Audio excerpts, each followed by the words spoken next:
In 2006, RT-Thread has powered 1.5 billion devices, including wearables, smart home appliances, automotive electronics, medical electronics, consumer electronics, energy, and many other industries.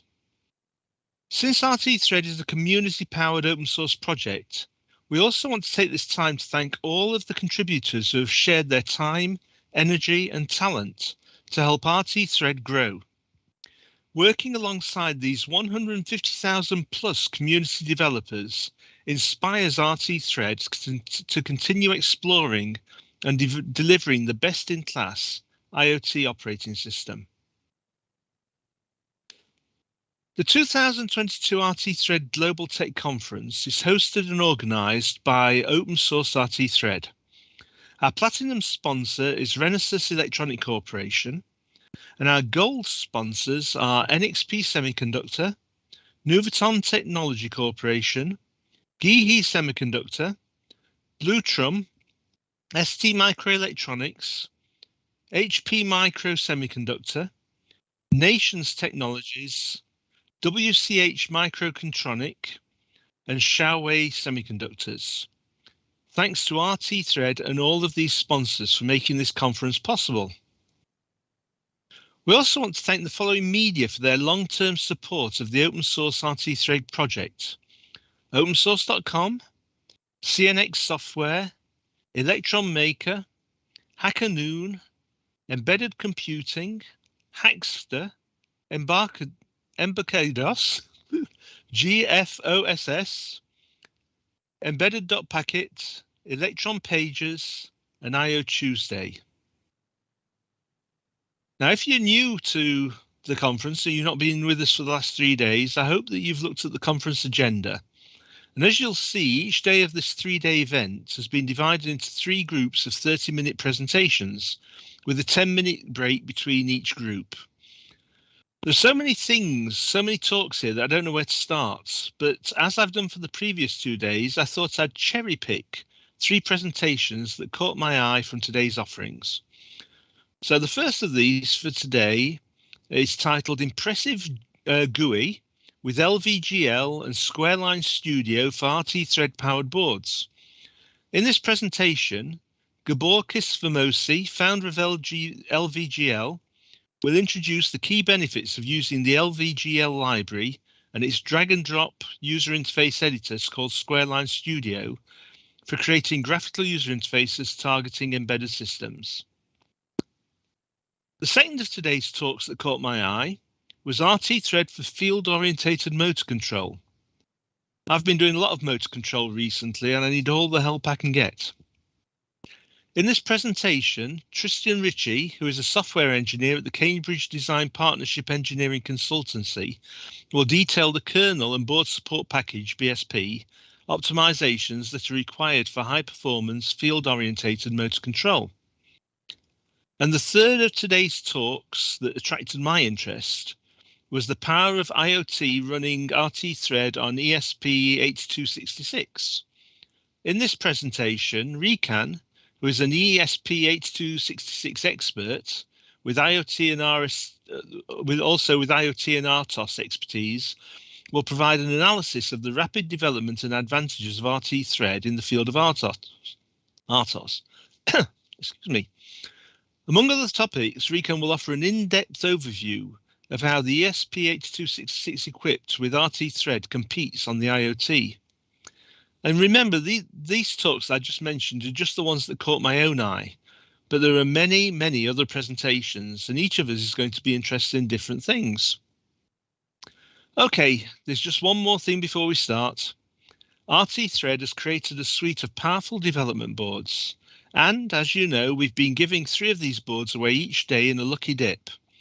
For those of you who entered the lucky dip at the end of yesterday's proceedings, we will be announcing the winner during our first break. And also during that break, you'll be able to enter a chance to win our second lucky dip of the day. And at the end of the conference, we'll be having our third lucky dip of the day and also a super dip, where the lucky winner will be presented with one each of all of the development boards. Okay, are you ready to get started? Our first speaker of the day is Gabor Kisvamosi. Gabor is the founder and one of the main contributors of the LVGL open source graphics library. He's also the CEO of LVGL KFT, which provides user interface implementation, graphics design, and consulting services related to LVGL. And the topic of Gabor's talk is Impressive GUI with LVGL and Squareline Studio for RT-Thread powered boards. So with that, take it away, Gabor.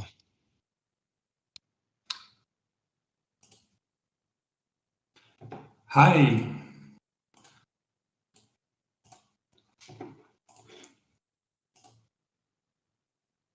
Okay, hello and welcome to R3-Thread IoT conference.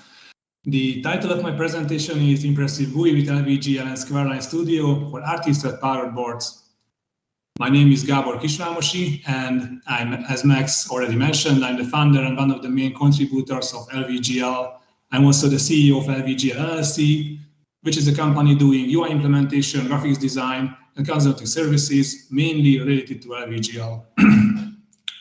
In my presentation, I will briefly introduce LVGL and its drag-and-drop UI editor called Squareline Studio, and I will also show you how Squareline Studio works in action. Let's start with LVGL. So LVGL stands for Light and Versatile Graphics Library.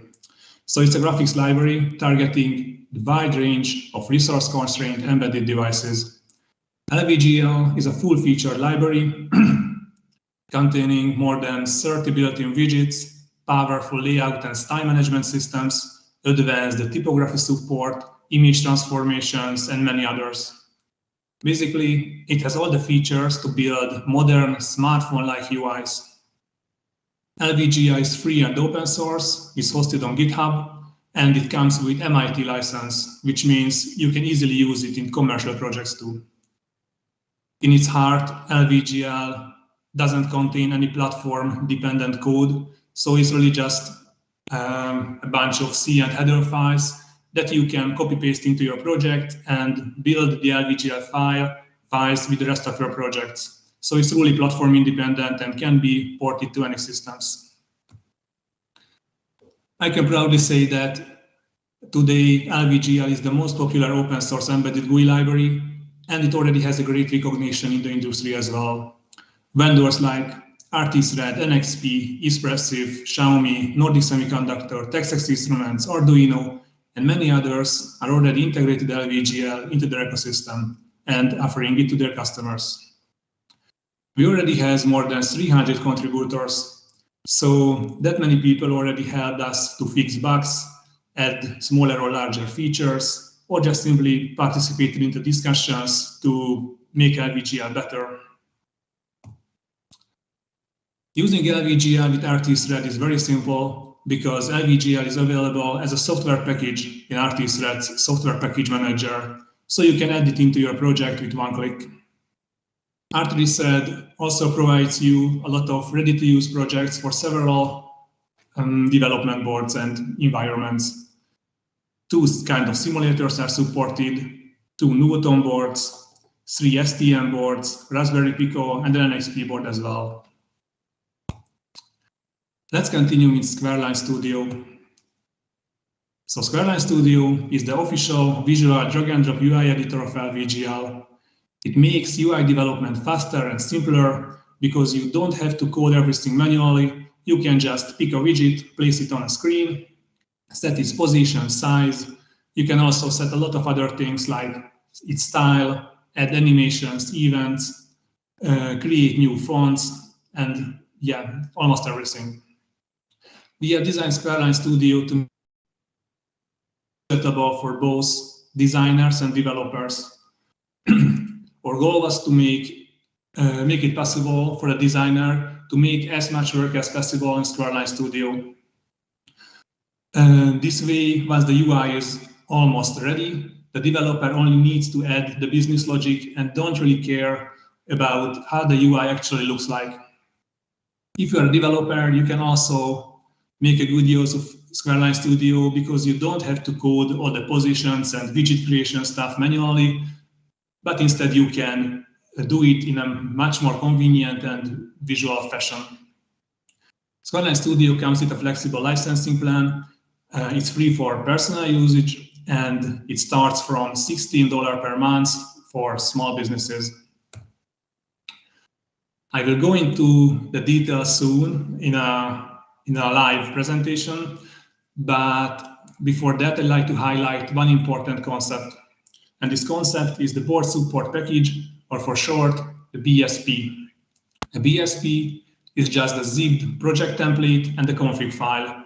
The project template is a ready-to-use project with all the driver and clock configurations and some config files for the actual IDE, but there is no UI in it. It's just an empty project. Once having a BSP, the user can add any custom BSPs to SquareLine Studio to make a board supported.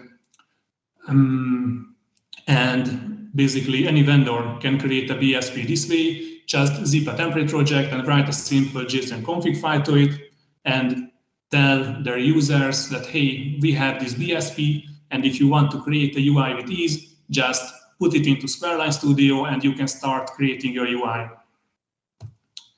But let's see how it works in action. Firstly, I will introduce SquareLine Studio in general, the basic concepts and the panels. After that, I will export a simulator project and run it on my notebook. And after that, I will export a project for NXP IMX RT 1060 and also run it. So I've already loaded an example of a 3D printer UI. I can zoom into the screens and pan the view.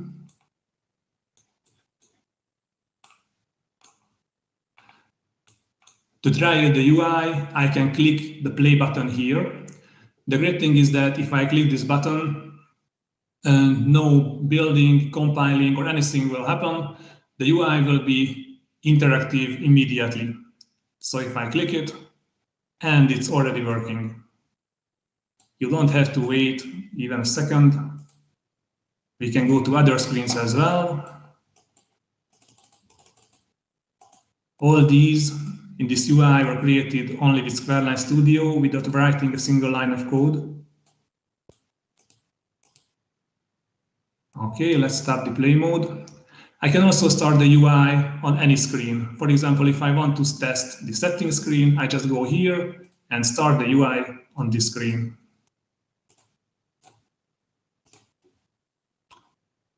Okay, as you can see, the user interface of SquareLine Studio is built from panels. The most important panel is the hierarchy panel. Here we can see our 3 screens.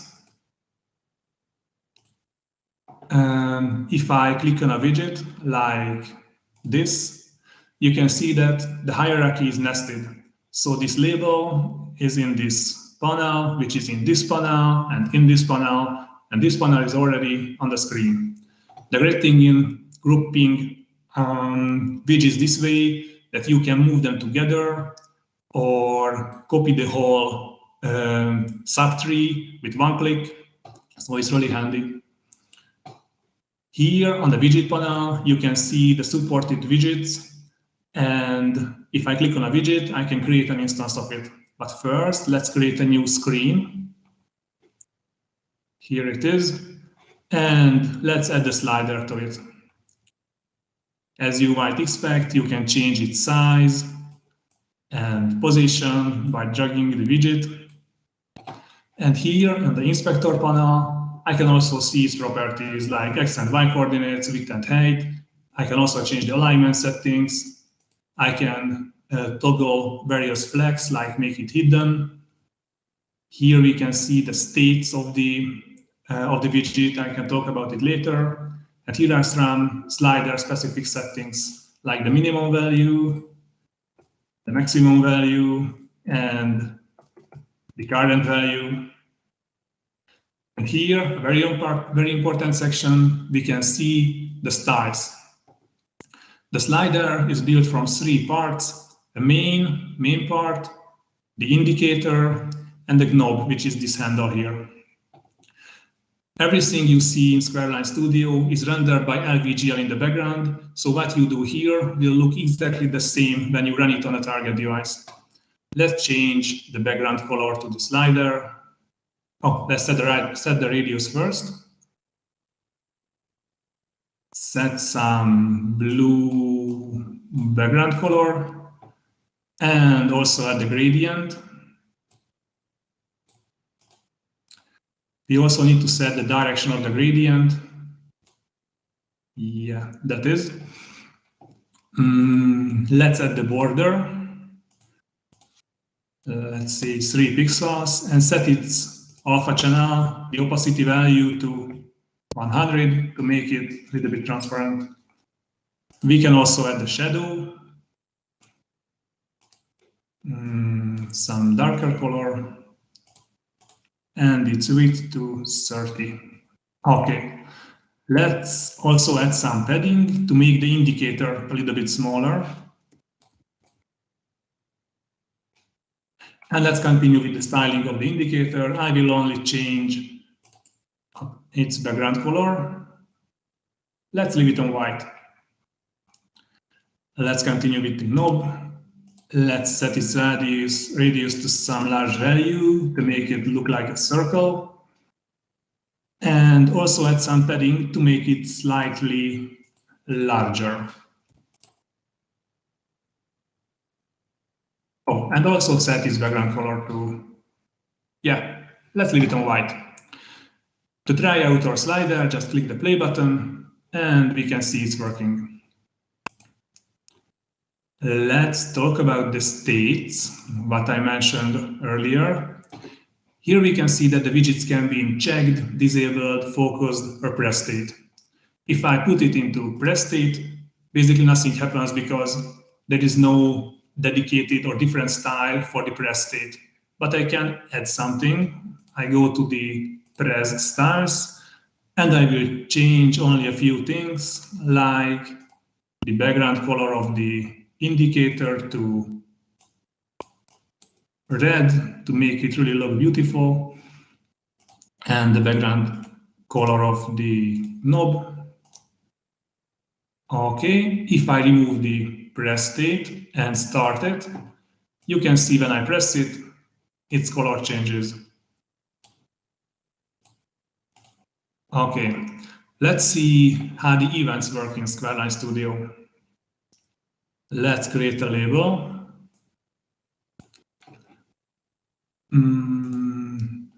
I set its text color to some dark blue and set a large built-in font like this one, and also change its text. Okay, what I will do now is adding an event to the slider, which will set the slider's current value on the label. Just click Add Event. We can name the event and we need to select the trigger, the source of the event. It can be clicked, long pressed, released, but we will set it to value changed now. And the action on this trigger will be to set text value from slider. Okay, add this action. And we need to select the target label. Here it is. And we can prefix or postfix the slider's value. I will just add a C letter to make it look like Celsius. Okay, let's try it out. If I will change the slider's position, it will fire value changed events, which will set the label's text. That's it. I'd like to also show you how animations work. Here on the animation panel, I can create animation descriptors. These animation descriptors can be reused by any number of widgets. So you need to create your animations once, and you can modify them only on this one place and reuse them on your whole UI. The name of the animation will be Fade In. The goal of these animations will be when the slider is pressed, we will fade in the label, and when it's released, fade it out. So the label will be visible only while we press the slider. So add animation. We will animate the opacity property, and it will start from 0 to 255. We don't care about the delays and playback now. Okay, we can also select a test object to see how our animation works. Click this play button. Okay, we can see it's working. Similarly, let's add a fade out animation. Add the opacity property, and now it will go from 255 to 0. Let's test it out, test it as well. Okay, great. All we have to do now is playing these animations when certain kind of events happen. Let's add a new event. The trigger, the source will be pressed, and the action will be play an animation. The animation will be the fade in animation, and the target of this animation will be label 1. Okay, let's add another event. When the slider is released, play animation, and the animation is fade out, and the target is label 1. Okay, only one thing is missing, that we should make the label transparent by default, because by default the slider is not pressed. Okay, let's see. If I press it, it animates in. If I release it, it fades out. That's simple. Of course, there are many more things, but I like to continue with how to export projects because it's a very important part. If we click the export menu, we can select from two options: export UI files only or create a template project. These are two separate steps. If we create a template project, it will just unzip the already mentioned project template zip file where we can add our UI later. Typically, you create a template project once and then start to add your project-specific code there and drivers. If we exported the whole project again, your changes would be overwritten. So we just export this project once, and later we can update only the UI files without any issues. So let's create this template project.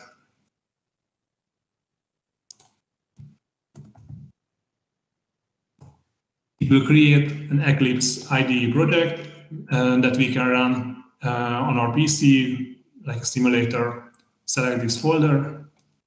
Okay, exported. Here you can see we have some LVGL drivers, LVGL itself. We have a UI folder which is empty. We will add the UI files here and some Eclipse related stuff and LVGL configuration files and the main.c file. Okay, let's export the UI files as well. Ready? Now the UI folder is not empty. We have all the images and fonts and widget creation related files here. I've already loaded this project into Eclipse. You can see the same files here, the UI files, LVGL, and others. If I click the play button, you can see the same UI.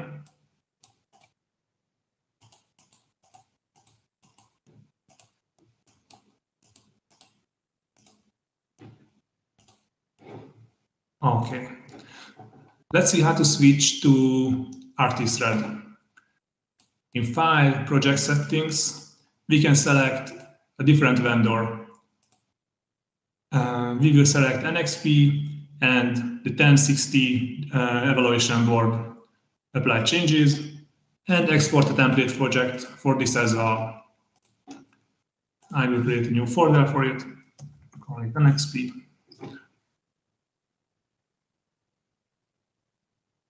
Okay, let's see how it looks like. This is an RT-Thread project. We have a lot of RT-Thread related files here. And in the packages folder, we have LVGL. And in the application folder, here we have the still empty UI folder. Let's add the UI files.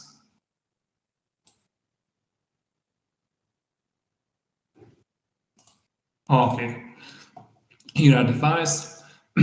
As I'm working on Linux, I couldn't load this into RT-Thread Studio, but I used sconce to build the project. And once it was built, I just copy-pasted the binary file to the master-ish device appeared here when I plugged the board. And after that, we have created this video to show you how it looks like on a real board.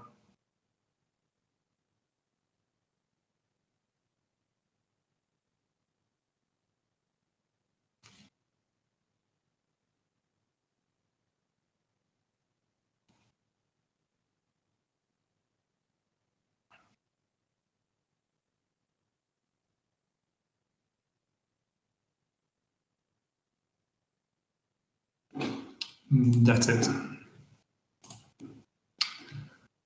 So let's continue with our future plans. The already mentioned open board support platform concept will be released in a few weeks. It's still under development.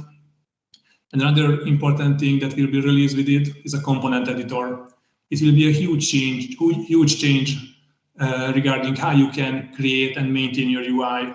For example, if you have a component like a card with an avatar image on it and the title and the subtitle, you can convert it into a component, create any number of instances of this component, apply local changes on the instances. You can even delete the subtitle or add new widgets to it, change the styles and positions if you want. And of course, if you change the original component descriptor, the instances will be updated accordingly as well. The open board support platform concept and the component editor will be released in a few weeks. For the upcoming versions, of course, we will add more LVGL widgets to Squareline Studio. We will implement LVGL's powerful layout managers. Namely, we will start with the Flexbox layout, which is very similar to the layout you can see during web development in CSS. And we will also add internationalization support to let you translate your UI into multiple languages. So that's it. Thank you for your attention. I'm looking forward to your questions.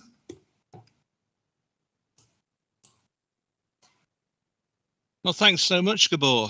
That was wonderful. So, yeah, I've just posted a comment saying this will be a great time to ask questions. I mentioned yesterday, actually, that I'll bring this screen over here, so I'm looking straight at you.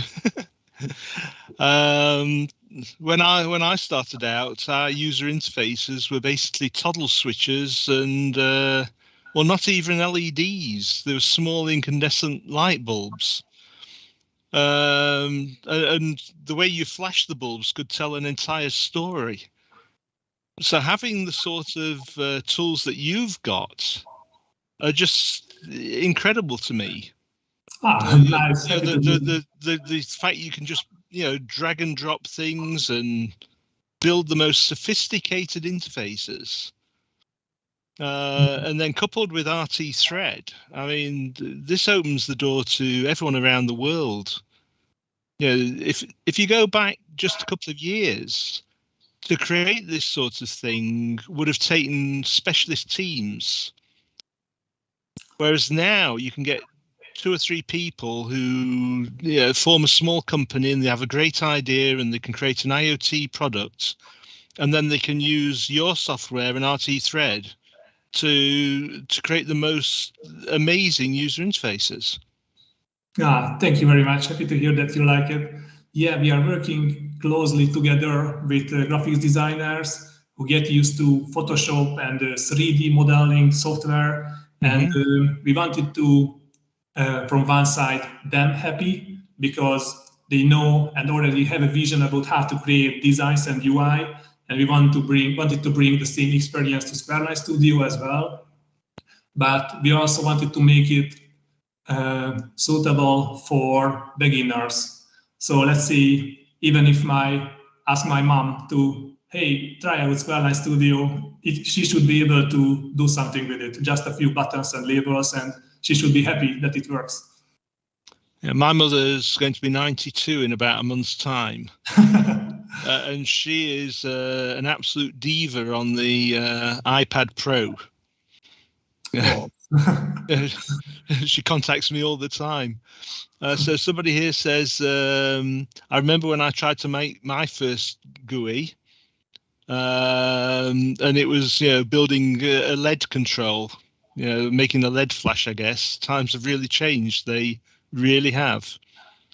And now Cepha says, Lychee Pi together with RTT and LVGL can be low price choice to make HMI, human machine interface, but there are not good starter and sample codes for it. So do you have any plans for Lychee Pi, Zero, etc. boards? Yeah, I encourage you just to go to LVGL's GitHub page. I will link it soon, and you can open an issue to request an example that would be interesting for you, and we can discuss how to proceed. Awesome. Oh, Suleiman says I was based on the PIC 16F. Yeah, so that would be a little bit slow for UI. Well, funnily enough, I think I've probably got about 3,000 PICs on the shelf in my office. Don't ask me why. I hope you will be able to use it once. Oh, I'm using them all the time. Though we won't get into that. So someone says here, well, two things. Text Instruments has got a GUI composer for building browser-based HMIs. Yeah, it's a little bit early to say, but we are also working on Squareline Studio version 2, which will be based on a different,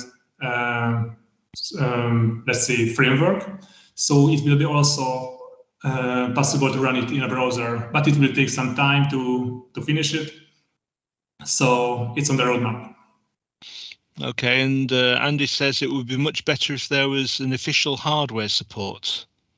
Yeah, we are also considering it because we get a lot of requests from companies who find us related to our services, that they ask me just what hardware to use, and it's a pity that we can't offer our own hardware to them.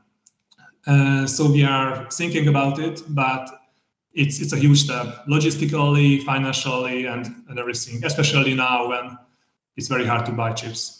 Oh, yeah, the supply chain is a real hassle.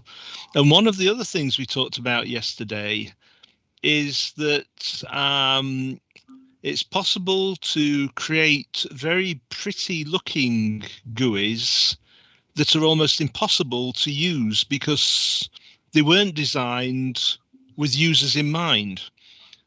They were designed with the creator in mind. The creator knows that if you press this button here while you're standing on one leg, then this will happen.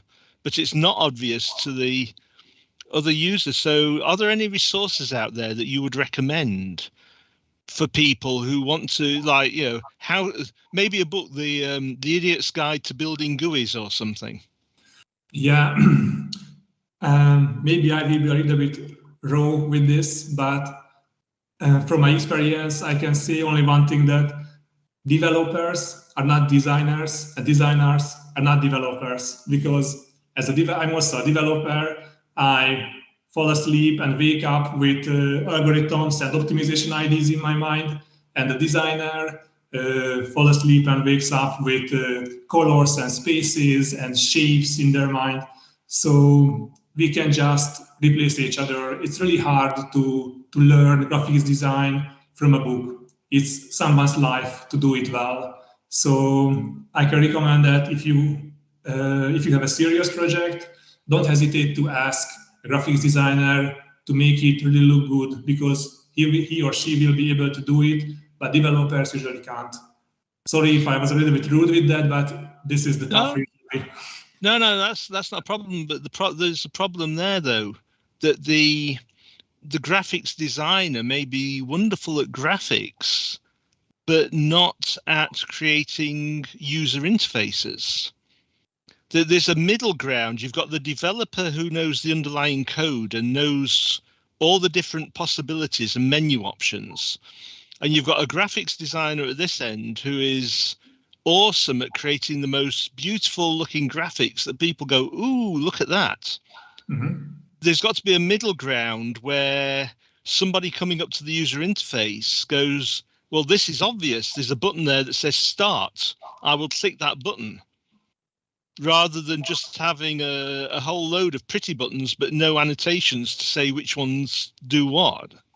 Yeah, it's another topic called user experience, or UX for short. It's other guy's job to figure out how the UI actually should work, to make it intuitive, even for a child and for a grandmother. So yeah, it's also also a profession. There needs to be something done, because I see lots of tools with graphics user interfaces, and I like to think I'm not stupid. I've been around a long time. And I know what the tool's supposed to do. And if I can't make it work, it's either that I'm stupid or the person who created the user interface did not do the best job. Yeah, sometimes I feel the same. Yeah, people just should, staff just should be more intuitive, really.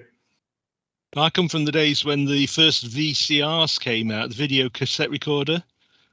And yeah. I don't know anyone who successfully managed to even set the time on it. yeah, famous story.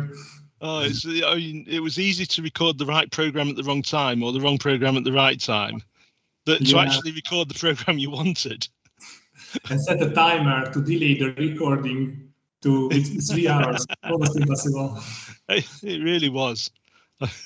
And now, you look at the interfaces we have today. It's really good. Oh, somebody just commented, my VCR had vacuum tubes. Yeah. Actually, we've got one more minute. But someone talked about microwave clock, microwave ovens with the clock. So I've got this. My wife wanted this double oven. And so we got a double oven. She's never actually used it, but she absolutely had to have it. And there's a complicated control panel. And the thing so you can set multiple things going. You can set the clock on the main oven. You can start microwaving. And the thing that really bugs me is that you've got these countdown clocks. So it's, this one's counting down, 3 minutes, 34 seconds, 33, 32, 31. And you set something on the microwave, and it's counting down 19, 18, 17. Why are they out of phase? Why is it 1934, 1730? It's like click, click, click, click, bang, bang, bang. They're obviously on two separate timers. Yeah. And it's like, why? Because would you see other hours of development? No, don't do that. Yeah. I wonder why wasn't there a manager who said, hey guys, it just looks odd, fix it? Obviously not. Maybe they're watching this talk. We never know. Yeah, let it be. Thank you so much. That was a great presentation. Very much appreciated. Thank you very much too. Have a nice day. You too. Okay, so our next speaker is Loé Larry. Loé is a senior embedded systems engineer professional who is addicted to anything related to technology and programming, always trying to make a bridge between the electronics engineering and software engineering worlds, which he believes will provide amazing results from innovation and technology perspectives. The topic of Lohe's presentation is emulating retro game consoles on embedded systems with RT Thread. And I love retro game consoles. So over to you, Lohe.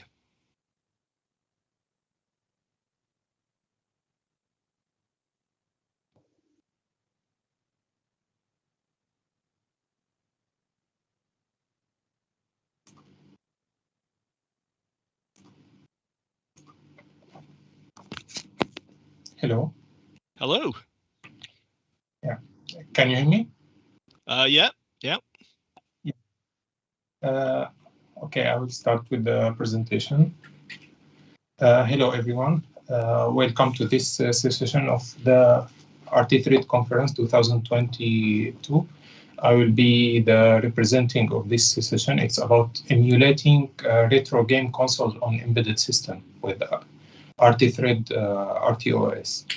So about my name, as I say, my name is Lohe. I work as embedded systems engineer. It came from my background as a hobby and a study. I have been here in Shenzhen for almost 8 years. And the way it motivated me to come here, because it's like the Silicon Valley of electronics. You can prototype or design anything in just blink of eye, like 2 days, 3 days, everything is ready, from PCB to ordering component to soldering, try everything. I am the founder of Yari for Embedded company. It's a small company for consultation, for hardware, firmware development. Also, I provide services for speeding up product prototyping. If anyone have a prototyping idea and need to move to the next step of commercializing it or making in the manufacturing step. Also, I have worked with many big companies for providing test automation support for the testing jig or testing steps during the manufacturing process. In this presentation, we will talk about video game emulation. In general, it's the main reason why I came to the world of embedded electronics, as I like before to know how the video game console work, how or when the accessories like the joystick or the video output or the RF, how we can change it from the composite signals. All these things I didn't know until I studied the electronics, and then later try to hack it or tweak it with the new technology. So we will talk also about the benefit of developing emulator, especially for students or people who want to understand the computer architecture, studying the low level of the computer architecture, like when getting deeper in the assembly language, how to write interpreter, how to how to understand the memory management, also the interfacing with the peripheral. And we will talk about some real-life implementations, like we are using it by getting the emulator. Also, we will mention about any game emulator, what is the main components, what we need, and later how we will start and where to start, like how to get deep from the basic entry until getting more deeper to more advanced and difficult emulators. For this situation, we will talk briefly about the SHIP8 emulator. It's a famous interpreter where if you search on the internet, it's been since the 1970s, people are trying to do emulator and interpreter for many architecture and many PCs and devices. Also, we will see how we can implement this implementation using low cost off-the-shelf component, like you are doing any like blinking LED on Arduino. And we use the RT Thread as this implementation for two purposes: to get to know how to work on RT-Thread, how to use the existing component, and maybe in the future how to give more support to the component library of the RT-Thread Studio. Also, we'll talk about the improvements and the future steps, like after we finish this step, what we can do to get more in advance in this topic. So what is emulation? In computing, an emulator is hardware or software that enables one computer system called the host to behave like another computer system called the guest. In another word, like let's say we have some application was written using the 68K from Motorola with trusted and was implemented in a big system. And the big system we don't want to change, but only the, let's say, like the small terminal or devices like which running on this core is getting aging and we need to replace it somehow.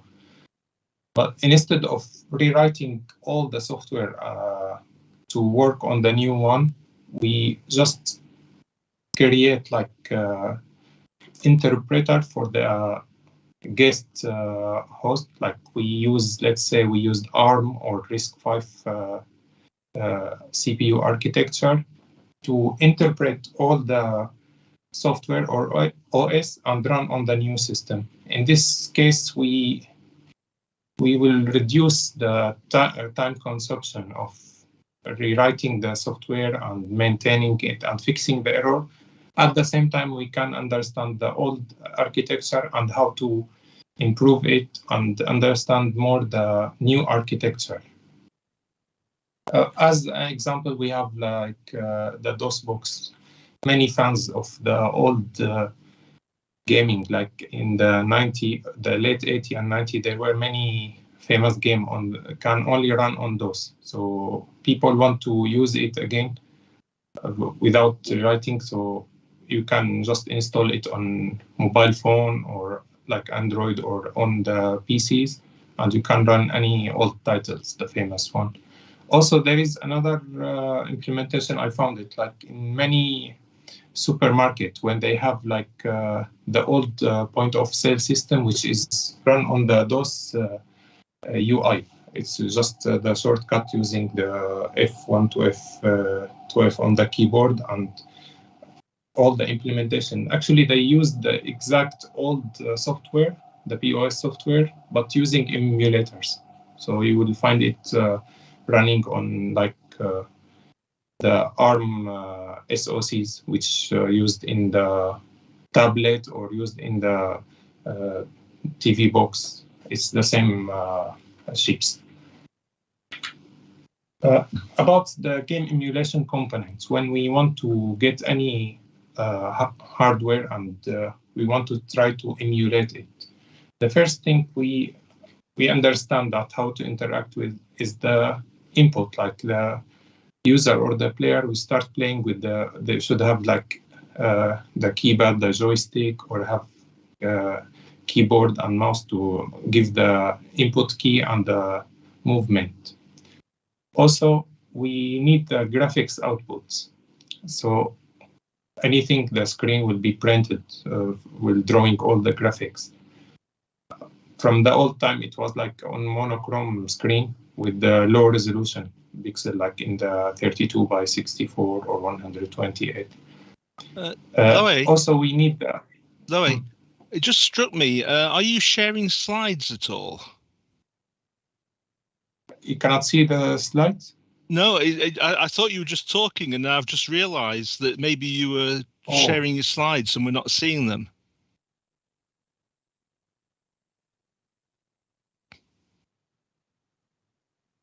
Can you see it now? Yes. Well, we can see the PowerPoint window, not the full screen. Yes, perfect. Sorry, it just struck me. I thought you were just talking away. So I just switch directly to what we talked about. This is about the agenda, and what about the emulation?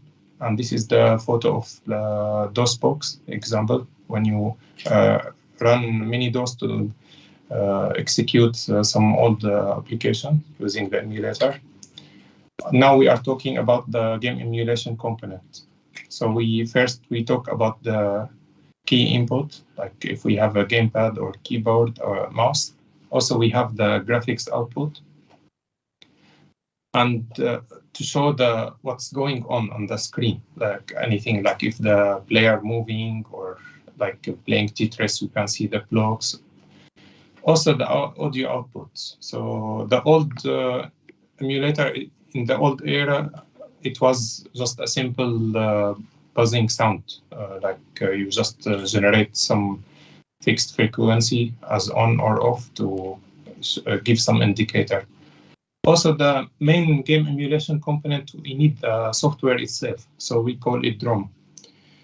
So ROM, for the read-only memory, at that time was the key of selling for the video game. So when we buy the console, we buy it as, let's say, low price, supported by the company who produce it, because their revenue came from the titles they will produce later by other studios. And at that time, let's say the bottleneck or something expensive was the size of the capacity of the memory and how to store it. So at the beginning, it was starting like saving it on tapes.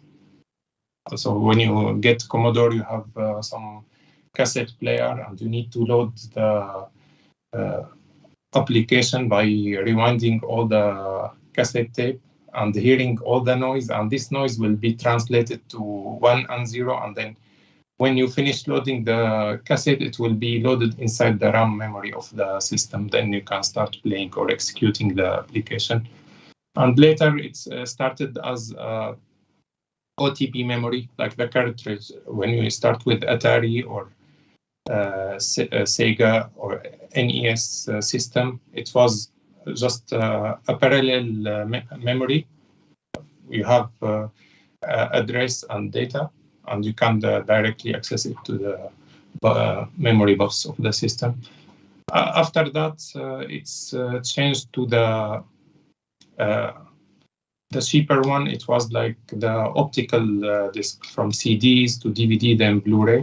And the final one now, when we have a better bandwidth on the internet, everything turned to like digital services. So you need to go to the market and buy it and download it using your the internet connection.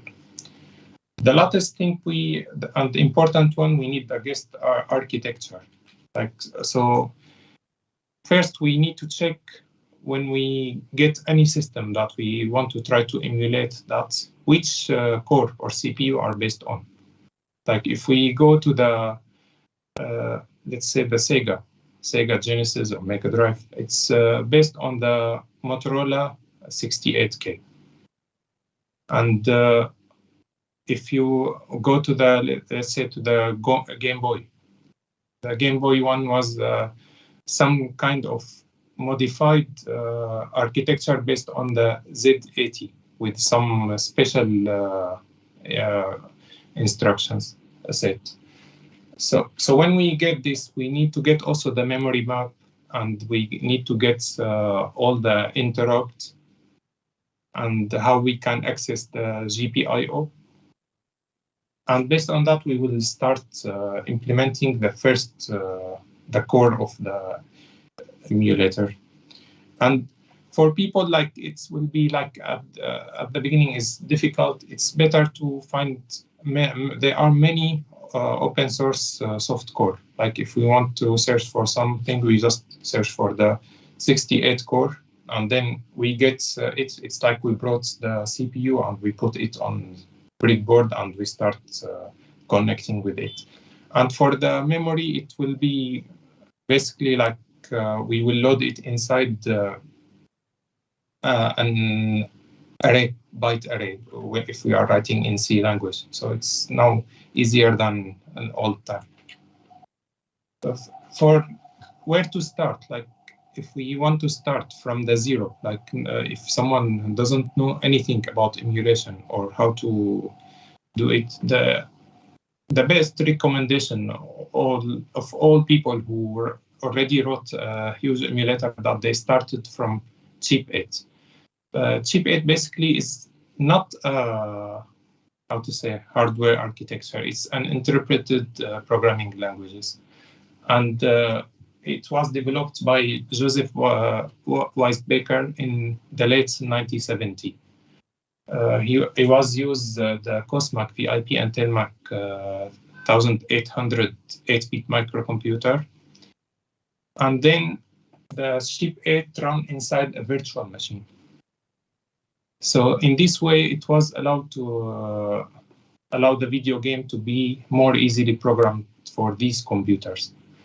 And then later, since that time, everyone has possible to port it to another architecture. That's why it's still famous until now. And many people, they are writing a program on this virtual machine. So if we build one now using the RT3 later, if anyone want to learn the assembly or how to write Hello World program using the CHIP8, you can implement it easily.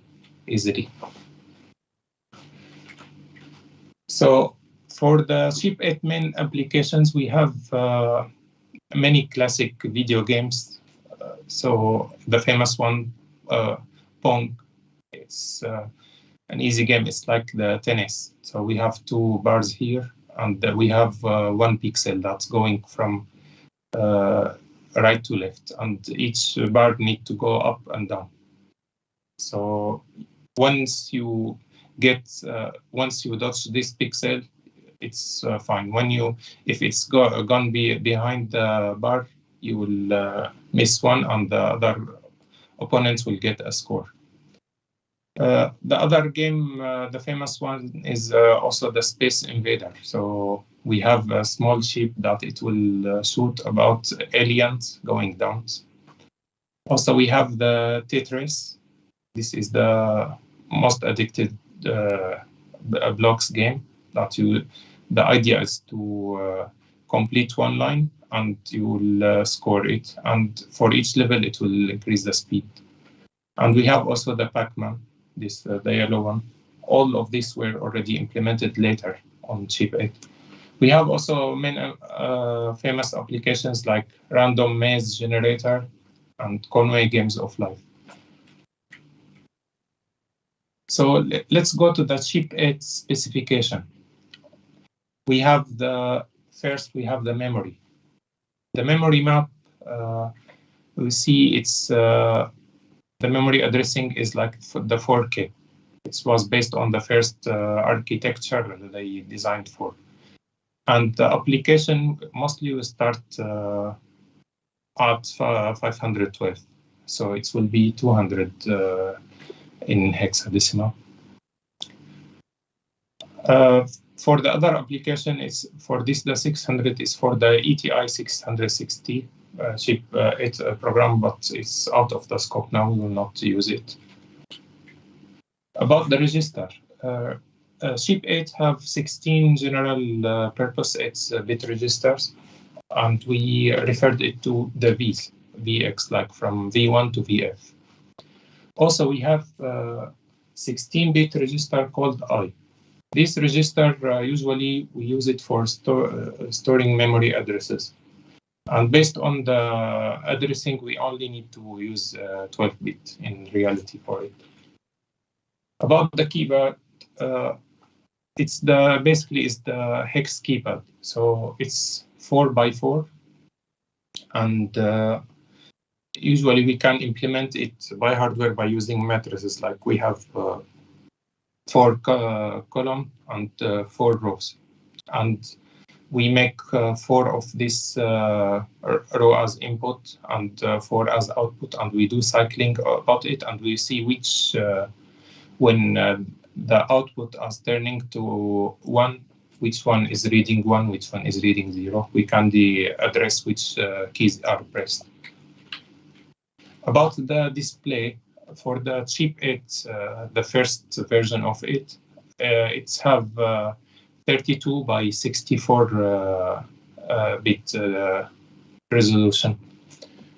So in our implementation, now this is a small resolution. If we want to use in our implementation, like we use the OLED displays with the small size, it will be super tiny. We cannot see it. That we need to do some rescaling later in order to make it more readable.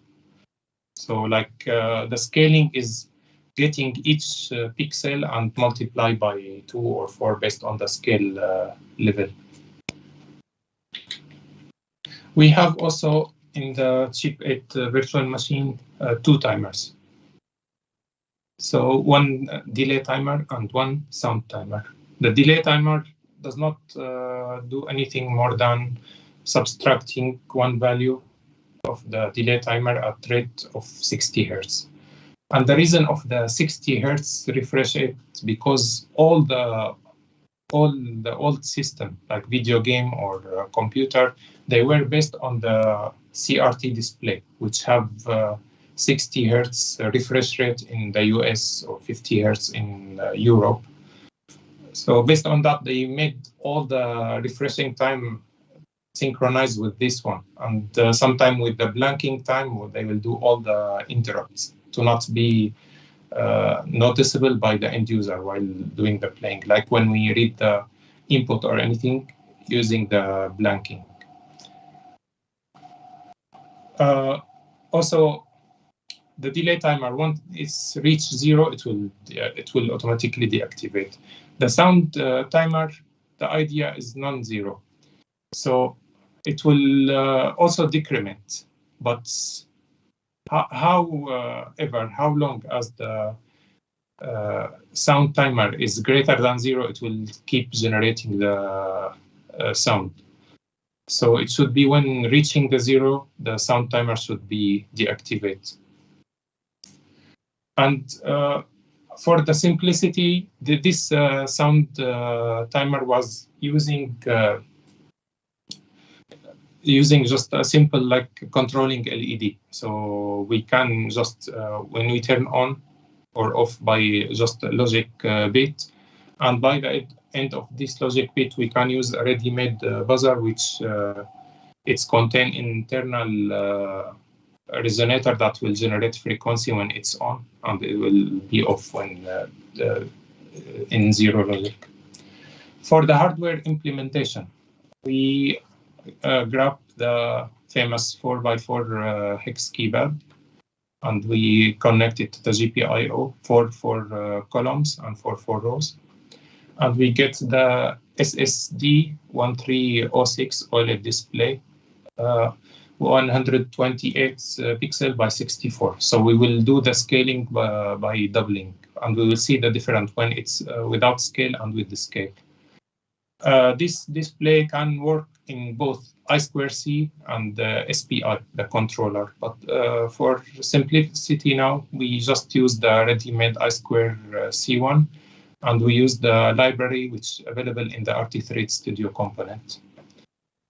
For the buzzer, as I mentioned before, it's contained the frequency generator inside. So we just implement logic, either 1 or 0, it will buzz based on that for a period of time, based on the emulator. The final board, I used the component like any DIY project, and it was maybe less than 10 USD.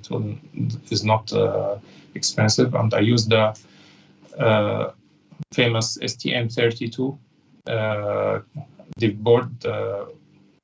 We call it a blue pill. It's based on the Cortex M3, the MCU with the 128 kilobyte of flash and the 20 kilobyte of RAM. So let's go to see the implementation of the project.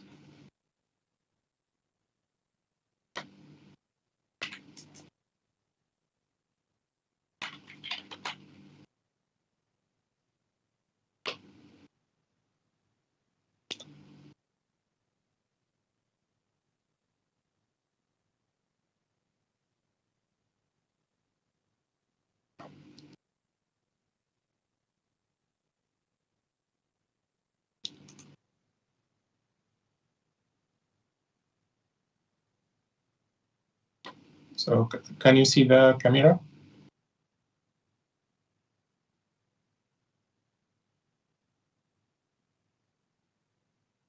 Yes, we can see it now. Yeah. So I put the camera here. We have the project, and this is the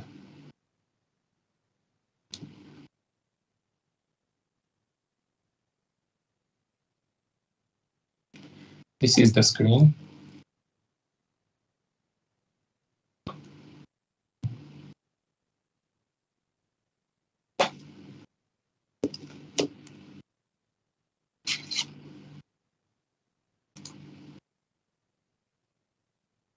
Sorry for this.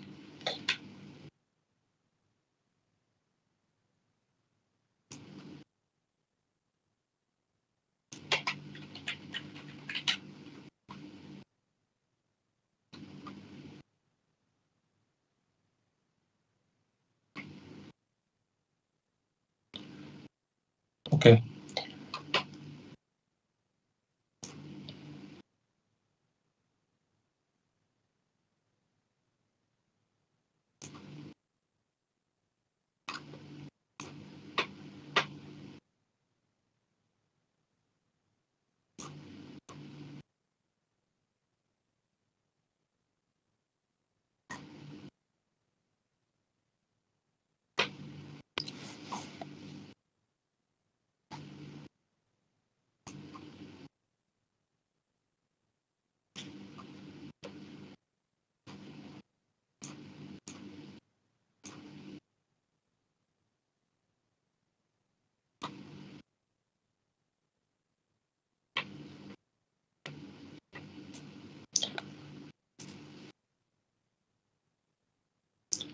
Okay, so we have, I will show how we started the project first. If we have time, we start a new RT-Thread project,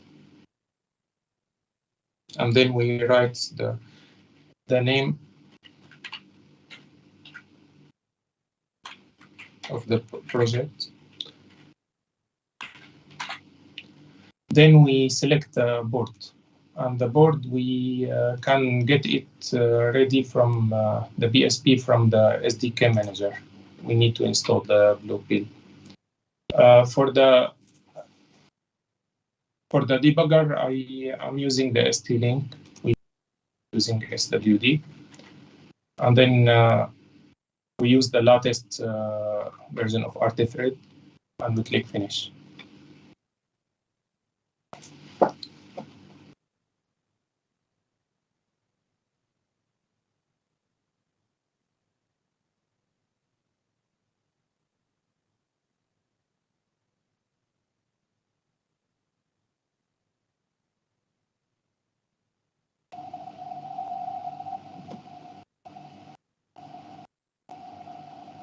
Now it will create the RT-Thread project. It will take some time.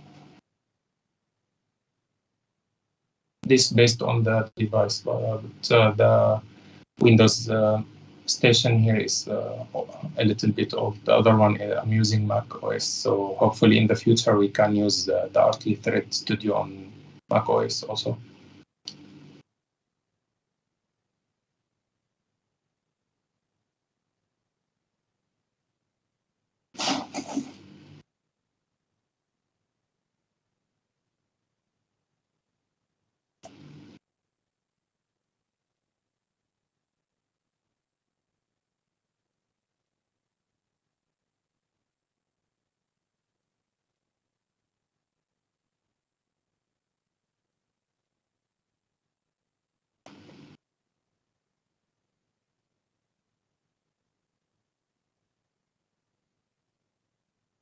I think it's taking more time because while we are doing the streaming.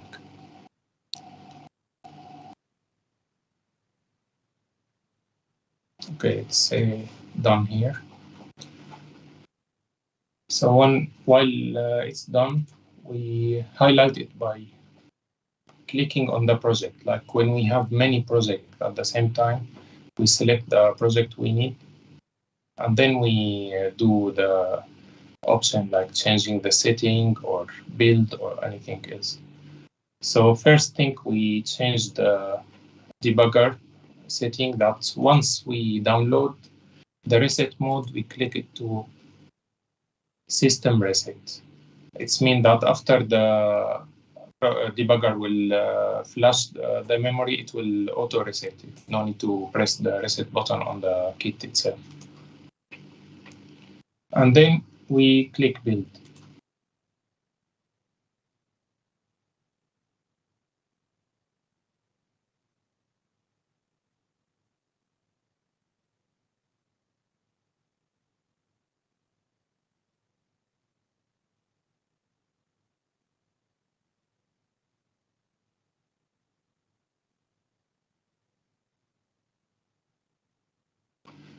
Inside, while it's building, we will get what the Bluepill BSP default one will give us. It will define the LED 0 pin that we need to know the RT-Thread pin number inside the RT-Thread Studio, because on the RT-Thread Studio, they separate the layers between the hardware and the software in order to be more portable between different architecture. So for C13, this macro will give the real number for the LED 0 pin. So maybe it will be like number 22, 23.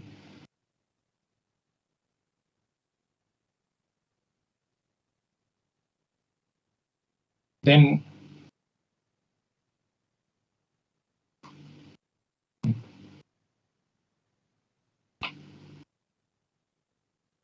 this is the application. It shows that it will do the normal blink, and we can see it will blink like a half second. For the main application, after that,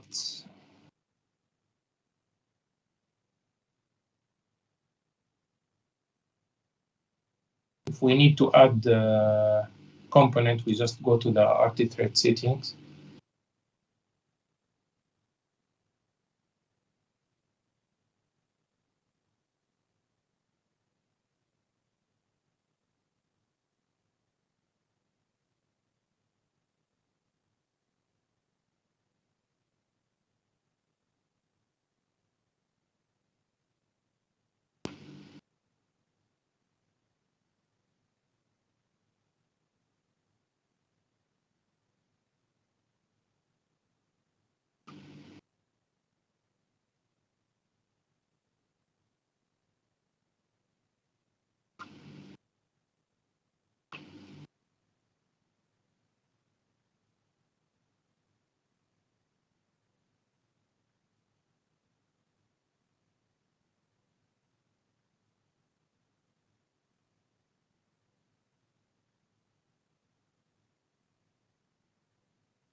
It's taking some time here.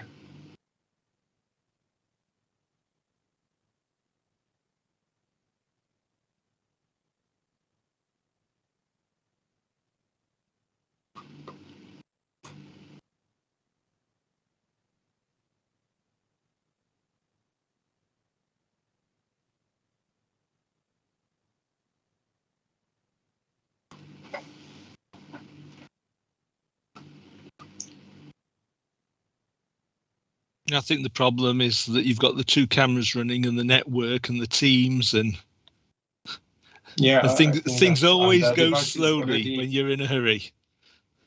Yeah. So in the package center, we before that, first we need to enable the I2C. So we enable the I2C, and then we select the config. And we are using here the GPIO. So it's the soft I2C. It's not the hardware I2C for many reasons. First, to make it easier if we want to change the pin based on the schematic and the PCB layout. And the other thing is because we are using the STM32, the first generation, the F1 family, it has some errata cheat to correct the GPIO is not stable, but in the new generation it was more stable if we want to use the M4 or later one. First, we need to enable using I2C device driver, and then we use the GPIO to simulate the I2C. After that, if we need to save the RT-thread setting. When you see here the stars, we need to save it to get the configuration in effect.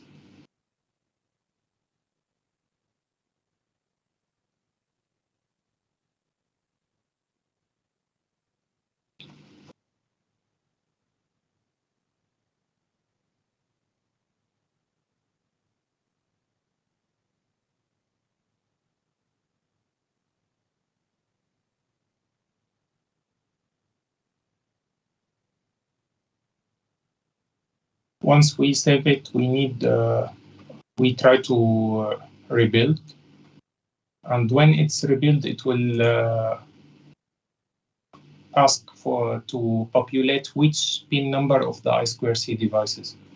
A device number, like which pin 22, 23. If we didn't mention it, it will give error here.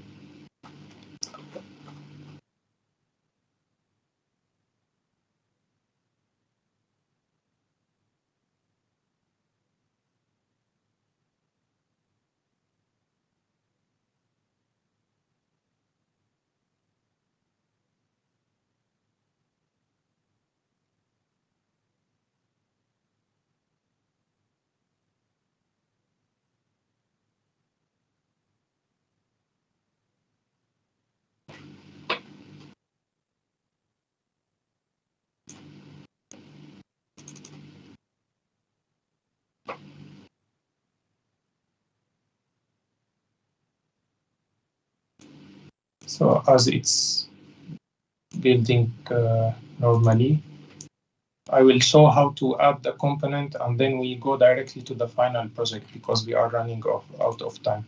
Later, I can share on the GitHub the repository of the whole project if anyone interested in improving it or modifying. So here, when we go to the package center, we have two important packages. I use it during this development. So if we search for I2C,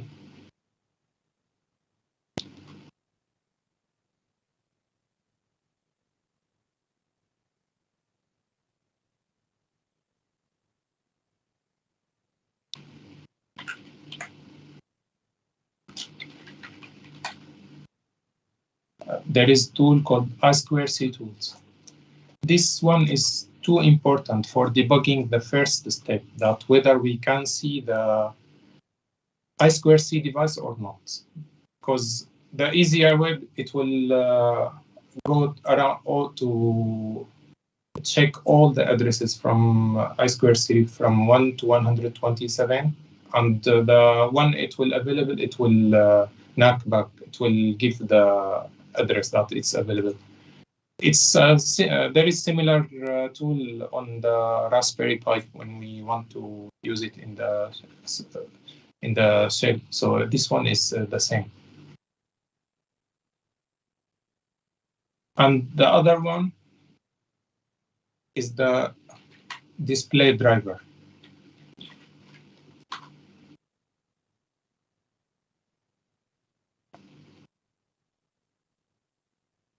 So once we add it, we go back here, we will find it here. So for the I2C tools, we need to set up whether it's using software I2C or using the bus of the RT-thread system itself. So if we use the software I2C,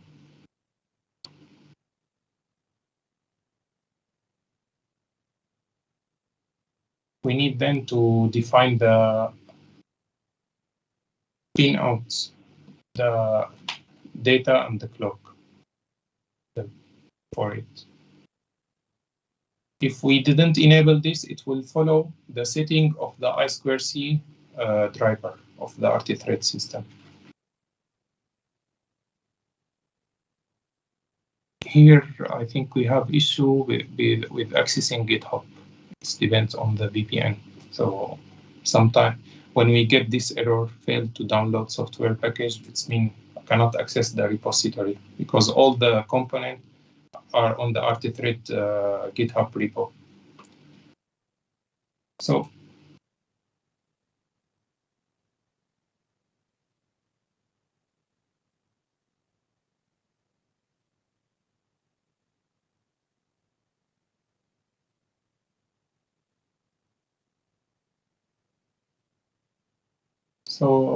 let's go to the final version now for now and see how it's working. So I will flash it.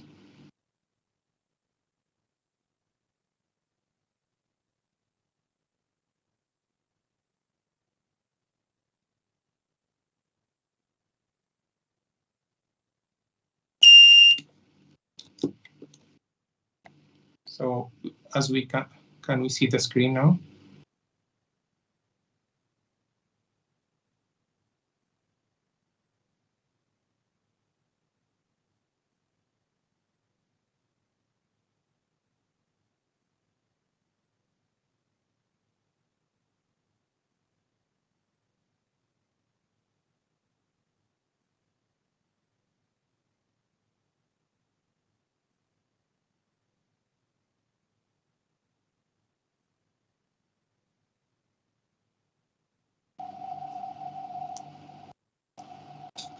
Okay, let me try to use the phone. As we can see here is the screen without scaling up. So we can see how much small the Tetris game. We cannot, it's barely available because each block is just 4 pixels. So in order to, if we scale it,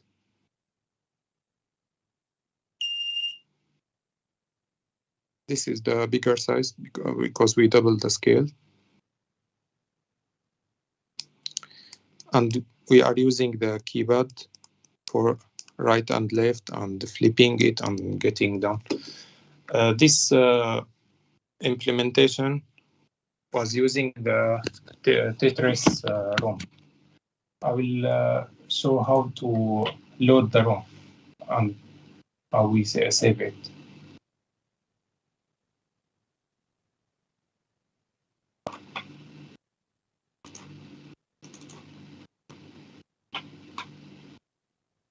Here we define the pinout for the keypad, and then we create 2 arrays for the row and the pins for easier changing later.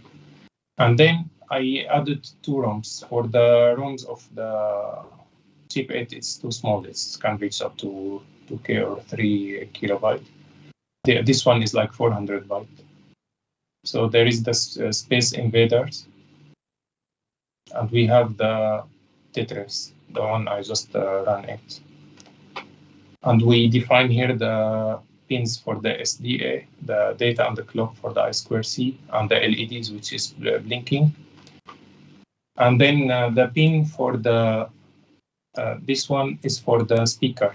So when there is a sound, it will just give 1 or 0, like controlling the LED.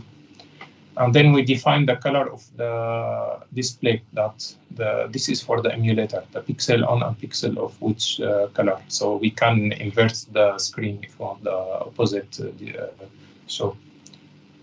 And we have this function put pixel. So based on this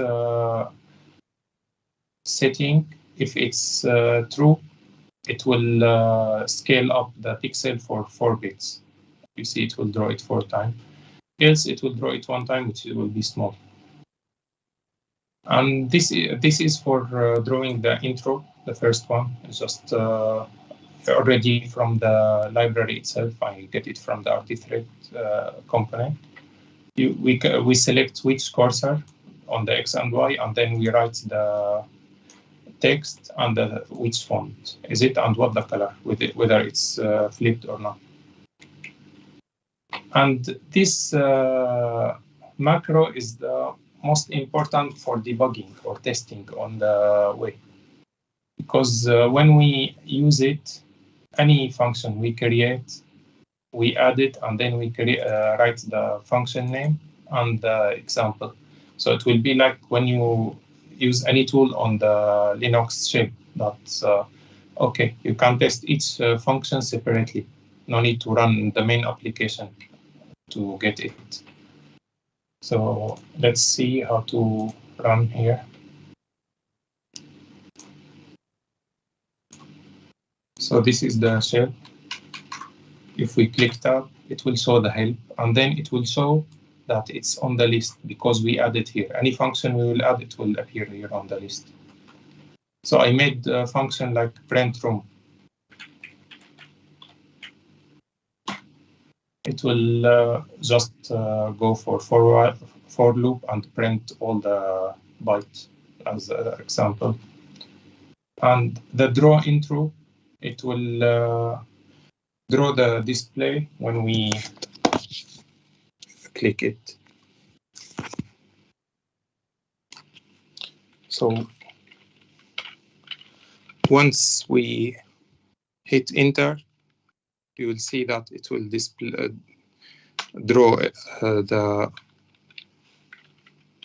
welcome screen, but it will clear again because the main loop is still interpreting the SHIP8 output for each cycle.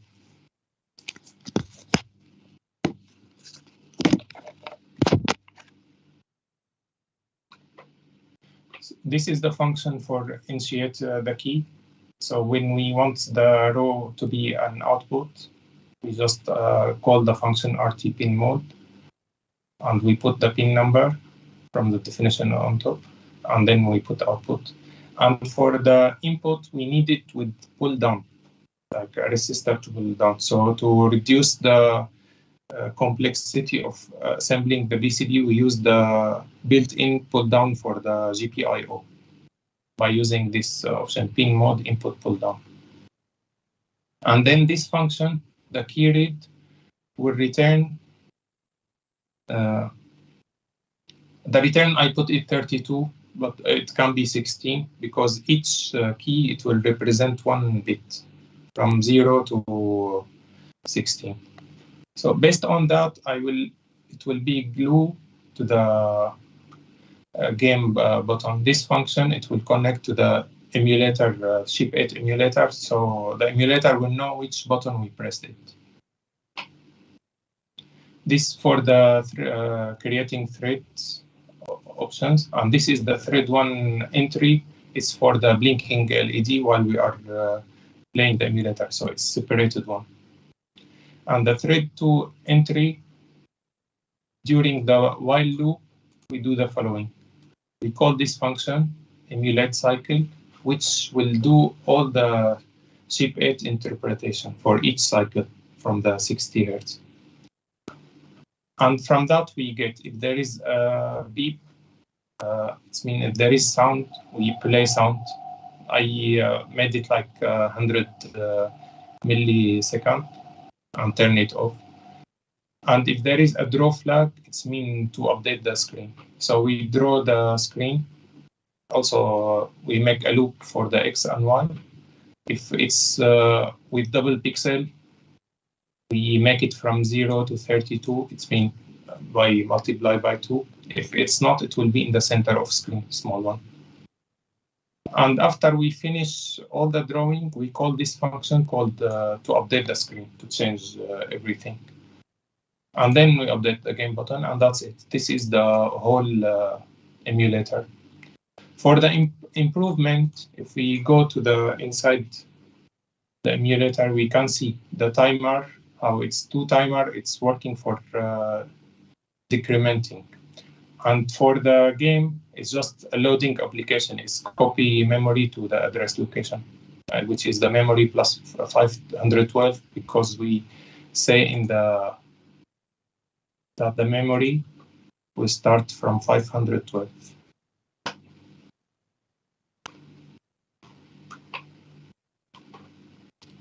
So now for the opcode and all this, we can change it by improve the performance of the emulator by using assembly instruction, translating the assembly structure of the guest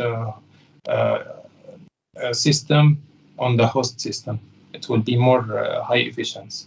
And then we calculate the delay time, because let's say for chip 8, it should be within 16 Hertz cycle. If we use the STM32 on the 72 megahertz, we will not see anything on the screen because it will run in the super fast speed and we will not know what's going on. That's why we need to also to manage the old original system cycle time. Hello, hey, we're running out of time, I'm afraid. Oh, okay.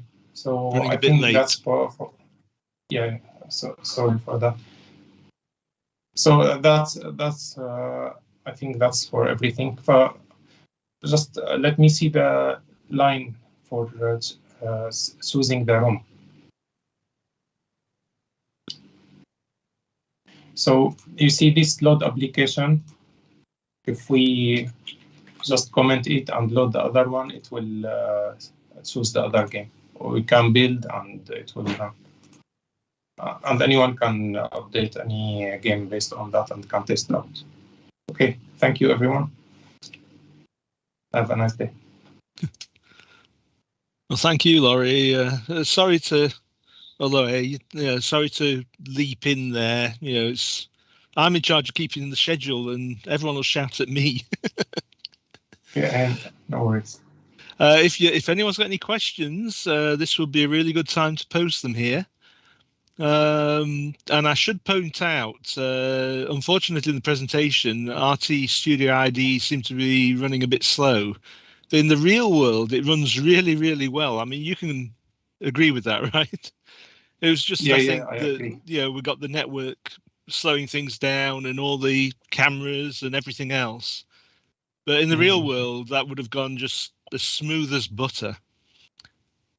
Yeah, exactly. So this question here, is your code available to download? I will just recap it and put it on the GitHub. I will share the link soon. That would be great. It's funny how we've got the most amazing graphics now and the most amazing computers, and we still like retro games. There's something about them. Maybe it's just that they're simple enough that we can understand them. Are you familiar with the original Commodore 64? Unfortunately, I think I tried it, but I was at younger age, so I wasn't involved with it. We started with the next one. So in the Arabic world, the Commodore 64, it was in the Arabic area. We call it Sakhar. It's the same PC and everything, but under a different company name for the region. But I remember during the school and the kindergarten, we tried to play write small application, and there is the famous one. It's similar to Scratch now, but we use the little turtle that you need to command it with to go to which direction. It was also on the Commodore 64. Right. So I couldn't afford one myself. I was around when they came out. It was just outside my price range. I think it was based on an 8-bit 6510 microprocessor. But there's a company called Retro Games in the UK. I'm going to post a link up here. They've created something they call the C64. And it's got an FPGA, but the FPGA emulates a 6510. It's got an HDMI output, so it can drive a modern screen. You can program it in BASIC, and it comes with 64 built-in retro games. And finally, I can afford one, so I bought one.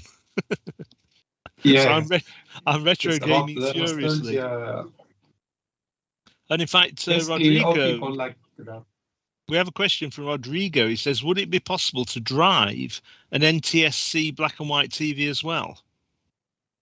Yeah, it will be possible. There are many implementation.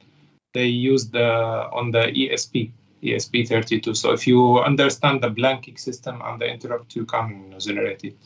And I remember there is 10 years ago, someone implements the normal terminal on the CRT screen using AVR, the HP. Mm-hmm. It's possible, but it was with the small resolution, like the character is like 32 character by 16 character. Right. That was state of the art when I was young. Yeah. The idea is to let the tiny MCU to do something amazing or incredible. That's the magic. Yeah. Oh, yeah. Well, thank you so much. That was a very interesting presentation. Really appreciate it. Thank you very much. Okay, so now we have 3 presenters, Mark, Eric and Steve from GIHI Semiconductor. And the topic of this talk is GIHI APM32 series MCUs support RT thread. So over to the team. Hello and welcome. My name is Mark Smith and I'm with GIHI Semiconductor USA. First, I'd like to start by saying how glad we are to be part of this year's RT Thread Global Tech Conference. Hello and welcome.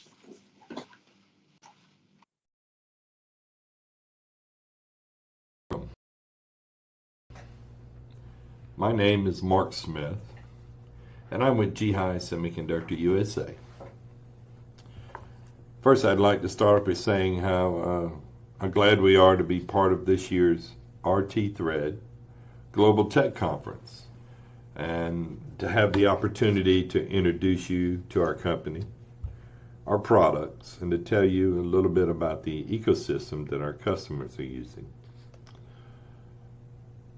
For a little bit about me, just a little background, I have been working in the electronic industry for a little over 40 years. I started my adventure in electronics when I joined the Navy back in 1976, working on A6 aircraft systems. That's where my love for working with electronics grew, and I've been in that field ever since. So it started me on a path that I've really enjoyed. Just to tell you a little bit about us and who we are, it's not very unusual right now in the U.S. or in Canada, that part of the world, when you're talking to people about microcontrollers and you say, yes, we're with GIHI Semiconductor USA, the first thing you hear is who? So we realize at this time that in the U.S. we're not a big, well-known company, but I believe we're heading in that direction. GIHI Semiconductor USA is the North American division of GIHI Semiconductor. And this group also has well over 20 years experience in ASIC and IC chip design. The teaming of these two successful R&D groups has kind of created a new dynamic. It's a dynamic that allows around-the-clock engineering work. GIHI Semiconductor USA is located in Sanford, North Carolina. We're located close to the Research Triangle Park in Raleigh. It's the largest research park in the United States, and it's named for the 3 outer cities, Raleigh, Durham, and Chapel Hill. There are 3 major research universities in those cities: North Carolina State University, Duke University, and the University of North Carolina at Chapel Hill. Now, the park is home to more than 300 companies, and it employs over 55,000 workers, with an additional 10,000 contractors. This has proven to be a great resource area for technical knowledge and talent for the R&D team here in the United States. GIHI is committed to providing high-quality products and services for use in the industrial control, consumer electronics, medical equipment, smart home, and automobile applications. GHI's mission is to create and provide innovative, high-quality solutions for our customers. In order to do this, we have a team of over 500 engineers and 6 R&D centers located throughout the world. We have over 660 patents, and we ship over 450 million pieces annually.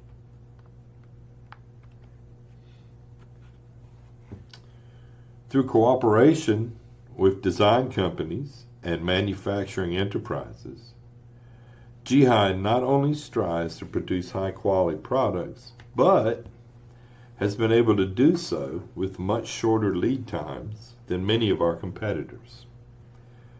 During this pandemic, when many companies have been hit hard with lead times from 52, 53, 54 weeks, and sometimes even more, we've been able to help our customers with lead times that are average anywhere from 8 to 10 weeks. GHI is equipped with first-class R&D facilities, multiple software and hardware design teams, and complete encryption engine platform. In addition to the multiple R&D centers that GHI has set up, GHI has also established close relations with some of the most well-known universities and research institutions in China and in North America. The R&D group in North America, in Sanford, North Carolina, has 4 groups of engineers. The Laboratory Engineering Group, Simulation and Analysis Group, Software and Firmware Group, and ASIC Design Group, all which have specialized skills that enable them to work together to lead the industry in innovative techniques on analysis, design, and understanding of electronic devices. And this helps to ensure that our products adhere to our quality-first approach. At this time, I would like to turn you over to our FAE in Sanford, North Carolina, Mr. Steve Goff. Steve? Hi, I'm Steve Gall. I'm the North American FAE for GHI Semiconductor. Here you'll notice a roadmap of some of the products that we offer, some of the products we've released in the past, and some of the products that are slated to release in the future or are in development. This slide shows some of our products for future release that are AEC Q100 automotive certified. Some of these products have either been released, are on the dock to be released, or are currently in development. Aside from APM32 microcontrollers, GHI Semiconductor also has a variety of other SoCs and ICs they offer, including security, mixed signal analog ICs, and ICs for the printer industry. Along with our APM32, we have some development tools that will help developers get their products to market. We support the IAR embedded workbench ecosystem. Our SDK contains examples that are ready to be executed using IAR and ARM Keel microvision. There are some supplemental files that are needed when using IAR, so you should contact your GHI contact to get those files. We have 2 debuggers that we recommend for development. One is our GHI Link, which is a CMSys DAP compatible debugger, and this connects to the host computer via micro USB. And we also support the Sager J-Link product line. We have an off-the-shelf programmer that's meant to be used in more of a manufacturing environment or as a standalone programmer, and there's no need for a development environment when using that piece of software and the APM32 programmer. And I'll hand it over to Mark Smith, who will tell you more about GHI. Thank you, Steve. So just a little bit more about the products we actually are making. In December 2018, we received our ARM licensing. Since that time, we've been producing ARM Cortex M0 Plus, M3, and M4 MCUs. Over the last year, the demand for our parts has continued to grow. As Steve alluded to in his presentation there, since the time we've started, our line card has really grown. We'll be coming out with our M7s here shortly. I think what really we are proud of is the accomplishments and the growing we've done in the automotive solution area. They said Jihad has built an independent laboratory for automotive grade ICs. We got a full range of MCUs that have passed the AEC Q100 automotive certification. Our parts are being used for many different aspects in the automotive industry. One being an automobile diagnostic tool which actually can detect vehicle performance and fault information in real time. Our APM32F103, which is an M3 MCU, is being used in this application. Also in the automotive field, our parts are being used for tailgate sensing, automatic tailgates. So these are just a couple of the applications that we're being used for in the automotive industry right now.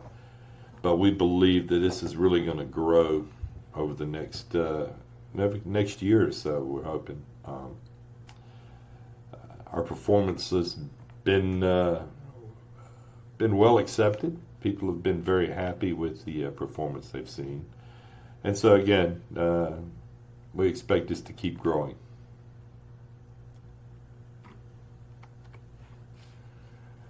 In the industrial field, just a couple of examples of where our parts are being used right now is for power inverters for AC control motor drives.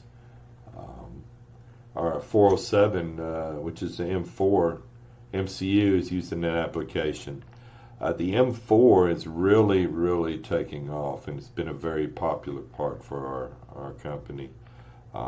The numbers just and requests for this part just keep growing, so we're going to be ramping up more production in that area, and we have the newer versions of the M15, 415 and 417 will be coming out soon as well, and also for MCU motor controls.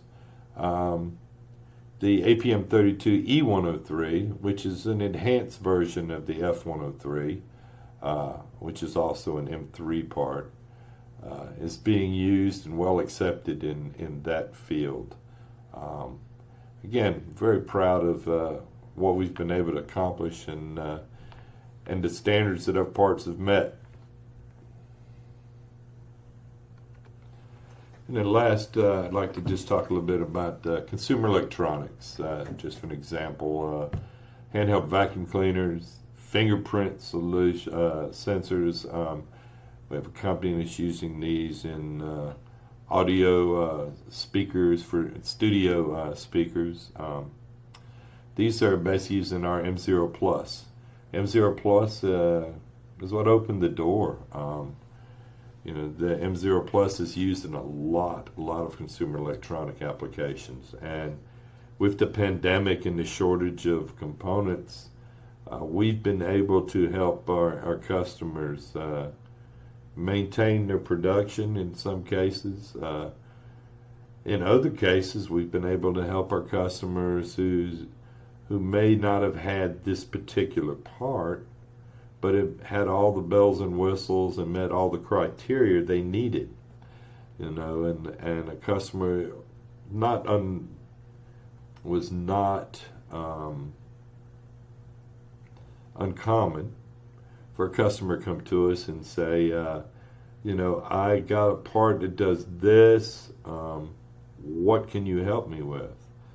And our FAEs, work in conjunction with them, looking at the peripherals that we're using, the specs they needed, would find a part and say, this would work. However, you may have to do a board change. It may take some software modification.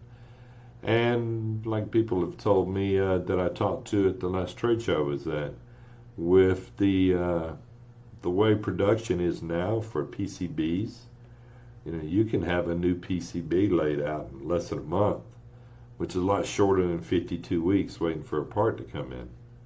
So we've been able to help a lot of people in going down that road as well. Things are good. Things are looking bright for our future, and we hope that you're going to hear more about us as we move along. Hello everyone, I am Eric from Zhihai Semiconductor. I will introduce to you how APM32 MCU adapts to the RTSRED system. RTSRED is an open-source real-time operating system for embedded systems and Internet of Things. Now it's getting more and more popular in the microcontroller field. APM32, MCU, and RTSRED have a very good adaptability. As you can see here, currently the board driver of the APM32 F1 series MCU is already supported in RTSRED. Users can develop APM32 F1 series MCU in RTSRED projects based on this board drive. On GitHub, users can find the board drive contents of the APM32 F1 series MCU. Zhihai will support the APM32 F4 series in the near future.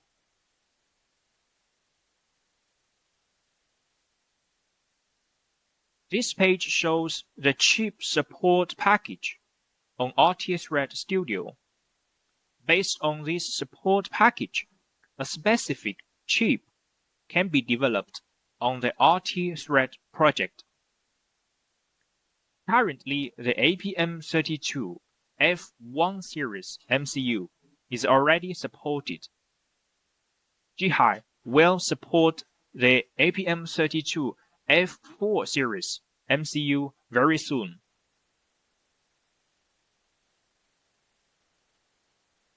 Based on the chip support package, a Zhihai-specific MCU can be selected for development.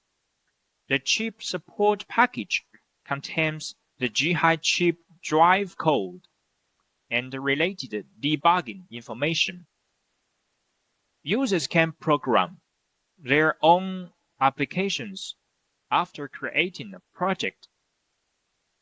The current supported MCU is the APM32 F1 series. As you can see, there is a list of APM32 F1 MCUs. This picture shows the board support package on RTSRED Studio, which provides the user with the drive files required for specific development board. Currently, the APM32 F103ZE mini board is already supported. A support package for the APM32 F407IG mini board will be supported very soon. This picture shows the interface for creating an RTSRED project based on the board support package. Users can obtain the features and related description documents of the board through the board support package. Users can also successfully develop the APM32F103ZE mini board through this board support package. On the RT-Thread platform, the commonly used debugging tool is JLink. At the same time, APM32 also supports the PyOCD debugging tool. Users can download the open source toolkit to develop and debug the APM32 MCU. The APM32 F1 series is currently supported. The APM32 F4 series will be added in the near future. Zhihai and RT-Thread have common customers in the application field. For example, the application fields such as medical, industrial, energy, and consumer electronics. Zhihai and RT-Thread together can provide technical support to the customers.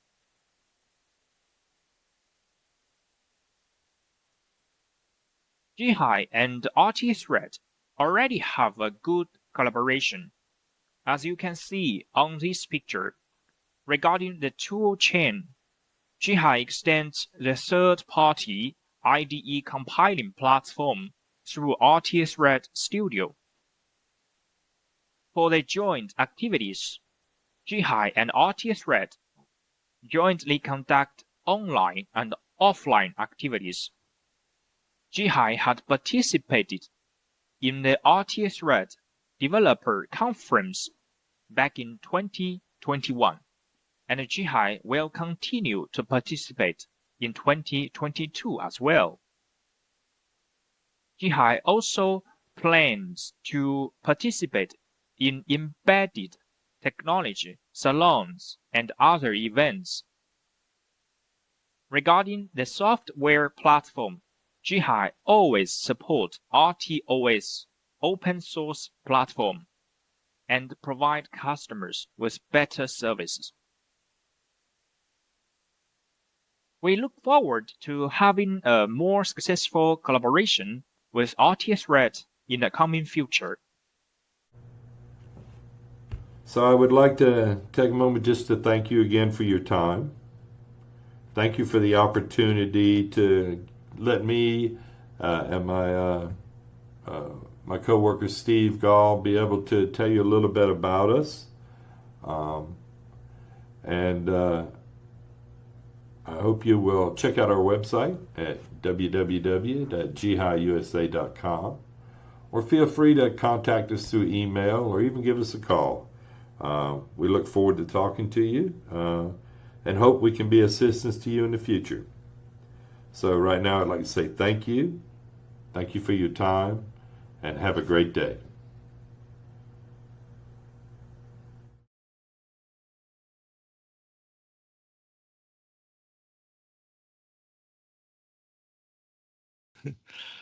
Well, it's always nice to see a new microcontroller kid on the block. So thanks to Zhihai. And now it's time for our first break of the day.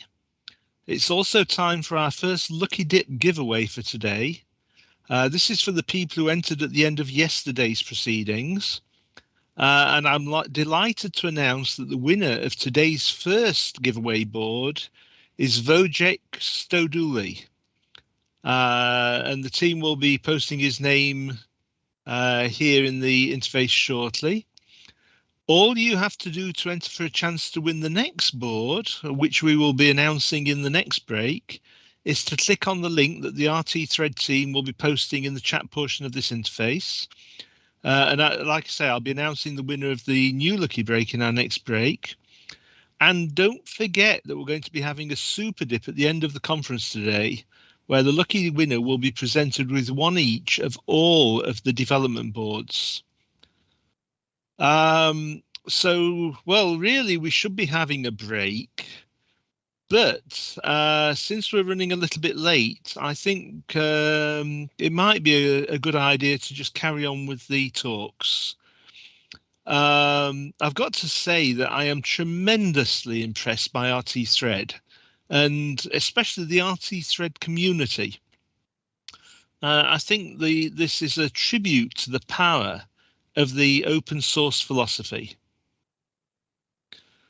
So moving on, our next presenter is Lance Harvey. Lance is an experienced embedded engineer who is passionate about all things related to embedded systems.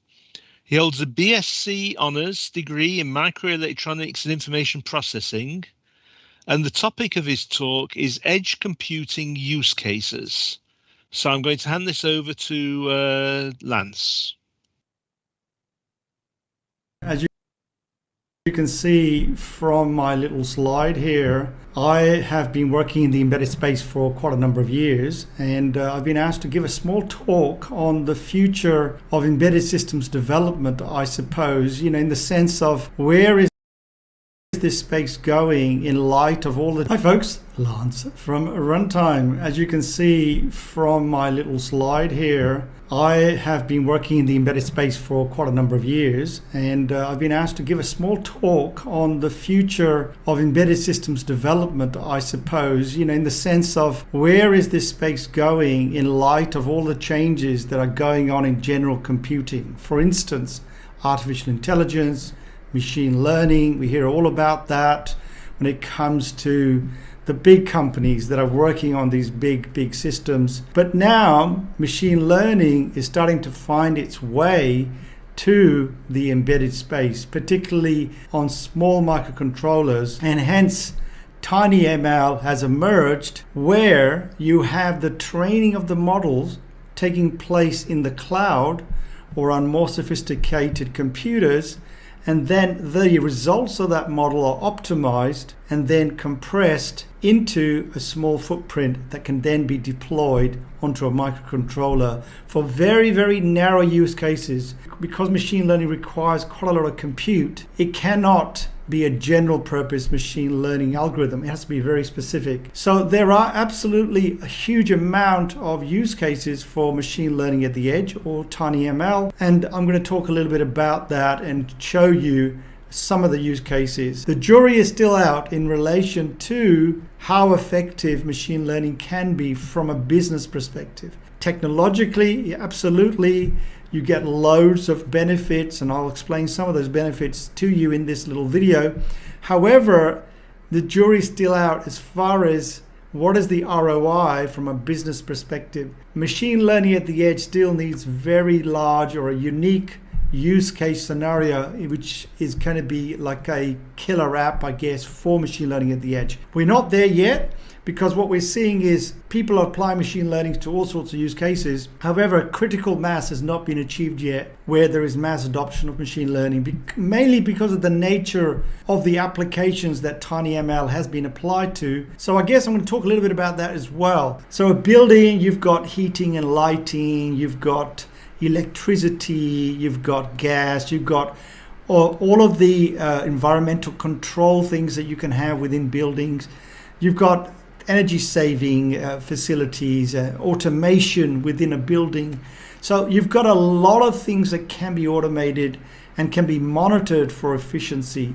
So machine learning at the edge can be applied across the whole range of different types of functions within a building to give it the smarts, if you like, to operate more efficiently and also to create more conveniency for the occupants of that building. So you've got here improve public safety, which I mentioned earlier, make the buildings smarter or the city smarter, prevent the grid downtime. So grid downtime, it really is, if you lose power in a building, what's your backup? A lot of buildings have generators, it could be a hotel, it could be a residential building, it could be a business building. A lot of these have backup generators, normally fueled by, some sort of a diesel engine, which will generate electricity for a certain period of time whilst the grid is being repaired. So these are certain options that people can provide them. Batteries maybe in the future, or some sort of a solar option, some sort of wind option, some of these green options. But I think this is what this is about, and how do you trip these devices before the problem occurs, because what you want is a smooth transition from when there's a blackout to when the power comes on. There should be some predictive analytics that is monitoring these fluctuations in the electricity and the current, and then doing that through the ML model, training that model. It can do more predictive analysis and be able to do that smooth switchover from the grid to the backup power source, and the end users will not even know that there was actually a blackout. That's ultimately what this is trying to achieve here. Then we've got things like the air conditioning, obviously, that's been mentioned here, and also preventive maintenance. Now, when an air conditioning unit fails, you don't want that failure to be there and then you got to deal with it. You want some sort of preventive maintenance where some sort of a system is looking at what's happening as far as anything that may be out of a pattern, and then tripping a sort of a backup system before it actually happens. You got intelligent environmental controls that's been mentioned, smart security cameras, which is obviously things like face detection and so on. This is all part of the security. Of course, this also talks about smart home voice control. I have all of that here in my home. I have Alexa, which I use, and of course we've got Siri, and we got Google Assistant as well. I have my home totally automated, but it's not automated via a server in the cloud. I've actually gone and used open source software using Home Assistant, and everything's locally controlled. So if the internet goes out, the systems still continue to work. But this is an application area also for TinyML to do predictive analysis for users of home automation systems, or those who are vending it. So I think, the idea of programming a smart home system in the old days, and still exists today, is the idea of setting up certain flows, I suppose, if this then that sort of idea, and then, based on a condition, a trigger, something will happen. Well, if we would extend that out and create some sort of a model that actually goes beyond this on and off kind of idea into the fuzzy logic. Fuzzy logic's been around a while, so basically machine learning is like an extension of fuzzy logic, where it will do some sort of analysis based on multiple parameters to give you a more accurate kind of outcome for your particular environment. Now, a good example of that is the Nest thermostat. Now, what the Nest thermostat does, which is very, very clever, in the first month, what the Nest thermostat will do, it will be looking at all of your heating and cooling habits. So it's going to look at all that, and it's going to create a model uniquely for your home and your patterns, your habits.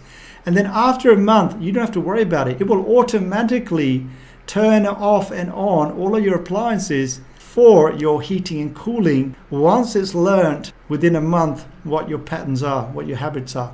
And that's really what predictive maintenance is trying to do, and predictive analytics is trying to do, let's say, with smart home technology. And I think that's the future of all of this technology. You're going to see a lot of TinyML applications being deployed into applications like smart homes and intelligent buildings and smart cities. Appliances have been getting smarter and smarter, and so every one of us has a microwave, has an oven, has a washing machine. All of these devices are getting smarter by the day. I have in my home a smart kettle, which is Wi-Fi connected, a smart fan. A lot of these devices are picking up this information. So what do you do with this information? Now, with Samsung and a lot of these vendors, they have screens on fridges. They have the ability to figure out what's in the fridge, so they can automatically order for you, which is then connected to an intelligent assistant. This is all part of the evolution of intelligent devices, IoT, I suppose, you know, it is really where the intelligence is with the Internet of Things, is more and more intelligence is kind of shifting towards the edge using technologies like TinyML. So you're going to see a lot more of that. And now health is a big one, right? So health, and I'm sure that you guys are all wearing some sort of a fitness tracker. I certainly do. I've got one of these. This is my fitness tracker. This is not an Apple Watch. As you know, with Apple Watches, you know, they're very much into, you know, fitness tracking and so on. I didn't go that path. I went this path because this has a sensor on it, which is a heart rate sensor.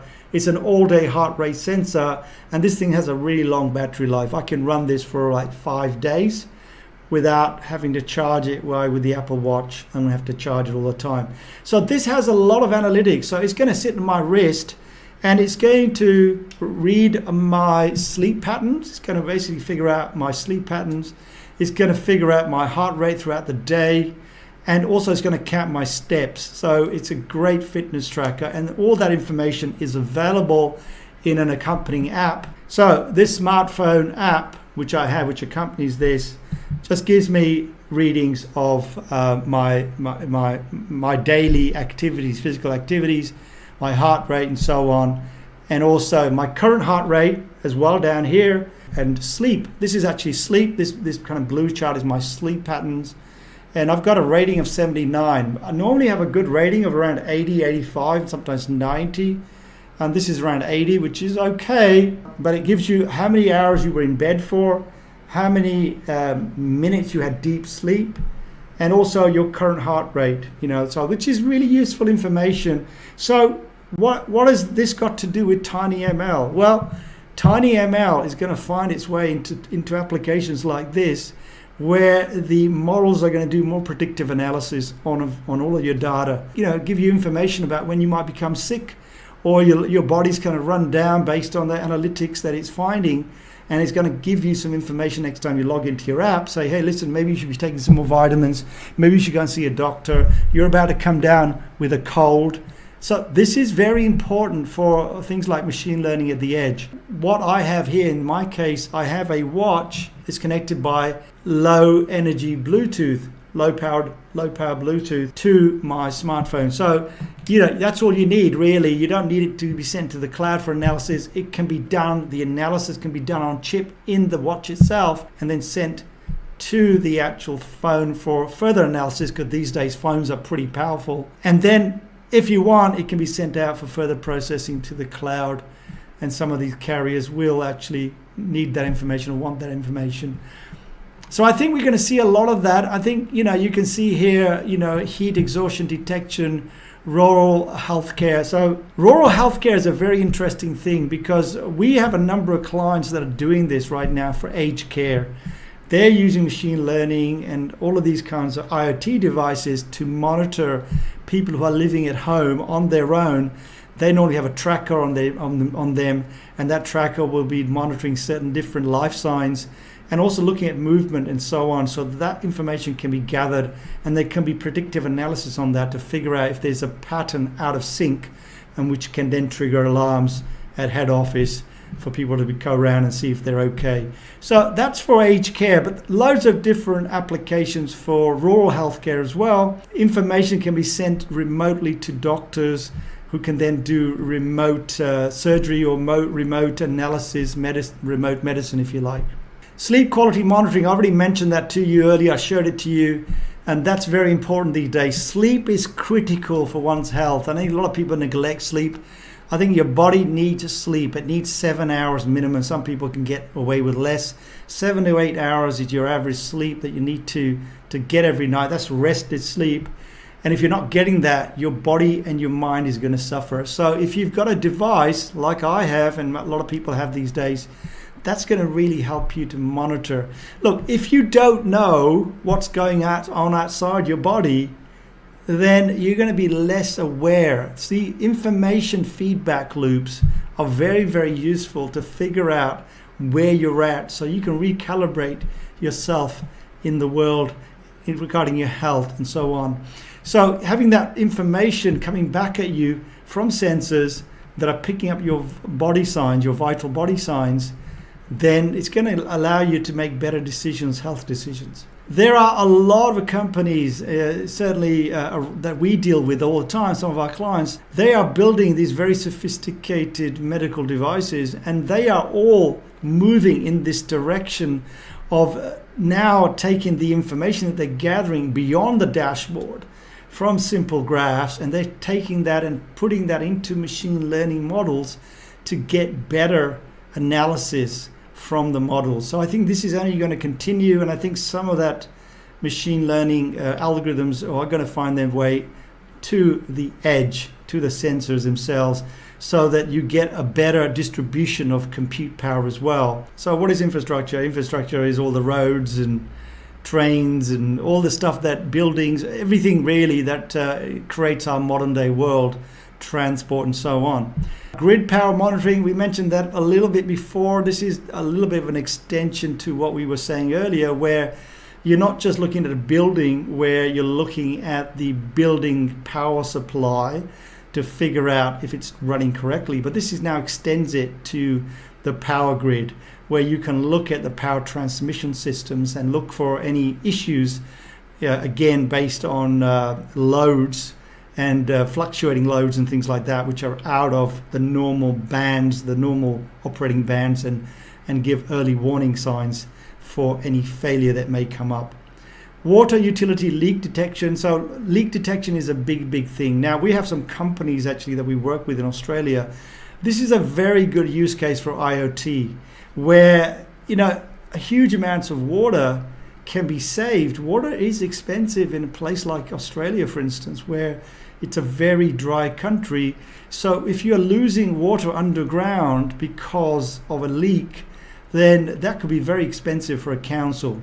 So we have a couple of clients that actually have gone and deployed leak detection systems to help councils figure out where the leaks are so they can be fixed quickly. And again, machine learning at the edge can extend that predictability to save water. Audio-based crime monitoring, things like the sound of glass breaking, that can be analyzed. Now in the old days, and it still exists today, there are sensors that you can put onto glass panels so that when the glass breaks, the sensor will get triggered and it will create an alarm. Well, you can extend that even further by analyzing the different sounds that are actually happening, because if a glass panel is broken by, let's say, a ball that's been hit over the fence by some kid playing ball, then it's going to be a different kind of situation than if it was a different scenario where it's been hit by a hammer or some other object. So you can refine the detection process to get a better alarm triggering rather than just your general trigger. So again, these are sort of some of the kind of sort of refined use cases for machine learning at the edge. Intelligent traffic control. Now this is a very good one for any motorist out there, including myself. When you find yourself at a set of traffic lights, there's no traffic either way, there's nothing, but the traffic lights are red because it's a programmed algorithm that is in the traffic light, and that is very simple. It's a delay, it's on a delay, and once that delay expires, that's when the lights will change. Well, what if you could extend that where you're looking at the traffic that is coming back and forth, and if there is no traffic, then you just turn the lights green for the motorists that are actually in a particular lane. That will smooth the flow of traffic. It'll become a more efficient flow of traffic. So that could be a use case for machine learning for intelligent traffic control. I think some people are actually using this and deploying it. Okay, I mentioned smart lights, smart street lights as well. Now, smart street lights is another situation where you got the street lights which are illuminating the roads. So why would you want to have them on if there's no one around? So you have to have sensors to detect people around, and when people are around, you turn them on. So you save energy that way. So that's one of the other use cases for machine learning at the edge. Automated road inspection. Now, this is a very important one as well. How do you figure out there are problems with the road? We are actually working with a company that have deployed such technology. They have a vehicle that basically drives around and has cameras on it, which are looking down onto the road surface and figuring out if there are potholes, and then reporting that back, analyzing that information, reporting that back to councils. So again, that's a very, very good way of detecting potholes. Other people have done this through social means, where you have apps, navigation apps like Waze, that will then report back, drivers will report back where the pothole is to other drivers to avoid potholes. But I think this system that I've just talked about, which is using computer vision and machine learning at the edge, that's directly relaying that information back to council. So that's another use case for machine learning at the edge. Now, we mentioned wearables earlier on. Now, the watch is the wearable. It's also a medical device, so that's why I mentioned it's kind of both, really. Wearables are a big thing now. So the wearables now, as you know, with the Apple Watch, there's many, many other specific companies, including the Oura Ring. There's actually a company that creates a ring just like this ring, but it's a little bit bigger. And inside that ring, there's a battery. There's also a huge amount of sensors in there. And what it does, it actually monitors your heart rate and your temperature, body temperature, and all sorts of other things, motion. And it's all very convenient because it's actually in a ring, right, form. So having such a device on your fingers is very good. So the way you charge it is actually they have a sort of like a holder where you slot the ring into it, and it's actually charges by capacitive induction, really. So a bit like your iPhone does, and it would just charge the ring automatically. And huge amount of analytics is collected. And there's obviously machine learning. I'm not sure how much machine learning is at the edge for this device, probably none, because all the information is collected and sent back to your phone and then sent to the cloud for analysis. What else can you do with wearables? Well, wearables, they have battery, right? They have to be, you have to have a battery because they're portable. So you can create better interfaces, you can improve the battery life, and you can create privacy and better privacy. So improved battery life is a very good one. Once you have a watch on your wrist, what you want to do is the algorithm should be figuring out over time the movement, your movement. How often do you look at your watch? How often is it by your side? How often does the screen turn on? If you look at all those analytics, you can actually probably create a model that will give you a better way for when you want to turn the screen on and off, and it can predict your motions and maybe be able to sort of reduce your battery life over time. So that's one of the applications for machine learning for battery improvement. And they say reduce power budgets, running efficient algorithms on device without having to send data to the cloud for further analysis. So that's another way. That's basically saying, okay, so that's really using the compute power in the actual device and doing it on device before you send it to the cloud. That's one other area of machine learning, but what I was referring to was also an algorithm that you could use for predictive analysis of the user's movements and be able to manage the battery life that way. The wake word detection. So always on word detection for simple headset commands such as on, off, play, and stop.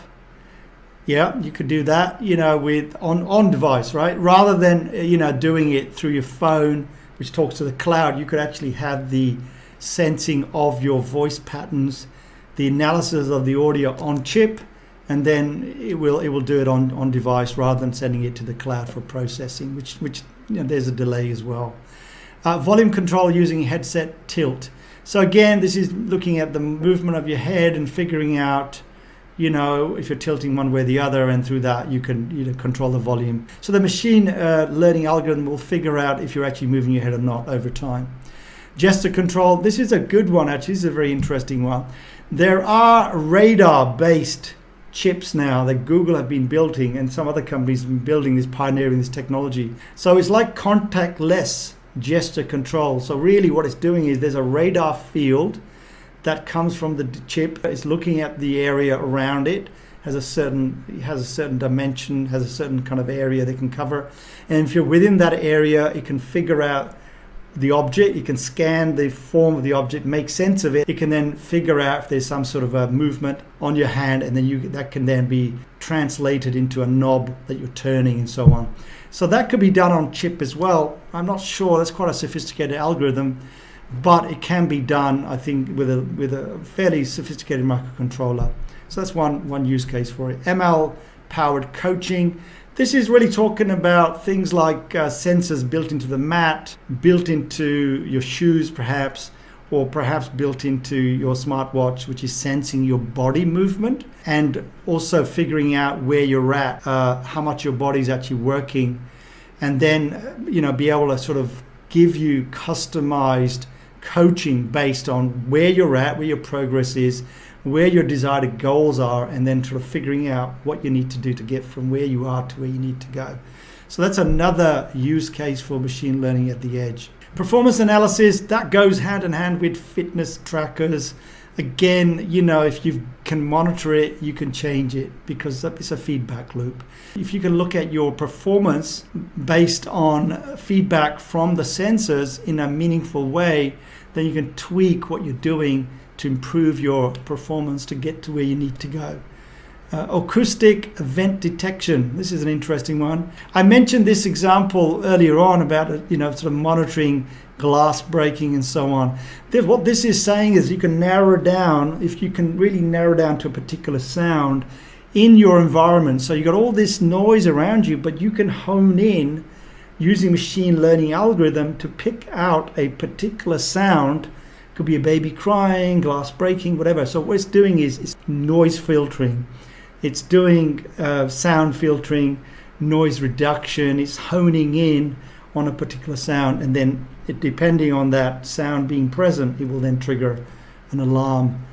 So you can work in noisy environments. Asset tracking is very important, particularly for logistics. This is a great one for supply chains. You're shipping a lot of goods around the world, and a lot of the time users, end users, buyers want to see, they want to see where their product is, so they can figure out using machine learning. You can provide interfaces to the end user. I mean, these are pretty common nowadays, where you can track exactly where your product is along its track from the original seller to your house. So asset tracking is normally done by having some sort of a marker within the product that's actually on its way from the manufacturer to the buyer.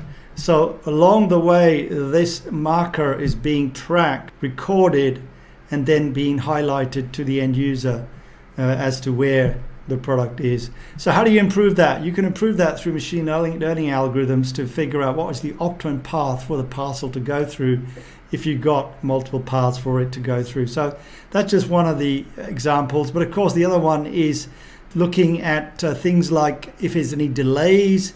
You can do analytics on that as well, depending on how the product is tracking through the different channels, because sellers may have multiple channels. They may be looking at what's the optimum channel. So using machine learning, you could actually optimize the different flows of your product to the end user using machine learning models. In closing, what I want to say is that I urge all embedded developers, inventors, entrepreneurs in the IoT space, Internet of Things, and also in the machine learning generally. TinyML is a set of tools and libraries for low powered, low resource constrained environments, particularly microcontrollers, where you can deploy very narrow use cases for machine learning at the edge.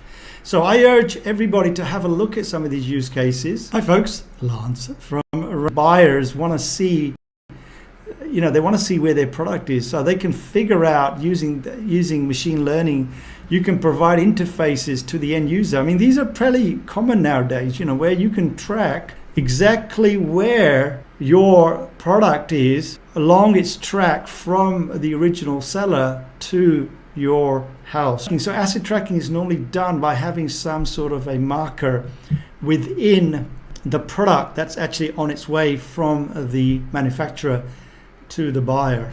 So along the way, this marker is being tracked, recorded, and then being highlighted to the end user as to where the product is. So how do you improve that? You can improve that through machine learning algorithms to figure out what is the optimum path for the parcel to go through if you've got multiple paths for it to go through. So that's just one of the examples. But of course, the other one is looking at things like if there's any delays, you can do analytics on that as well, depending on how the product is tracking through the different channels, because sellers may have multiple channels. They may be looking at what's the optimum channel. So using machine learning, you could actually optimize the different flows of your product to the end user using machine learning models. In closing, what I want to say is that I urge all embedded developers, inventors, entrepreneurs in the IoT space, Internet of Things,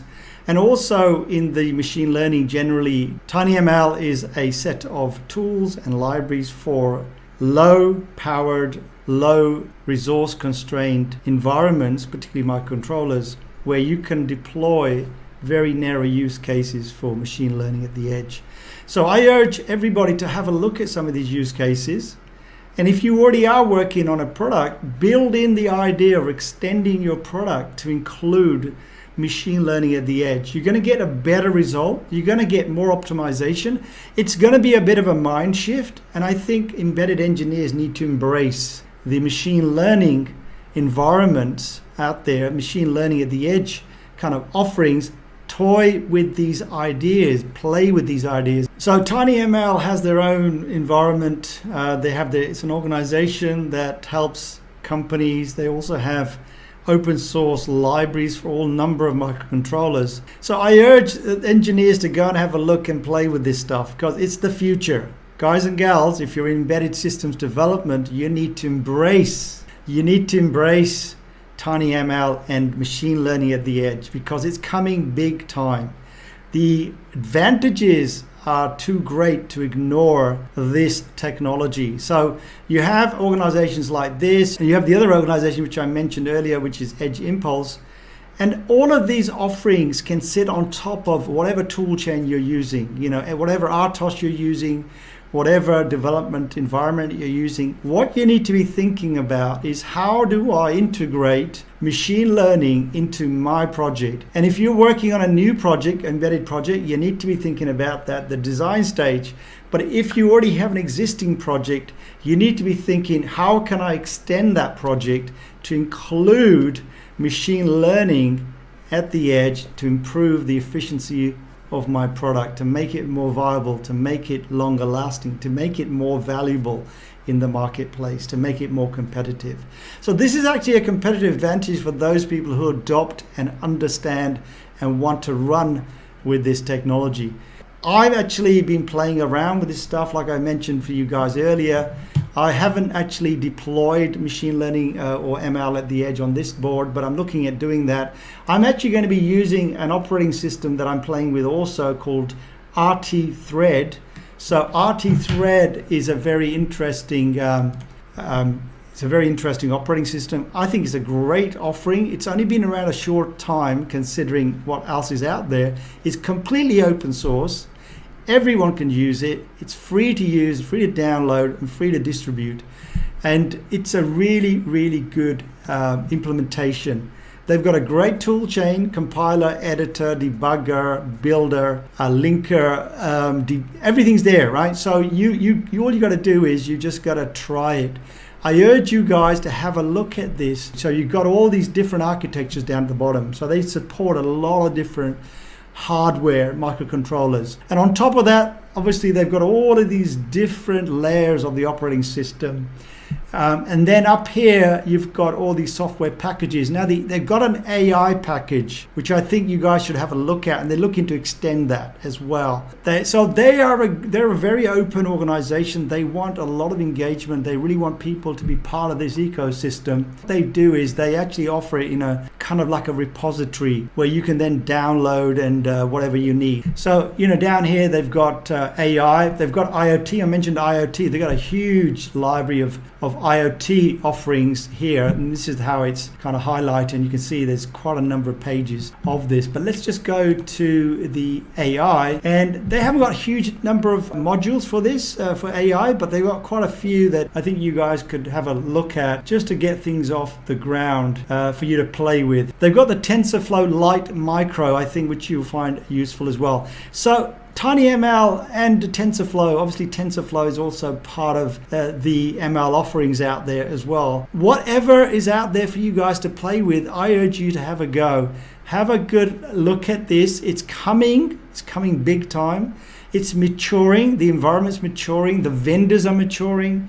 And I think this hooks in very, very well with IoT. It's going to give so much power and value to Internet of Things as we move through time, that I urge all firmware engineers that are out there that are looking to expand their list of skills and experiences to go out and start playing with machine learning at the edge. So guys and gals, I hope you found this useful and interesting and informative. I urge everybody to keep learning, lifelong learning. Keep learning. The landscape, the technology landscape is changing at an incredible rate. We are also going to be attending a trade show at the Embedded Technology Convention in Singapore. It's going to be held in September. We are one of the exhibitors of this trade show, so come and have a look at us, have a chat with us. Down here, you can see us down here. We're in booth 919. Remember that. Please come and say hello. If you're going to be in Singapore in September and you're attending this trade show, this convention, we're going to be there. I'm going to be doing a little presentation there on exactly this topic, and we'd love to see you guys. We'd love to meet you guys. If you have any questions for me, generally hit me up at lance@runtimerec.com and enjoy the convention, enjoy the conference that you guys are at. I'm looking forward to learning from all the other speakers. Thank you so much for listening to me, and have yourself a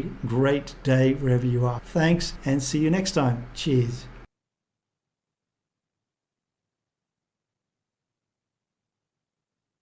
Well, thanks so much to Lance. That's given us, it's certainly given me a lot to think about. It was interesting to say he's going to be in Singapore, I think, in September. I'd love to go there. But unfortunately, I'm going to be speaking in Norway at the beginning of September. I'm doing the keynote for the FPGA forum there. So that's going to be quite exciting as well. So one of the things that Lance was talking about, I totally agree.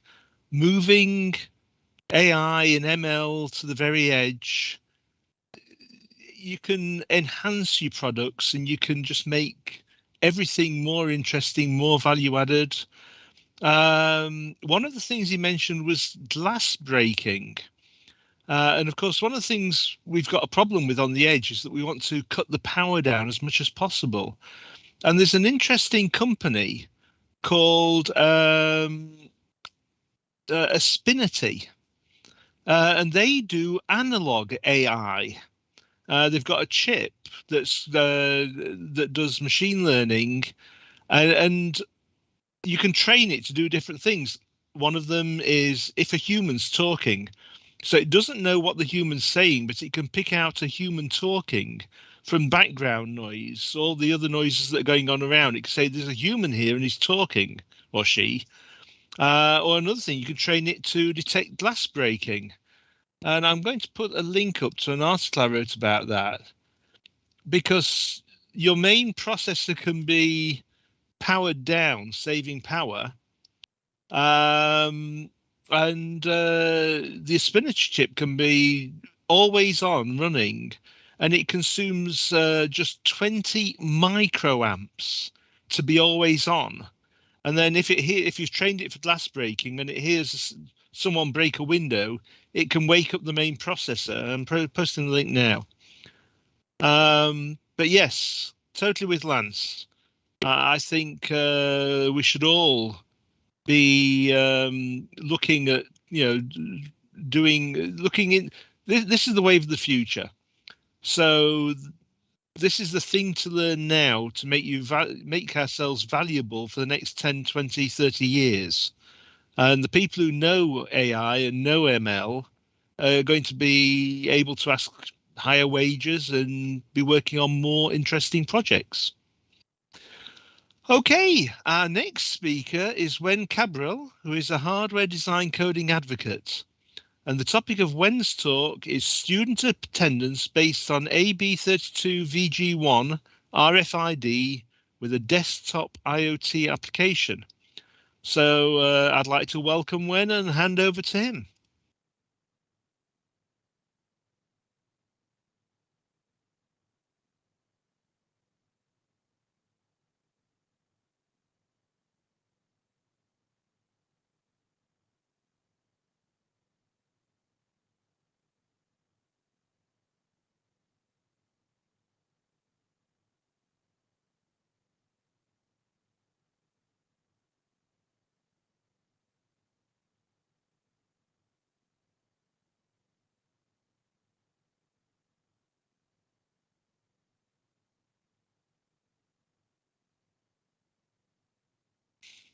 Hi, Wen, your microphone's off at the minute.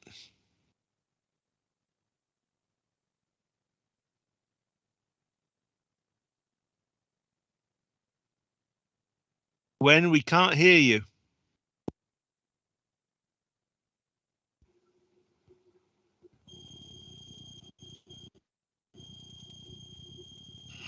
Can you see me now? Ah, yes, there you are. Welcome. Okay, let me share my screen. Oh no, we've got your screen. Oh, you got my screen? Yeah, well, we had. Yes, there. Okay. Yeah, what we didn't have was your sound. Okay.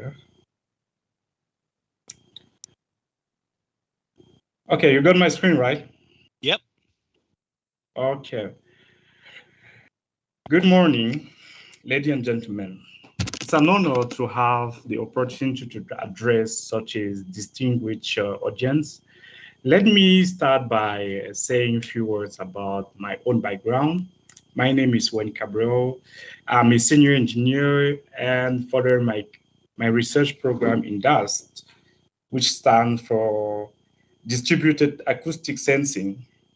And I'm doing it at Zhejiang Normal University in China. The focus of our presentation talk is students management system based on RFID plus a MCU named AB32GV1 with a desktop application. Our talk is particularly relevant to those of you who are questioning themselves on how to make a communication between a hardware design and desktop application. This talk is designed to act as a springboard for discussion. We have structured this presentation as follows.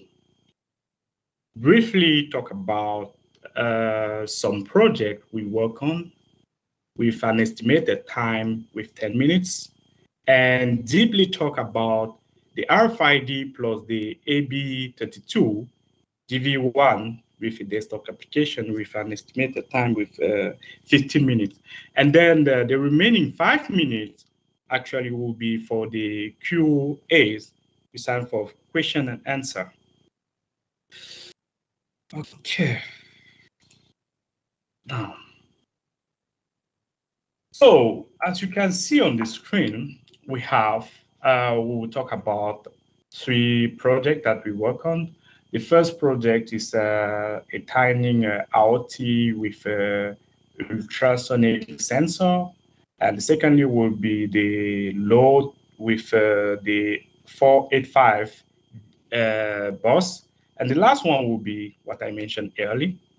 And if you have any question, you can reach me out at my email or my my Twitter account that you have the link just here. Okay, this is the overview of what I just said earlier, but let me just talk about it.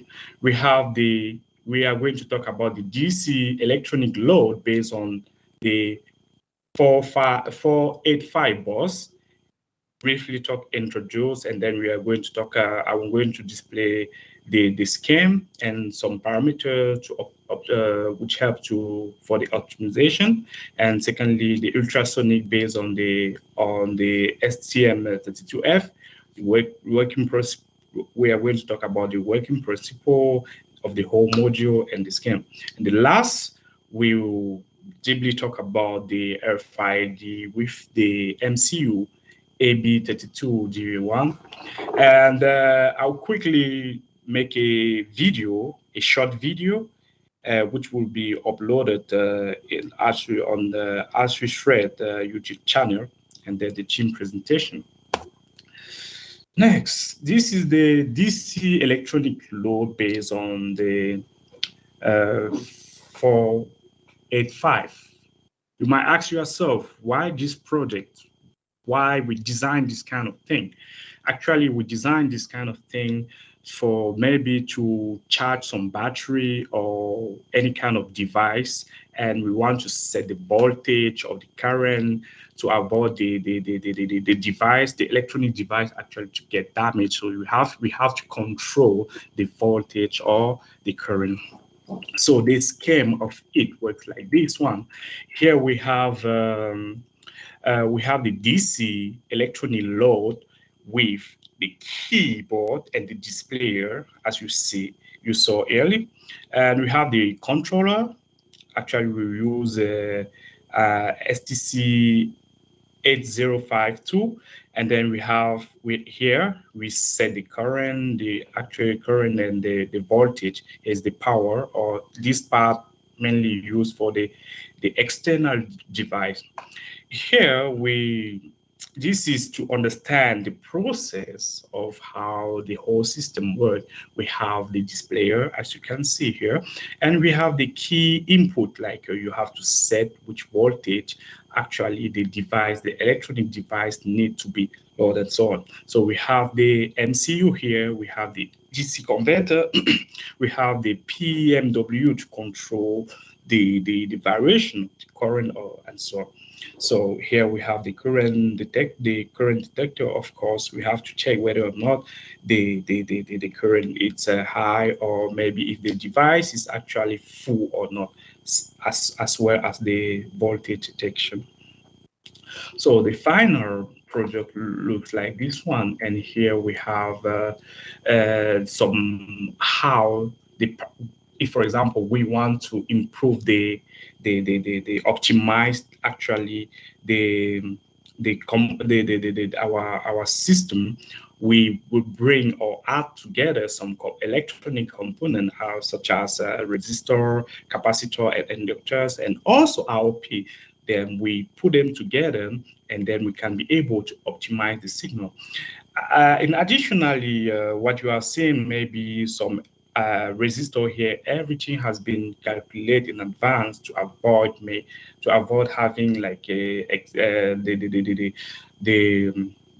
device, the external device might be explode, or the battery might be explode. So this is all about this project. Now, the second project actually was based on the STM32F103. Actually, it's a tiny IoT system that we designed in our lab because we were tired, like tracking the distance of people during the pandemic or something like that, or maybe because this system can be also applied in the front door. When someone is there, the door will be open. So we designed this kind of thing. Actually, it has a ultrasonic sensor. As you can see, we have a buzzer, we have the LED here, and then we have the GSM module actually who will send the data to an MQTT platform. As I said, it's a tiny IoT system.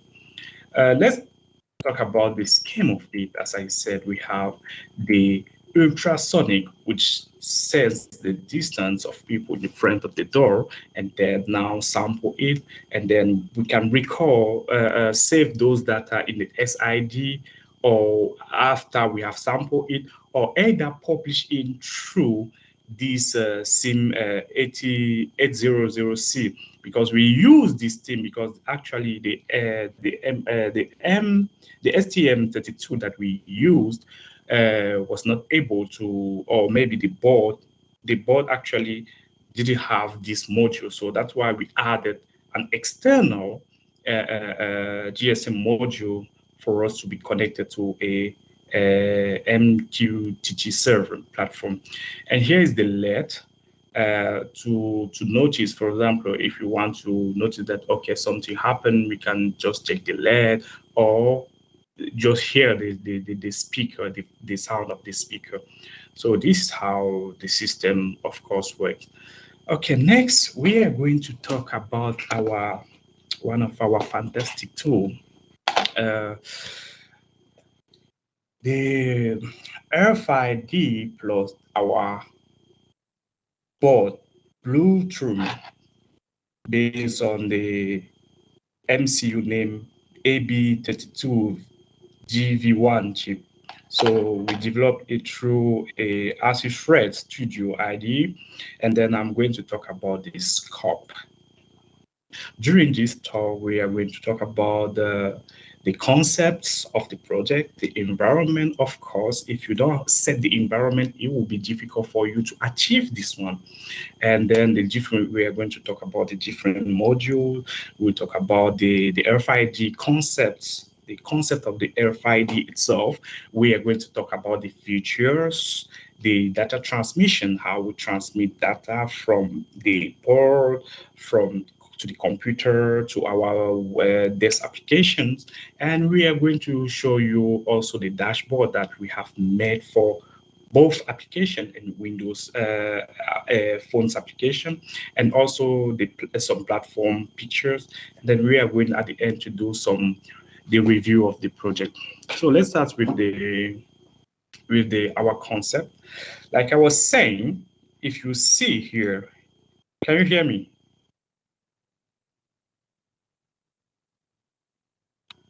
If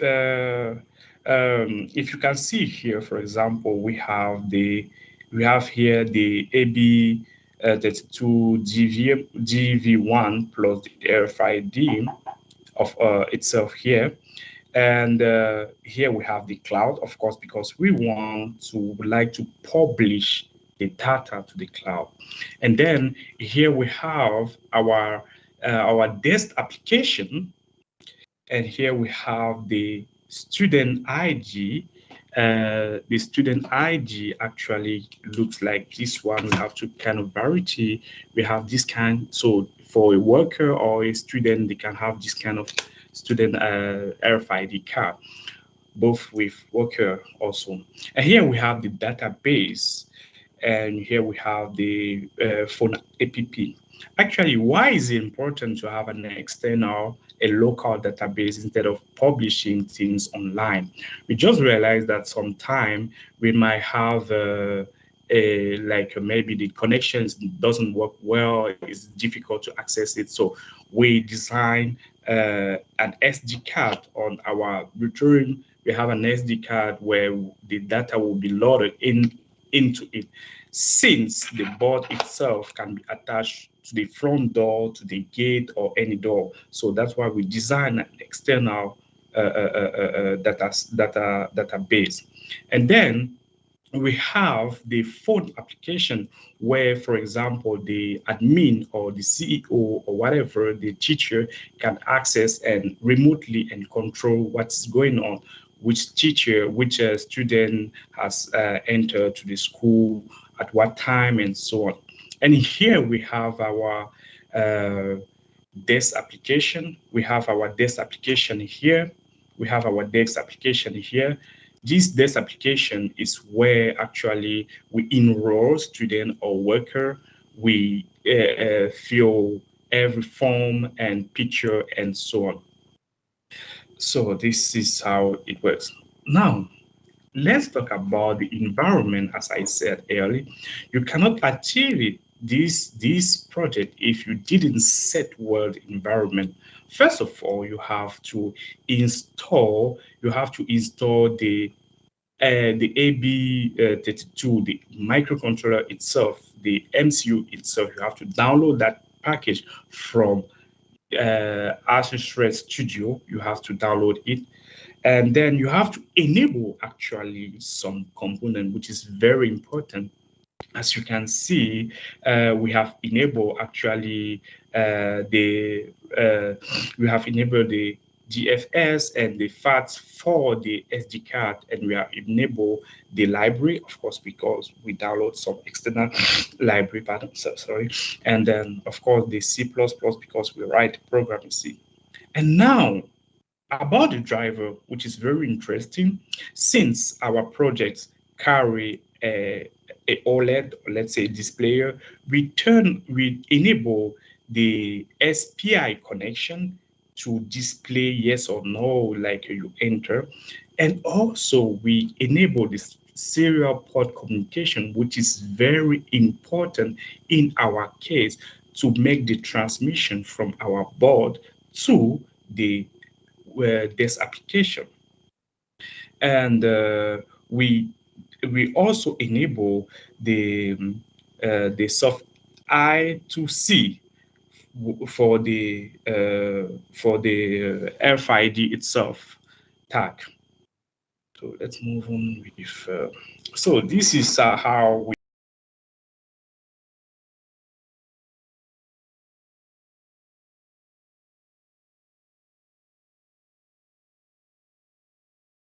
we have the MCU, the board itself. Then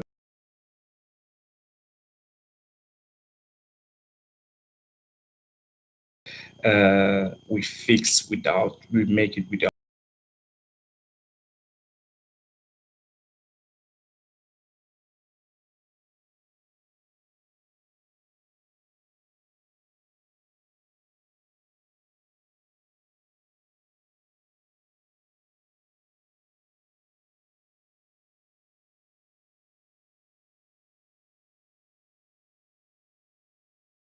Developing this module at that time, we weren't about that. We could have developed the DES application with ASUS Red.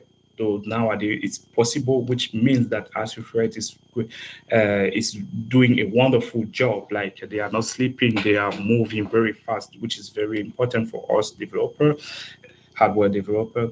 And it has been designed actually with an external platform named Visual Studio, and itself it helps to enroll or to register some student or workers, or even the CEO itself, because he has to register. He has to if you want to access those data, actually he has to connect himself.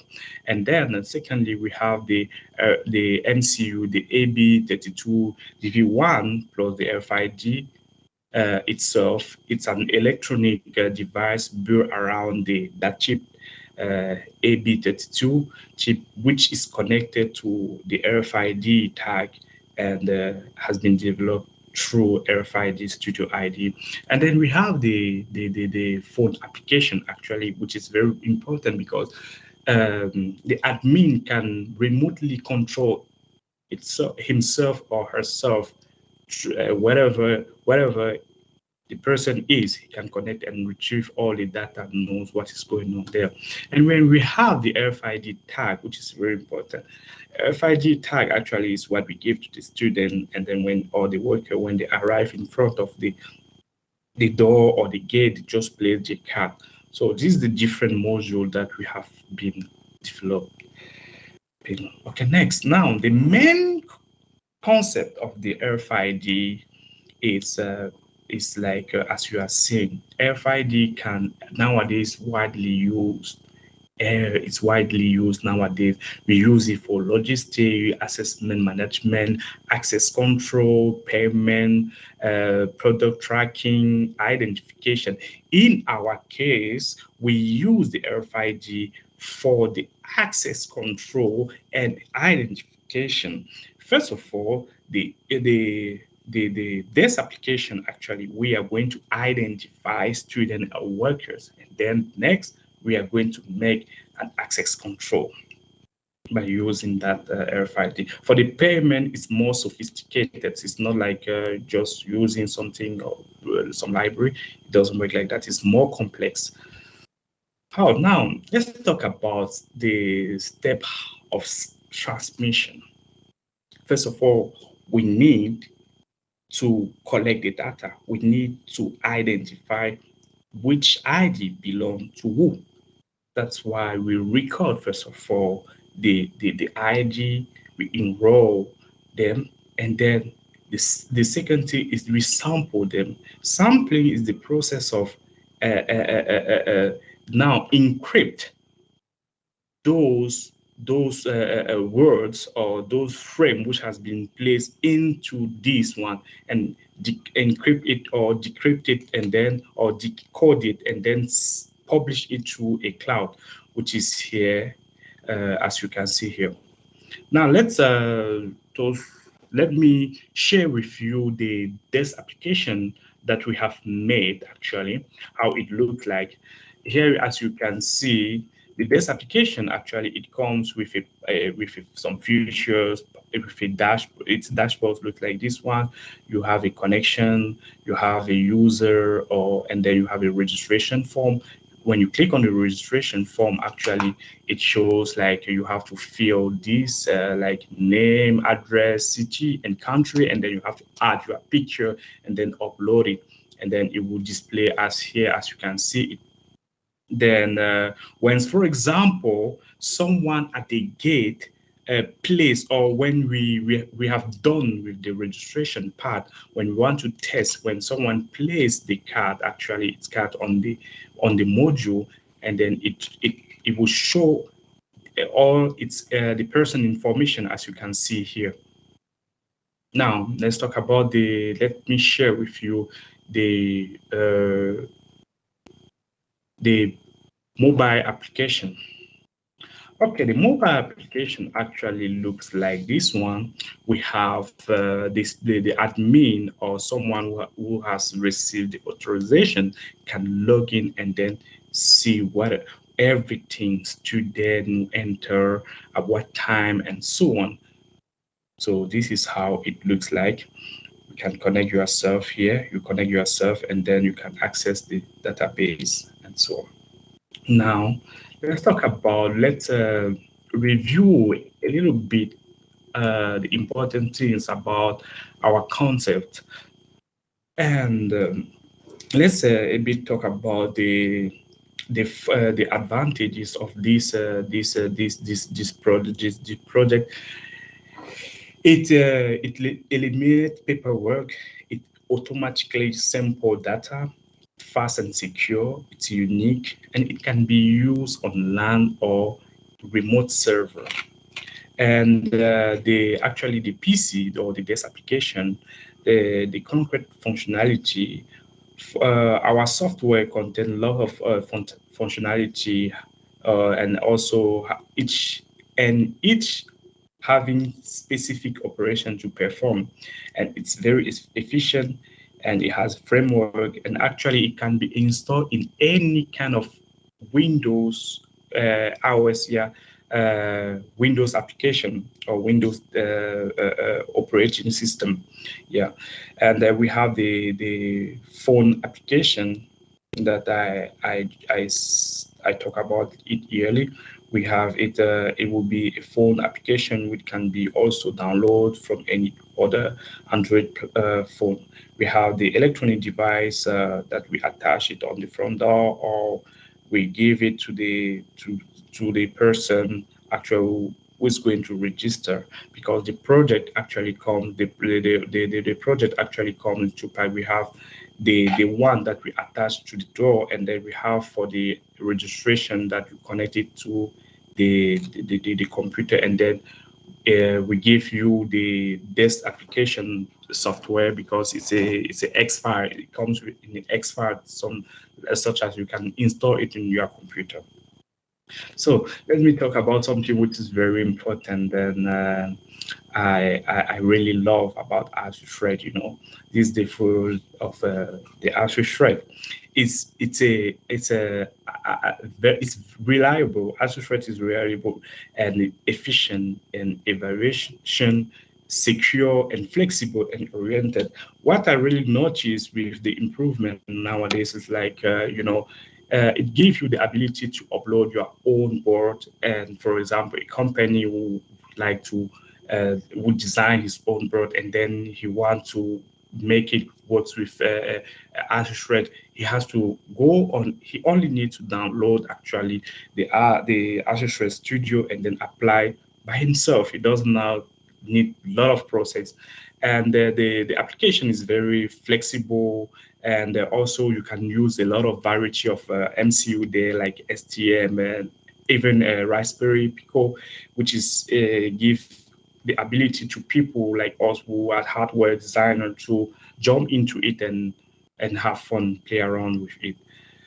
Now, team presentation, me, Wayne Cabral, I'm the one who will present this one. And thank you for your attention. If you have any question or after any question now or after this presentation, you can reach me out with my email address, as you can see, or follow me on Twitter, and then we can talk. Now, I'm going to share with you a small video that we have made. Oh, I don't know how to, if I have to share again the screen. Okay.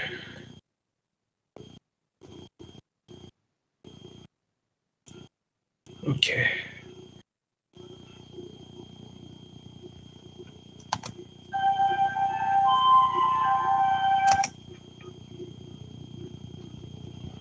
I don't know if you can see my video. Can you see the video? I'm not seeing it yet, Wen. Okay. Well, maybe I have to share sharing, and then wait, give me a bit.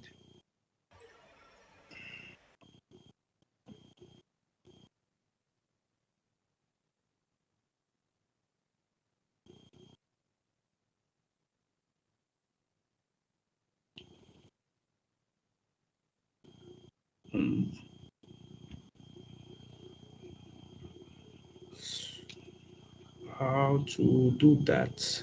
Windows. Okay.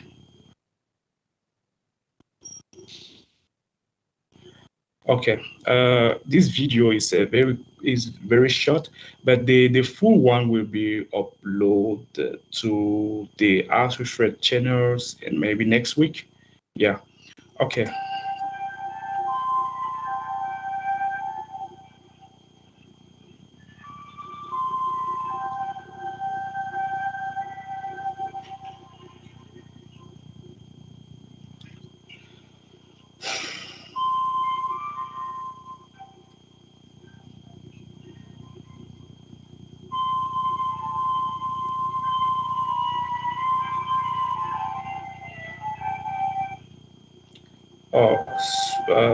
So the video is very short.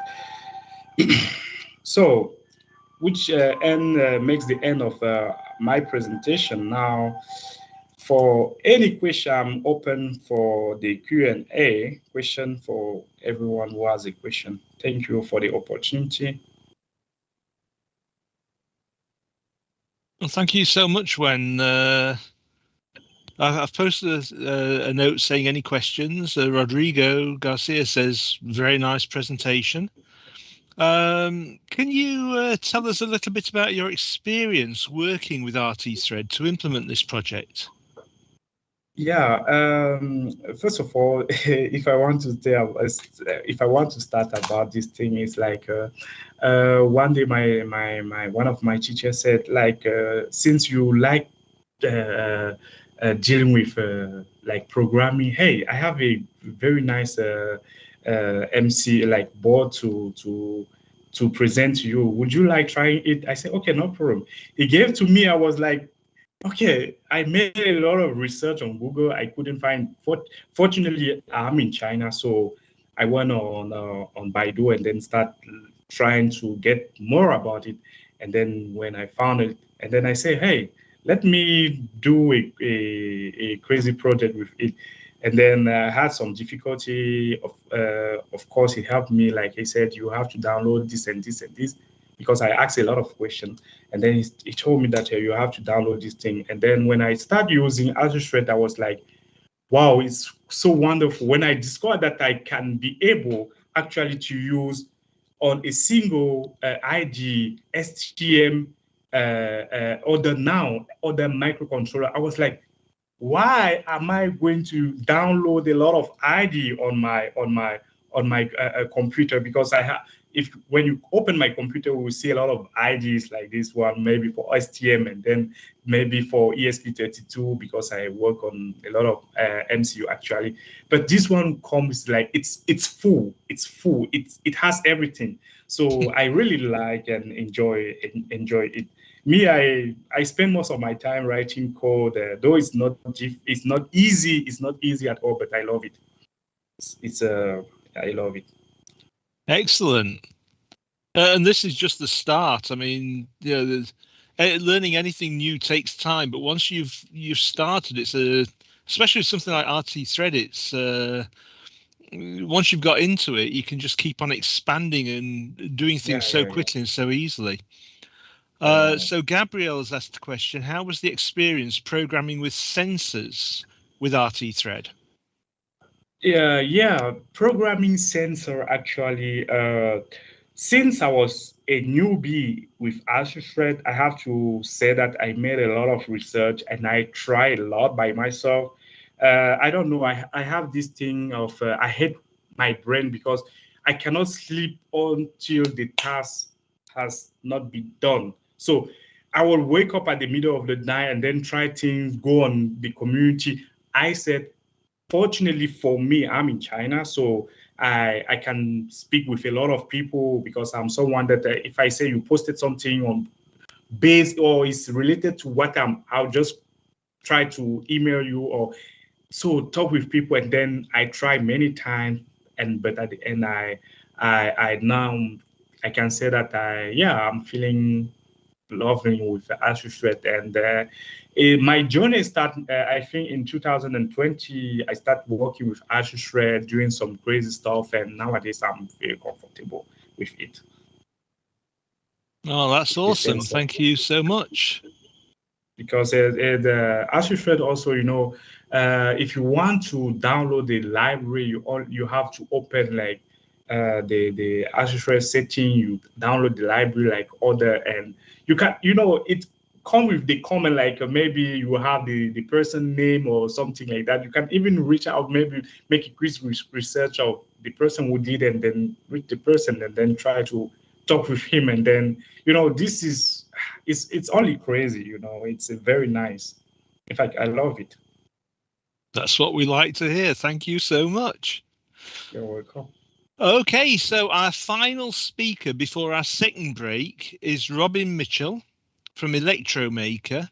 Robin is an electronic engineer who's been involved in electronics since the age of 13. After completing a BEng at the University of Warwick in England, Robin moved into the field of online content creation, developing articles, news pieces, and projects aimed at professionals and makers. And currently, Robin runs a small electronics business called Mitch Electronics, which produces educational kits and resources. So the topic of Robin's talk is the trouble with documentation and modern code. So I'm looking forward to this one. Robin, take it away. Right, can you guys see me? I turn my microphone off. Yes. Yeah, brilliant. Right, fantastic. Okay, so just going to go do the screen share. Get that onto there. Hopefully, we can do the slideshow. Start. Right, just to confirm, you can all see that? Yep, absolutely. Fantastic. So, as my very good friend just said, I am involved with the area of news, media, and that kind of stuff. Mitchell Electronics is currently shut down, but going to restart soon because of COVID. The shortage of semiconductors that I'm sure you're all aware of caused a lot of problems, and basically I couldn't get my hands on half the parts I needed. So hopefully I can restart that one. So really this presentation is more of a rant at the engineering community than it is you know, sort of like a sort of things you typically see in these things. Basically, as an engineer, especially someone who does a lot of maker stuff, whenever I look at code examples or when I look at new microcontrollers coming out, it's amazing how often the documentation for this or the code examples tend to be complicated, convoluted, or sort of very obscure. And so basically the idea of this presentation is to try and show some examples of bad documentation, show examples of what documentation should look like, and then to try and get engineers to appreciate how their customers are not them. So one thing I've always found, especially with my father isn't a mathematician. He's very, very brilliant. He's very, very clever. The problem is when he was teaching me maths at home, he assumed that I had the same level of intelligence as he did, which was not true in that case. And so he never understood why I didn't understand the things he did. Now, that's not to say he wasn't a good teacher, but because of that, he wasn't able to recognize that the person he was teaching wasn't as good as he is. And so that you tend to see this in engineering, where they may write some documentation or code examples, and they're not entirely clear, and it makes it difficult to get into something that's quite advanced. So to start off, let's just look a bit at how hardware has changed over the years. So going back 20, 30 years, when the first microcontrollers and the first microprocessors came out, they were very, very simple. They had small memory sizes and their peripherals were limited. And that basically meant that understanding the entire workings of a microcontroller was very easy to do. So you take something like a PIC16 chip and it's very easy to understand the entire thing, whether it's the UART peripherals, SPI, I2C, how the oscillator tuning bits work. You can program these things in bare metal. You can go right down to the assembler level. You can program bank switching, and it all makes sense. And it's very, very simple. But as technology progressed, things got more complicated, including things like DMA. You had things like very advanced sort of UART systems that had lots and lots of registers, all able to configure it in different ways. And because of that, it became quite difficult to interface with all this stuff. And a good example are modern ARM microcontrollers. Now, you can program these things on the bare metal in assembler, but it's not a very good idea to do so because they are very, very complex. And trying to do the most simple program can end up meaning hundreds of lines of assembler code just to get the peripherals correctly initiated. And so that's where we see high-level languages, things like C, C++, Python. So the idea of these languages was to essentially simplify the coding stage by creating some level of abstraction between the processor and the code. So in the case of C, we don't have to worry about particularly how memory is allocated by the compiler for variables unless you're doing something specific. You can allow the compiler to sort of do all that yourself. And so what that means is you don't have to worry about how the CPU registers are doing stuff. You don't have to worry about what the peripherals are doing because there's some kind of API wrapped around in C that handles all of that functionality for you. And so that is essentially what the goal of high-level languages are in modern microcontrollers and computing systems, which is why you never ever see assembler code in modern PCs. You never really see it now in microcontrollers unless you're doing something really, really specific. And these types of high-level languages also make multitasking a thing as well. You know, it makes it much, much easier. So to give you a funny example, actually, I'm currently designing a Z80 computer for a bit of fun, and I've actually made it into a multitasking system.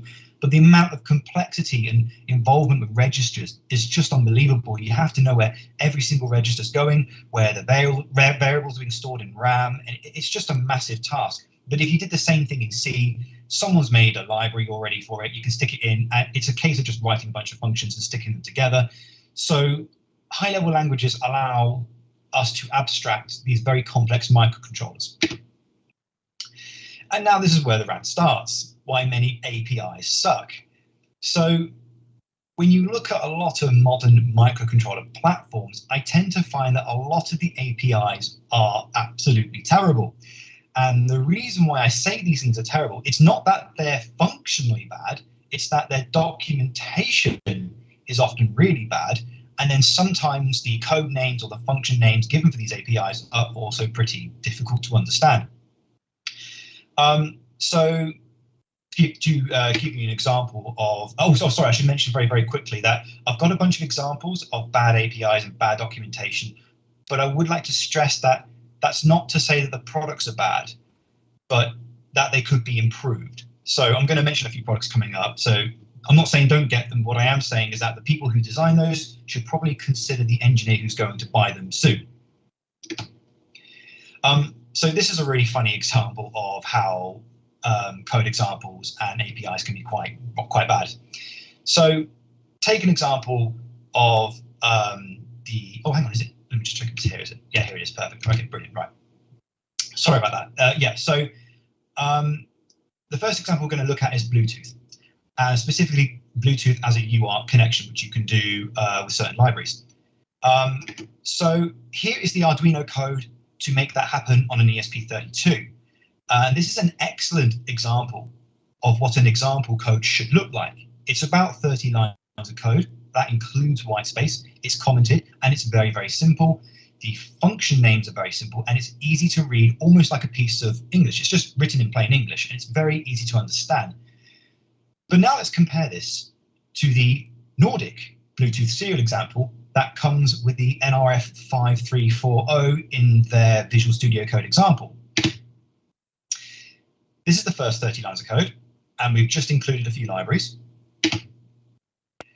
We're still 250 lines in, and we're doing some kind of memory allocation that's not commented. A few hours later, after going through the code, and we get down to about line 627, and that is the equivalent example on the NRF530 by Nordic Semiconductor compared to the ESP32 on the Arduino IDE that did it in 30 lines of code. Now, in my opinion, this is unacceptable. If you're going to make an example that's just to send a few bytes over UART, just to show the user how it works, having 600 lines of code with comments sparsely put around, in my opinion, is going to send makers over the edge. And so I thought we would look at a second example, which is to do with the STM32 range products and how they have some issues in terms of trying to convey information and trying to make their platforms easy to use by makers and engineers alike. So in the case of STM32, things have changed recently, but for the past few years, if you wanted to learn how to use the STM32 devices in the STM32Cube IDE, it came with a lot of problems, and it was mainly to do with the fact that the online tutorials were very sparse or poorly written or all over the place and fragmented. And it took me a very long time to figure out all the little tips and tricks to getting it to work. So the Arduino IDE can program STM32 devices, but it hides the peripherals of the STM32, which is why I've always wanted to code it in the native STM32 IDE. But I did find eventually one video series that sort of demystified it perfectly, and it went through. The guy who actually made the video wasn't even a member of STM32. He was a maker of his own, and he sort of figured out all the little things you need to know about the integrated development environment to figure out how to make it to work. And after studying his video, and I realized all the little things that I was doing wrong that weren't clearly explained on online tutorials, basically made it very difficult for me to use it. So again, it is a good IDE, but there are lots of things that it doesn't mention. And one of those, which was quite annoying, was the fact that you had to configure the SWD pins. And I can't go through the example now, but basically there's a small little option in the pin mapping that you have to select. And if you don't select it, you can only program your device once before it can't be programmed again. And that's because it doesn't understand that. It basically, I think it switches those pins from being programming pins to sort of like digital I/O pins, and then thus it can't communicate over those pins, which is very, very important, but it was never clearly explained online. Another few little things that irritated me were things like that register bit definitions had already been shifted, but it hadn't been explained. So, for example, bit 7 wasn't accessed using the number 7. It was accessed using something like the number 80 or something, because that represents the highest bit in an 8-bit number. And there was also another one, which was that the system peripherals for debugging had to be enabled by the user, but were not enabled by default. So if you didn't enable that, you couldn't debug, but it wasn't clear that it couldn't be debugged. So again, this is an example of poor documentation and poor examples of how to use their products, which made it hard for people like me to get into this. So again, we go back to the Bluetooth example for the ESP32 in the Arduino IDE as being an excellent example for software. And again, it comes down to a number of things. The online tutorials for it are very, very good. They're numerous and they're very, very clearly explained. The many comments on the code also helps to describe what's going on. And the use of clear English in the function calls mean that it's very easy to read and understand what's going on. So if we look at the serial print function, this is just an example of how the API for the Arduino IDE is just brilliant. So when you go on the official website for Arduino IDE and you look up serial print, you get a whole bunch of stuff about how it works and examples of how it works. So it doesn't just show a function with some sort of describing what it needs. It actually shows an actual code example of what it would print. As we can see down here, serial.print in brackets 78 gives 78. It's very, very simple. It's very easy to understand, and it clearly shows what the function is doing. Now, an excellent example of online documentation would be the W3 Schools website, which teaches people how to code things like HTML, JavaScript, and CS. And what's really nice about their website is that not only are things clearly explained, but they have a really nice layout for the website, and it's very, very clear and very easy to follow and understand, and everything's in order. I do tend to see some tutorial websites for some products for engineering parts sometimes can be a bit sparse or fragmented, or in other cases, you might find that it uses a very old system or an outdated system, so it's difficult to navigate. And another example of excellent online documentation is Blue Wireless. They have these products called note cards, which are cellular devices that are a system on module, and you only have to communicate over them through a serial port using JSON code. But one thing that's really nice about their website is that not only is it clearly labeled and very well presented, they also have an inbuilt terminal on their website as well. So you can put in commands for your connected device into their website, and it will communicate with your note card over USB. And even better, the code examples they give on their website can be directly downloaded to the note card, so you can confirm that your thing is actually working. And each function is clearly described, and it's just an excellent example of what documentation should look like. And so now we are going to move over to APIs as opposed to documentation. So documentation is about describing, what it is that you've built or what your product is and how it works. But APIs are the actual sort of software library that you're using to interface with what it is that you've created. Now, this table here shows sort of a quick comparison between what a good API function name would be and what a bad API function name would be. So things like the Arduino, they use things like sendbyte, readstring, Wi-Fi connect, kernel restart. These are good API function names because it's obvious what they're doing. If we look at the equivalent, that I have seen these in quite a few open source libraries. I have seen these in libraries for microcontrollers sometimes, and they use API names that it looks like they're trying to cut down on the size of the function in terms of the number of characters used to represent that function. but it doesn't help the coder. It doesn't help make it readable. So I've seen, for example, K-reset as kernel reset. I've seen that before, and it's obvious when you know what it is, which it would be obvious to the original engineer who designed the API. But if you're new to the API and you see that in a piece of example code, it's not entirely obvious what it's doing. And so I think the most important thing when it comes to API function names, they have to be readable English. And when it comes to code examples, comments are absolutely everything. And it's amazing how often I see example code not have enough comments. So one thing I've seen some coders say is that you can have too many comments, but I completely disagree, because comments enable for any programmer to look at your code and understand exactly what is going on. But of course, comments are a double-edged sword, in that if you write a comment that's incorrect, that describes something incorrectly, I would argue and say that is probably the most dangerous line of code you can ever write, because you may write a library that's got a bug in, you have a comment that describes what it's doing, but the comment is wrong, and then someone's trying to debug their code and figure out why it's not working. They would look at the comment and assume that the comment is correct. And so it's absolutely essential that you comment your code, but at the same time, you make sure that the comments are accurate.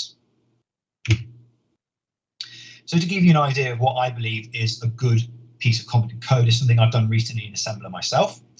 Almost every single line is commented, and not just a comment in the way that it's like, oh, load A with B or something. It's almost written in sentences. So as you read the code, it makes sense. So starting from the top, step 2 and 3, get task and store into reg table. Now we need to store all the data. And it just means that it's easily read, and whoever wants to pick up this piece of code, who's never seen it before, would understand what's going on. The function names and the variable names are given English names. They're not given something that's abstract or bizarre. They are readable, so it's obvious what's going on. So load A with current task on line 85 is pretty obvious what it's doing. Now here is an example of assembler code which I pulled from online that doesn't explain the code as well. So for example, large portions of this code are uncommented, so it's up to the reader to decide what's going on. Overall, I have no idea what this code is actually doing. There's no big block of comments at the top describing this piece of code in depth, what's going on, where it's located. And the use of absolute addressing in places makes it impossible to figure out where the first place jumps to in the code. And it's also interesting how the use of IO addresses has also been numbered instead of labeled. And again, that makes it difficult to figure out what the code is actually trying to do. So now the point of this presentation was really to sort of demonstrate to engineers the problem with bad documentation, the problem with bad APIs, and how it can affect the people who use your products. Because at the end of the day, when you code something, when you write a piece of documentation, you know everything about it, but the person who's going to pick up that document doesn't. And if you assume that they know what you know, they won't know what's going on. So how does this relate to the RT-Thread community? So I was asked to do this presentation about a month and a half ago about giving my thoughts on documentation and if anything could be done in the RT community to improve what it's done. Now, the good news is I've actually looked over the RT-Thread IDE and the documentation and the examples, and I'm very, very impressed with what's been demonstrated. So to give you an example, I was able to download the IDE in about 5 minutes. I installed it, I connected my ST-Link to it, then an STM32 device. I opened up the Blink example, programmed it, and it worked first time. No complaints, no issues. And this is really, really important, because unlike the STM32Cube IDE, which took me days to figure out, or worse, the Nordic NRF Connect platform, which I'm still struggling with, the RT-Thread platform worked first time with no complaints. Now, the really nice thing about using a custom IDE that RT-Thread does means that I don't have to try and install tool chains and mess with compiler settings, which is something that you have to do with a lot of other platforms, especially the Nordic Connect, I think it's called Connect for Desktop. You have to install SDKs and point to the right location in your editor. Otherwise, you can't compile with it, and that makes it really, really difficult to work with. So the RT-Thread IDE is a bit like the Arduino IDE. You can just download it, get examples running and working in minutes. The online documentation for RT-Thread is somewhat easy to follow, but what I find is that advanced topics are introduced a bit too soon. So, for example, I was looking up the introduction to what RT-Thread is, and within the first few paragraphs, it was already talking about advanced kernel functions and processes and how it multitasks and all that kind of stuff. And that's all good, but it's not needed for someone who just wants to get started. The only thing that someone needs to know when they first start using RT-Thread is, how do I compile my first project? How do I get into the main part of code? And how do I blink an LED? How do I connect to a button? How do I connect to GPIO? How do I connect to UART? And it should get progressively more advanced from there. Another really nice feature I found of RT was that the function names are really, really good. While they do use RT underscore at the beginning, I like it because it makes it clear that it's an RT-Thread function. And what I was really happy to see was that there were no function calls that were obscure or unusual that I didn't particularly like. I think there may be one or two, but the vast majority of them were really, really good. So I'll give you an example of one thing which I didn't like was the virtual file system function, which is dfs underscore make dir. Now, the only reason why I know that it makes a directory is because I've seen that before in terminal code. But DFS, I have absolutely no idea what that meant at the time. And so the virtual file system, calling it dfs underscore make dir, I just kind of felt it's not exactly clear what it's doing. So, for example, I felt like a better function name would be something like underscore new directory or new folder, because it's very obvious what it's doing. And the RTK printf is another one of the things I didn't like at all, because it just feels a bit messy. It's hard to read and it's a bit confusing. And this is another example of why writing a clear API is important. So I feel like, for example, RT underscore kernel print would be a better version of that code. So additionally, I also felt that some of the examples for things like I2C were a bit complicated, not because the code itself was complicated, but the example pages were a little bit complicated. They're quite in depth, and there's a lot of words, which is why one of the first things you should be doing in a basic example is showing the most simple piece of code needed to make something happen over I2C. So even if it's just something as simple as writing a byte and opening a device, and it's only maybe 5 or 10 lines, that should be the first thing that's demonstrated in your documentation. You shouldn't jump into things that are advanced before that. But overall, I've found that comparing to all the other RTOS solutions I've seen out there, RT-Thread is definitely one of the best. And I feel that it comes down to the nice API, the good documentation. Now, it could be improved in places, but generally speaking, the documentation is very, very good, certainly better than others ones, which I've been told not to mention, Zephyr. But generally speaking, it's very simple, and the use of a dedicated IDE makes things a lot easier to work with. So just to sort of summarize, hardware is becoming more complex, and the software that goes to that hardware will undoubtedly get more complex. We're looking at AI now coming onto microcontrollers. We're looking at advanced systems coming onto microcontrollers. We're looking at Linux coming, or Linux as some people pronounce it, coming onto basic microcontroller projects. And when that happens, things are going to get very, very advanced. And that means we have to use APIs for them. And when this happens, when engineers start making more complex APIs for more complex functions, we need to think about how the end user is going to look at that and see and think if they will be able to understand it.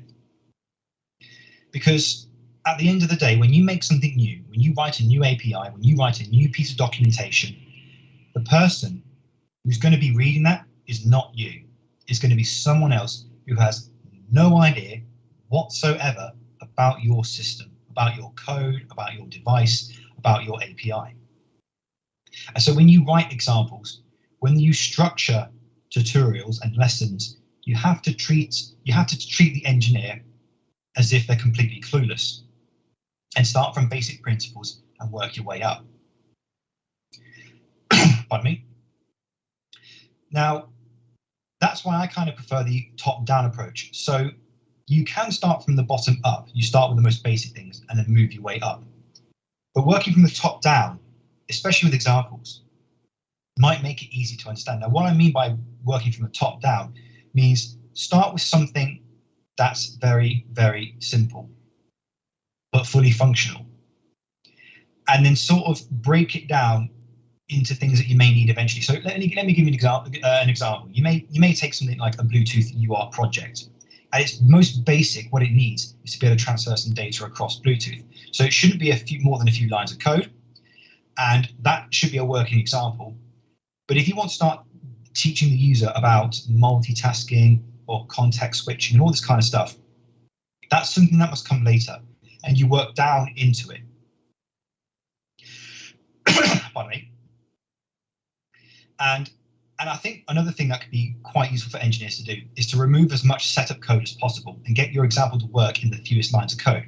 So if we go back to that Nordic example with the Bluetooth, and it was like 600 lines of code, most of that was setup code. And a lot of that is not going to be useful to the person who reads it, because A, it's not described, and B, it's doing a lot of stuff in the background that the user doesn't really need to know at that point.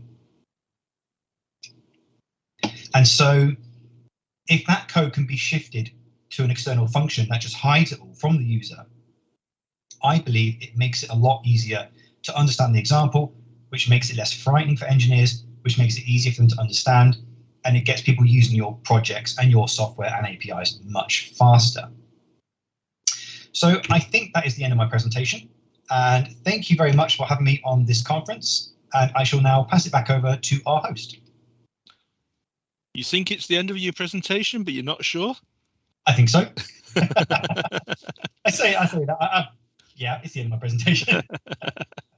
All right, just as long as we're agreed on that. Yeah. That was a great talk, Robin. I totally agree. I'm a hardware design engineer by trade. Yeah. I was around when the first micros came on the scene, so I'm comfortable with bare metal programming. Yeah. It took me some time to wrap my brain around an RTOS, how it all worked with the separate processors, all time sharing and everything else. So I'm all into. I like the Arduino IDE, the Blink program. When I learned C, it was Hello World, print Hello World. The Blink program, I mean, that's something that you can understand immediately, and like you say, get it there, compile it, run it. You've proven the whole path. You've actually got something working. Yeah. If you get something with 1,000 lines of code and you try to compile it and it doesn't compile, or you can't get things working, you don't know what's gone wrong. Yeah, it is amazing how there are so many new things that are coming out that look absolutely amazing to play with. A lot of these, and I always mention Nordic because I've got a bit of an axe to grind about that, because I hadn't noticed. They've got all this great stuff. They've got all these really tiny microcontrollers. And they're absolutely powerful. They've got 2 cores and all this kind of stuff. And you really want to get to use it. And the only examples that come in their library are unbelievably complex. And I'm sitting there thinking, there's no way I'm going to wrap my head around all this. And the online documentation for it is just sort of all over the place. Now, the good thing I will mention is that they have introduced a Cloud Academy.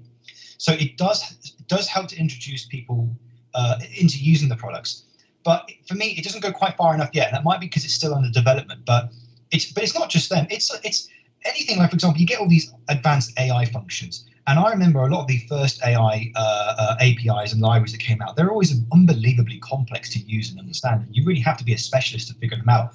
But there are some libraries coming out now that sort of simplify the whole library. But really what it comes down to is, like, take an AI, for example, and I want to train it with an image. I don't want it to be 20 lines or 50 lines of code. I want it to be one function, which is pass an image and do a function called learn from image, open brackets, image file path, close bracket. That's it. And that function will do that. And I don't understand why a lot of the time it's hard for an engineer to just put that into their API. Well, because they know what they're doing, and, Exactly. and they forget that other people don't. Yes, exactly. When I first learnt C from the Kernighan and Ritchie book, that was great because it was you got the reference manual in the back. It's only a thin book, but you got the reference manual at the back. They started you off with the printf hello world. Yeah. They gradually added little bits, but it was all little building blocks that you could throw together yourself. Yeah. I love the Adafruit site for, I mean, I got a 9-axis sensor with a, it was 3-axis accelerometer, a 3-axis gyroscope, and a 3-axis magnetometer. And with their example, I had it up and running in about 3 minutes. You raise a really good point there, actually. I think you've hit the head of the nail there, because I think you tend to find that companies that specialize in makers make code and libraries that are easy to understand, the way that you and I would like them. The problem is a lot of these bigger companies, Texas Instruments, Nordic, ARM, all these businesses, they want to enter the maker space, but they're doing it from the point of view of an engineer or a professional engineer.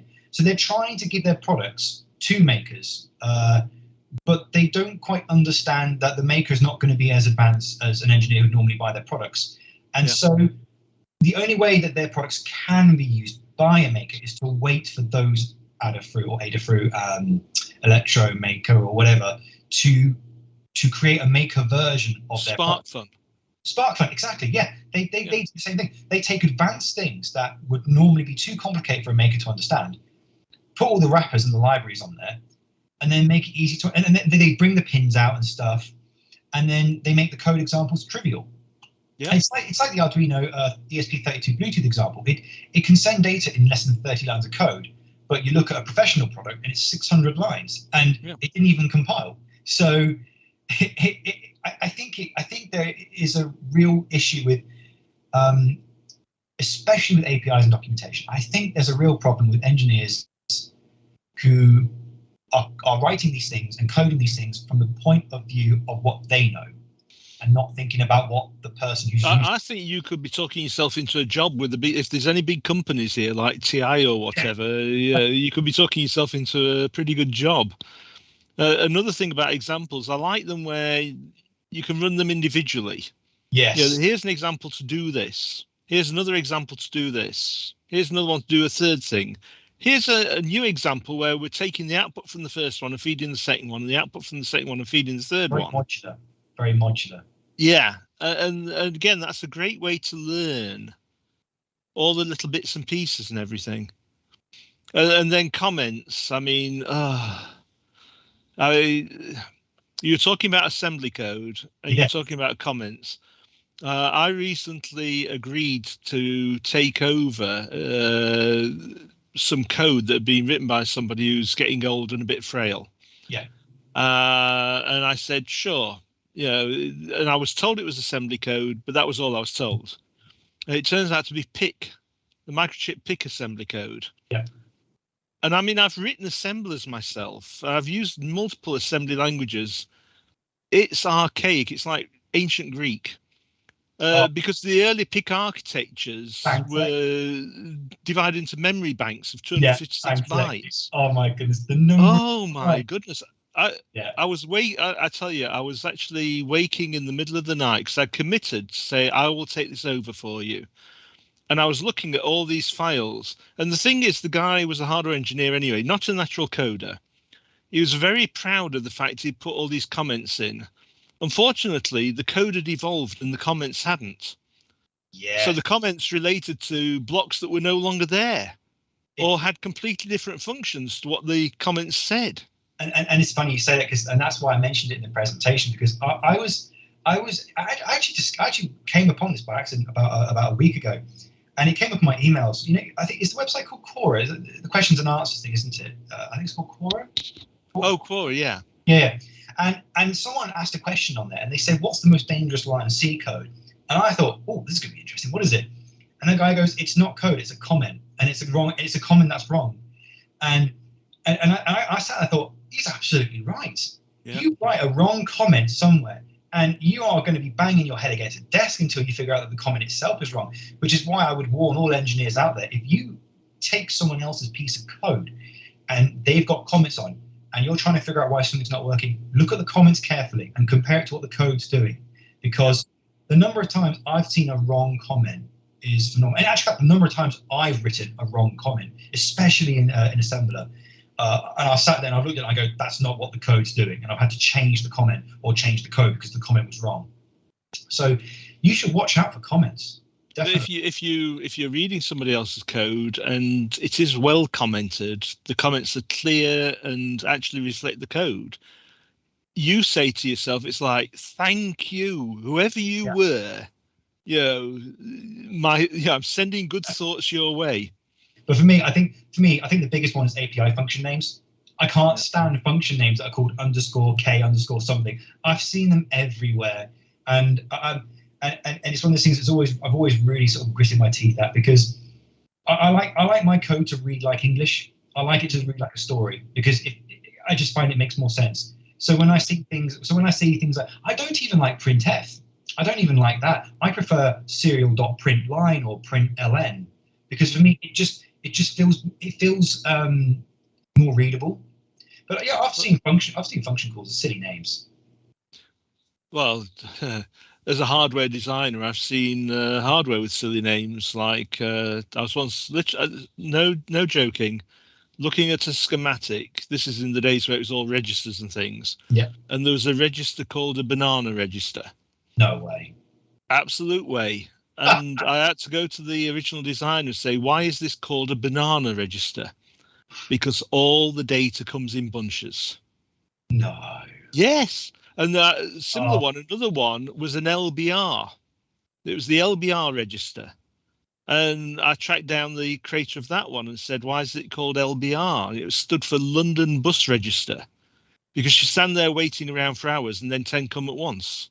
Oh, that's ridiculous. Well, but it shows that engineers have got a sense of humour. It's just not very well developed. You might have, the engineers might have a sense of humour, but at the same time, it can be disastrous when you're trying to figure out what's going on or why something's not. Yeah. When you. And what's worse, I think engineers need to appreciate that when they work in a company and create a piece of code or software or hardware, they might leave, and then when they leave, someone else has got to take the job. Yep. So, well, mind you, there might be engineers out there who are spiteful about leaving, so they're going to make it as hard as possible to understand what's going on. I think there's a little bit of that as well, to be honest with you. It could be, because you want to make yourself valuable, so you want to be the only one who understands it. But it kind of reminds me, the first company I worked for, the first engineering company, they actually remember something quite interesting. They had another company contact them and ask them to figure out how to fix the problem with their code. When they sent the source code to us, it had been obscured, so everything was random symbols. And we kept trying to say to them, yeah, you sent us the one that you used to protect your code so we don't know what's going on. He goes, yeah, that's what you're going to have. That's all we've got. I thought, how are we going to figure out the function is literally called, it's like ampersand, little star, open bracket, J, X, O, close bracket. The function names are random, absolutely random. And so I couldn't even believe that was even a thing, to be honest. I'm just shocked. Well, there's some even worse ones, like there are some languages that there's one language that uses only white space. I've heard these joke languages. They are pretty brilliant. I was delighted to hear, though, that you found that the RT thread was written the way it is. And I think that's just because, again, like you say, it's open source and it's, obviously it's a professional community, but I think makers are involved as well. Yeah. And they've learned from some of the mistakes of the past. And now there is a question here from Rodrigo. Yeah, go. It says usually technical people will deal with RTOS application development. Yeah. And those are used to certain naming standards, such as MKDIR, make directory. Yeah. So wouldn't it be better to apply the abstraction simplification only to layers used by regular users? I completely agree with that point. But the problem is that the people who are developing these advanced systems, advanced microcontrollers, software libraries, they don't make them for Arduino. So it makes it a very exclusive. It makes it a very what's the word? You know when you have like a society, sort of like it sort of only those who know about it can use it. If that makes sense. Right. So, The ones who know the secret handshake. yeah, basically, it's like the Freemasons, isn't it? So only those who use RTOS will know what's going on and stuff. But if you want to bring new people, if the goal of RTOS systems like RT Thread is to bring new people in, but they also want to keep the old guys here. There's nothing wrong with that. But I do think I think it could be a really good idea maybe for RT Thread to make a wrapper, for example, that works around Arduino, or a new type of wrapper that sort of changes the code standard, so people who want to use the old standard can still use it, but the new standard sort of just makes it easier for more people to understand. And that's what I feel about. Start off with something like create folder as a name, and then just map again. MKDIR onto it. Yeah, that's absolutely fine as long as someone in the community sits down and just writes that. But I think I think those kind of definitions, I think it's not just about making code readable. It just makes it easier for people to just sit down, understand what's going on, and start coding it themselves. The moment you start having complicated functions, I kind of feel it puts people off, and so they sit there and go, "Oh, I can't be bothered with this, so I'm going to try something else." Right. Yeah, obviously you can't change function names that are standardized. You can't do that because your old code's not going to work. But if you can just map it, for example, and build a wrapper around that, or have new definition files so that people can migrate over time, again, I think it pays itself off. And I think it makes a friendly environment to work with. It makes it more inclusive. Gabriel says here, as a beginner in embedded systems, I know the pain with bad documentation. I think we all do. One of the things that I find interesting is that you can almost tell when you're reading a manual. Well, certainly when it comes with a product, you can tell where it originated. Some things originated in Germany, and they have a very direct way of saying things. You will enjoy yourself. There's no. You will. Oh, okay. Yeah. And also, I like you can always tell when a manual's been written in Israel, because they are very Shakespearean in the way they present things. But where are the variables? The variables are over here.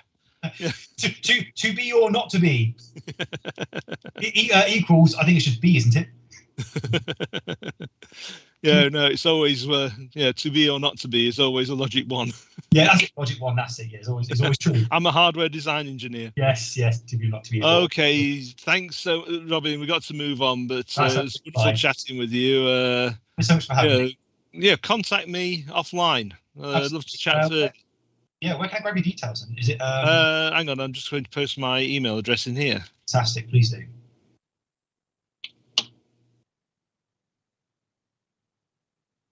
And that's open to everyone as well. Anyone who wants to call me to say how wonderful my Hawaiian shirts are, anytime, just drop me an email.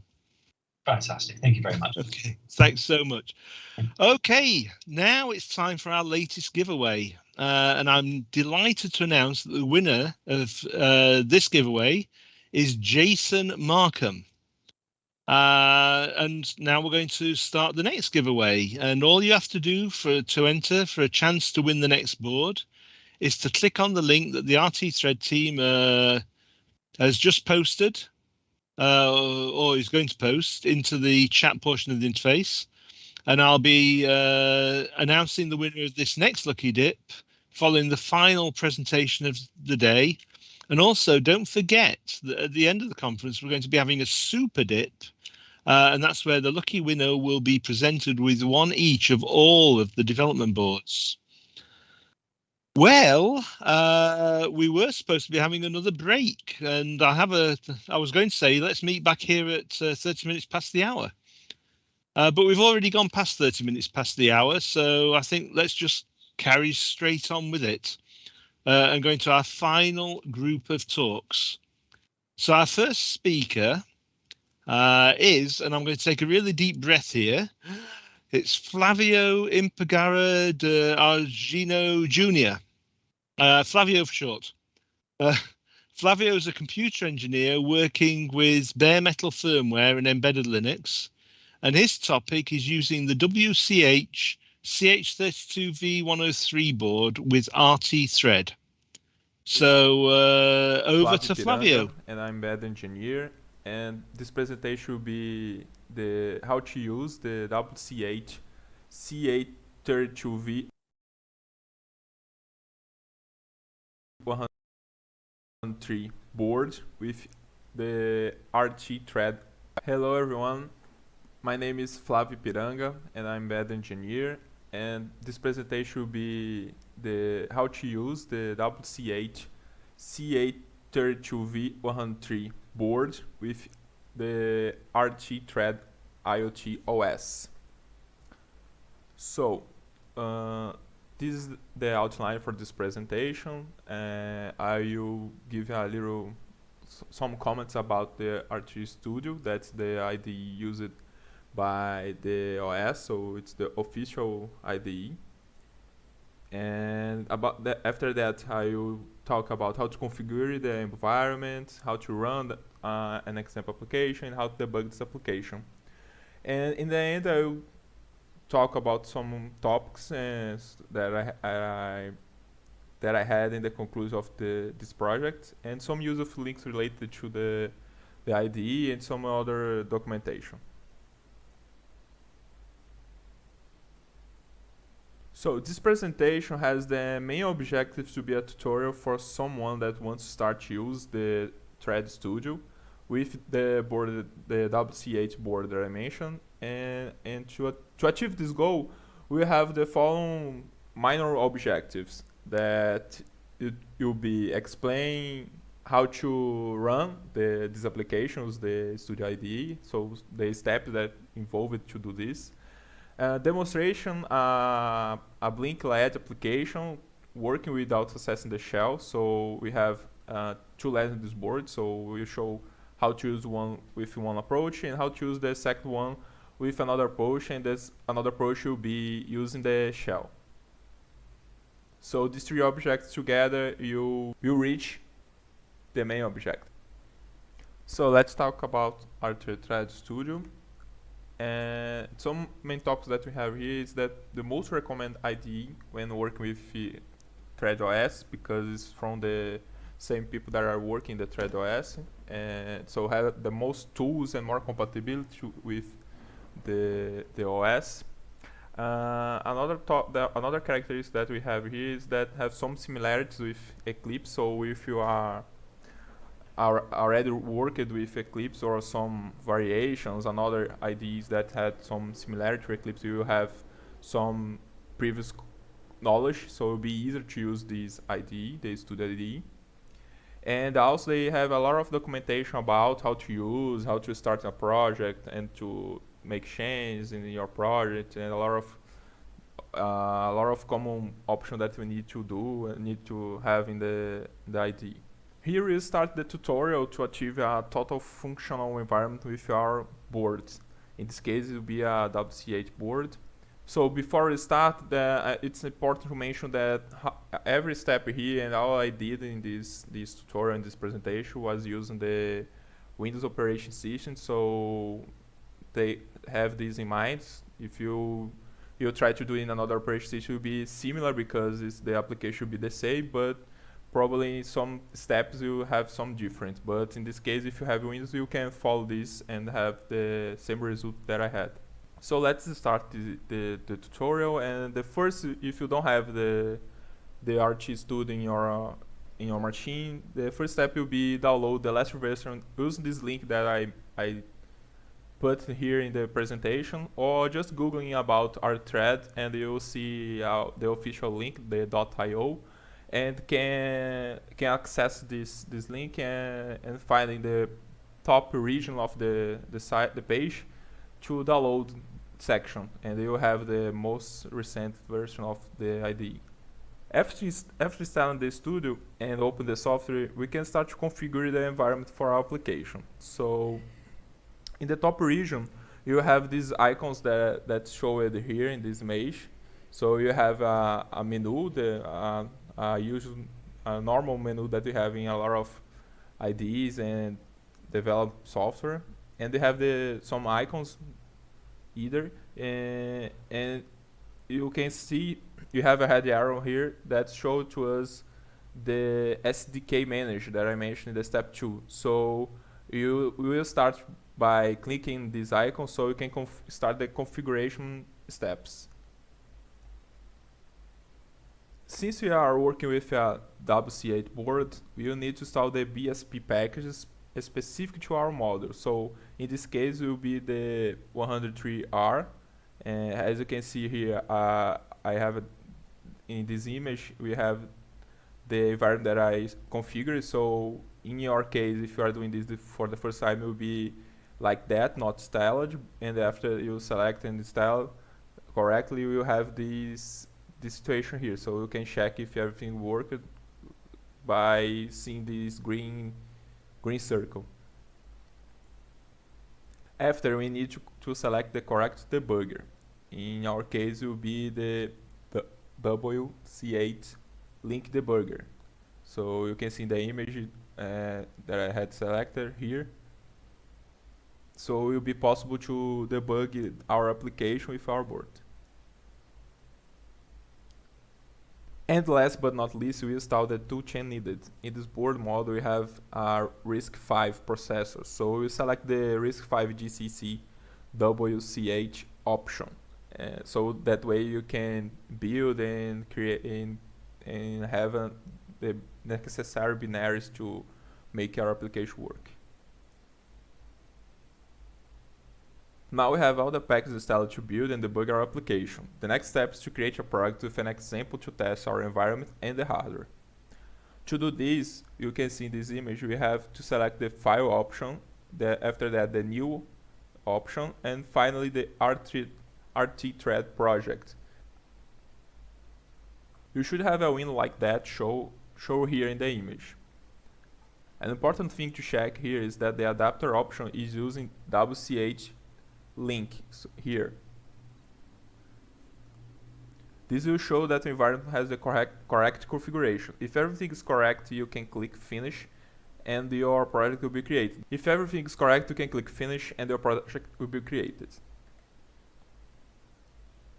Here we have a project example, and inside the folder applications, we have the source file, the source file main.c with the application that we will use to test and debug and run in our board. Before building and start to debug, it would be nice to confirm that the WC8 link driver is correctly installed and recognized by our system. So to check this, you need to connect your board to your computer and open the Windows Device Manager. If everything is working and installed, you should see a picture like that, showing that the WC8 link is correctly configured and recognized in the interface section. But if not, you need to install this driver manually. In my case, I need to install it manually, and in my opinion, is the most annoying part while configuring the WC8 setup. I'm saying that because I need to disable the drive signature option in Windows to correctly install this driver, because this drive is not accepted by Windows. So before you try to install using the executable file inside this path that I show here, you probably need to do the same. So if you have some problem and some error message while trying to install this driver, you need to do this option before, and after the reboot you can try to install again and you should have a success. After you finish installing the driver, you can confirm if the device manager has the WC8 link interface. So you should see this image after doing these steps. So now that we installed the WC8 package and the WC8 link drive and create the example project, let's start the fun part. Let's start by selecting the debug icon, here shown by the red arrow, that you build your project, and if there aren't any problems, your window will be changed to the debug perspective. In the debug perspective, you see these icons. So you have an icon like that that is similar to a play button. Before clicking the play button, make sure that your board is connected to your computer and correctly powered. So after checking this, you can click play and check your board to see the results. The first time that I tried to configure and make the LED blink, I missed important information about this board, and to my sadness, I didn't have any LED blink. So to understand why the LED didn't work as expected, I went to the board documentation to find some explanation about this. The first thing that I did was to check that the LED 1 and LED 2 were wired directly to the MCU. So it was possible to confirm that was not the case on this board. After knowing this, I read more documentation and found some topics explain that both LEDs needed to use the J3 external connector to connect to the MCU GPIO pin. Having all this information, I checked the code to know which GPIO pin was being used for the LEDs. And finally, I made two connections, two physical connections. This is the important part. First, between the LED 1 pin and PA0 pin. And the second connection was between LED 2 and PA1. After doing that, we have the LED 1 blink. The LED 2, I will explain in the next slide what we need to do to make this one blink. So at this point, we have an application running and a beautiful LED blink to us, but the board has two LEDs. Why not make both LEDs blink? In this example, the LED 2 is controlled by an RT-Thread OS app, so you need to have access to the OS shell. To do this, we need to check in the device manager which serial port windows recognize as the WC8 link. Here I'm showing that COM3 is being used for this purpose. After you go back to Studio and start a terminal to communicate with your board, you can check the bottom part of your window to find the icon shown by the red arrow. So you should see a little monitor that represents the terminal option. So after clicking the terminal icon, you should see a window like that you show some options about the serial communication. So the important part here to check is that you are using the correct port. So in this case that I was using was the COM3. So I need to put here COM3 and check the baud rate, because the default to RT-Thread OS is this value here. So check these two options, and after that you can click OK and go next step. Now at the bottom part of the window you should see something like that in the image. So the MCH layers will be shown to you to show that the terminal access is working. So you have the shell access using the serial port. And if you don't have this in anywhere in your screen, you can click in the terminal region, in the terminal tab, and press enter to check if the MCH layers will appear to you. And to test if the shell is working correctly, you can type help as shown in this image and press enter, and you'll see some options and some commands that you can use with your OS. And if you notice in the end, you'll see the LED application. Right now we have one LED blinking, unstoppable, the LED 1, as you already mentioned in the step about the physical connection. And since we have the access to the shell, the MCH shell, try run the command that I mentioned in the slide before. That's the LED command, to check what you can do with this command. So it will be the same as you did with the help command. So type LED and press enter. Now after you press enter, check your board to confirm that you have the LED 2 working and blinking right now. And you can check your terminal and see some messages about this step, and it should show to you that the state of the LED and about 10 seconds. So now after press enter, you can check your board and find out that the LED tool is blinking also.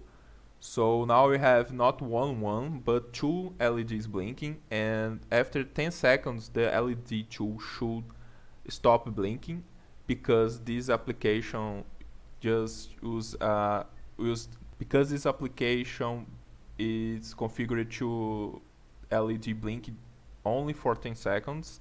So if you want to make the LED tool blink again, you can type the same command and press enter another time. So the final result you should have right now is 2 LEDs blinking, but one is blinking without stopping, and the other one will be blinking for 10 seconds and stop blink till you type the command again. Now you finish the step-by-step explanation, I will show you a little demo using the ArchiThread Studio. After you open the Studio application, you can see something like that without this project, because you can use another name, but this project, the project I use to make this presentation and take the screenshots and explaining step by step what you need to do to have a work environment. Here is the SDK manager, and I will click just to show to you the final configuration. And here you can see that you have the manufacturer filter, so you can click here and select WCH to be easier to look at what package you need to install. So I will demonstrate just as the filter works.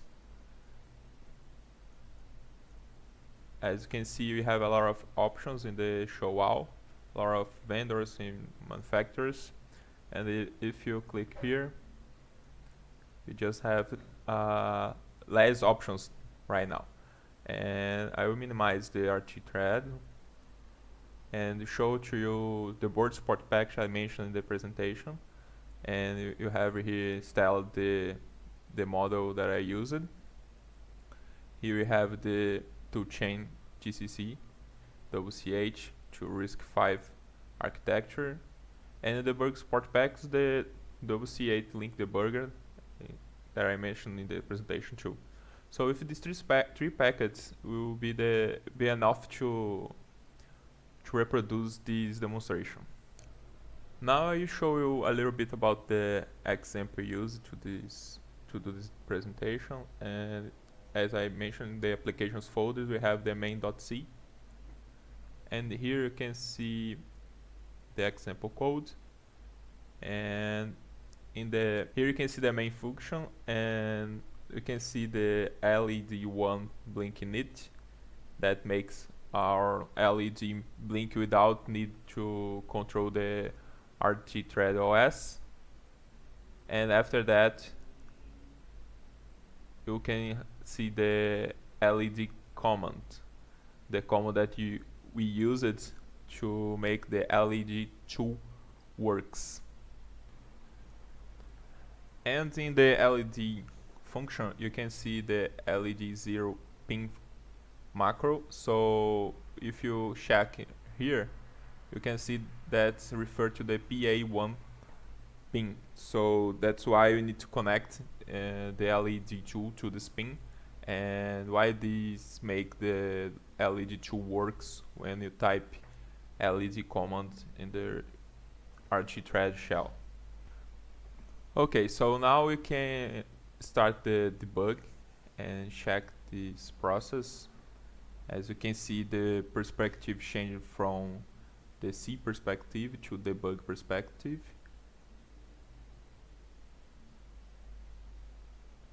And now you can see that we have our application stop at line 38, the start of the main function. And you can just press resume or type F5. So now that we have our application running, I will access the ArchiThread shell. I will click in this tab, and after that I will click here to open a terminal and use these configurations. In my case, will be my case, it will be COM3 and the default baud rate. After that, you can press enter, and you can see we have the MSH line. So now you can type help to check if everything is working, and you can see a lot of shell commands that RT-Thread have, some about the listing some information, and this last one is the command from our application. So this is the application that you're responsible to activate our LED to blink. So let's type here, and you can see the message about the application, that is the LED state and the counting from 0 to 9, and then the application is finished.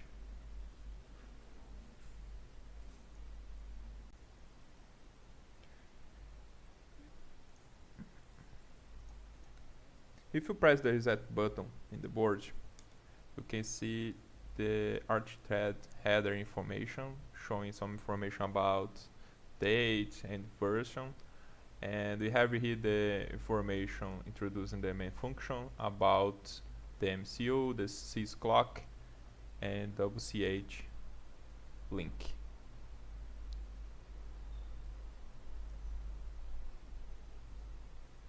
So the final result will be the LED1 blinking without stopping, as you can see. And we have here the 2 jump that I mentioned. So let's try remove this one.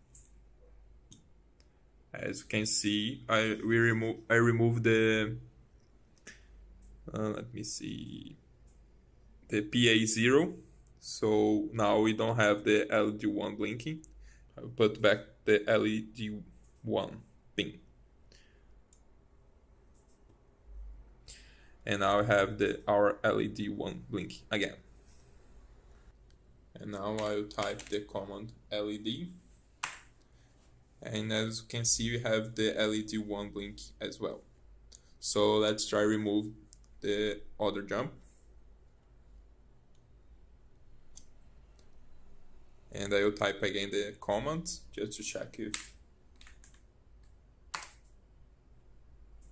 And even with the command, we don't have the LED1 blink. So just put back the jump, and now both are blinking. And now we have just LED1 because we have a time to LED1 work. So now, if you didn't have any problem in the steps before, any configuration problem or another type of problem, you have an example project working, and you can debug and follow the steps of the application. And all these integrated with the RT-Thread Studio, using the RT-Thread OS and the WCH board.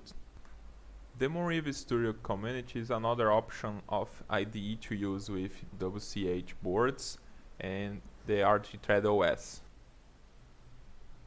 Here I have some useful links, as I mentioned about the Monrive. So we have the link to download the Monrive IDE, the RT-Thread link as well, some links about the documentation, the RT-Thread Studio, and a link about the WCH section of documentation, where you can find some tools that are used to flash the board, and you can find some documentation about the WCH boards.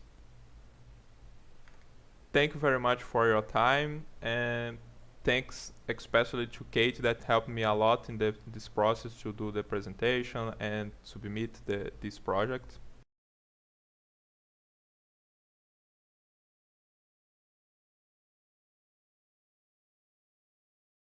Flavio can't join us by video at the minute, but he has joined us in the chat. So if you have any questions for Flavio, please post them in the chat. We're going to move on with the next presentation, but Flavio will stay here in the chat. So if anyone has any questions for Flavio, please just post them in the chat, and Flavio will be answering those questions while we proceed with the next speaker. Speaking of which, our next speaker is Tristan Ritchie. Tristan is a BEng in Computer Systems Engineering from the University of Bath, and he's a software engineer at an engineering consultancy called Cambridge Design Partnership. The topic of Tristan's presentation is RT thread for field-orientated motor control. So Tristan, please take it away. Thank you, Max. Can everyone hear me and see my screen? Yes to both. Excellent, excellent. Well, firstly, good afternoon, good morning, good evening to everyone. Thank you for tuning in to my talk today about real-time operating systems for power electronics, in which I'll be describing how high-performance motor control can be implemented using RT thread, and also how the RT thread kernel can be optimized more generally for power electronics applications.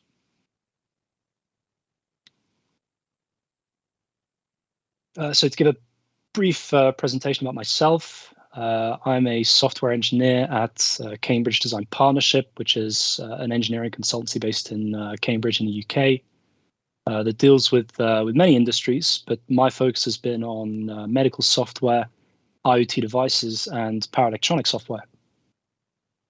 I've recently completed my degree at the University of Bath, where my research over the past year has been focused on how real-time operating systems can be used in power electronics applications.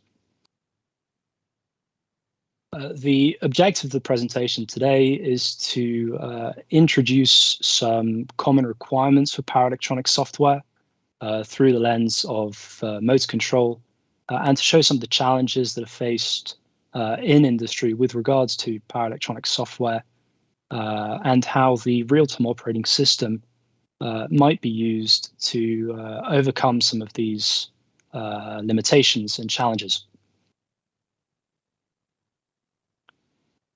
Generally speaking, power electronics software describes basically any software that is involved in electric motor drives, power conversion, such as renewable energy generation and distribution, but also things like energy storage and fast charging in battery management systems, and other applications like that. So from this, we can see that it touches quite a few industry sectors that are growing quite rapidly, most notably EVs, electric vehicles, and the renewable energy sector. For this reason, it is quite important that we understand how this software is implemented at scale, and how it can be verified before use in safety-critical systems. One example of power electronics software that I'll be presenting today is field-oriented motor control, or FOC for short. It is a commonly used high-efficiency, high-performance multi-phase motor drive and control method that implements some high bandwidth control systems that might be executed anywhere between a few kilohertz to perhaps hundreds of kilohertz. And FOC comes with some rather strict timing constraints, timing requirements in order to achieve good performance. And in fact, this is really the key area of my research this year. The key point here in this diagram that I've added is that any latency in the execution of the control loop, whether it be in the sampling of phase currents, as we'll see, all the way to the output of the PWM signal, any latency in that operation can severely deteriorate controller performance. And so this sort of high level pipeline is supposed to illustrate how any variability in sampling points can severely deteriorate performance.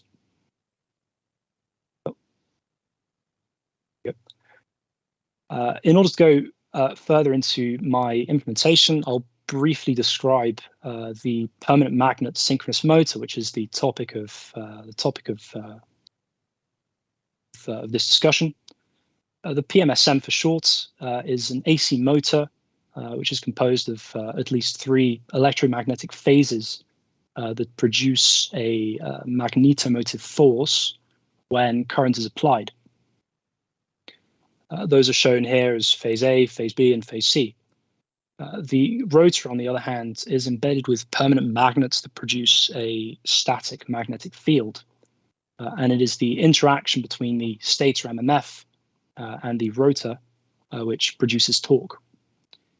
And in fact, the maximum torque per amp, the highest efficiency region of operation for these motors, is when the stator MMF is orthogonal to the magnetic flux of the rotor. But this is problematic, of course, because as the motor spins, we have to continually adjust the angle of this stator MMF vector that is shown in this diagram as Q, what we also call the Q-axis current, which represents torque. In order to produce this rotating vector, we need to apply sinusoidal voltages to each phase.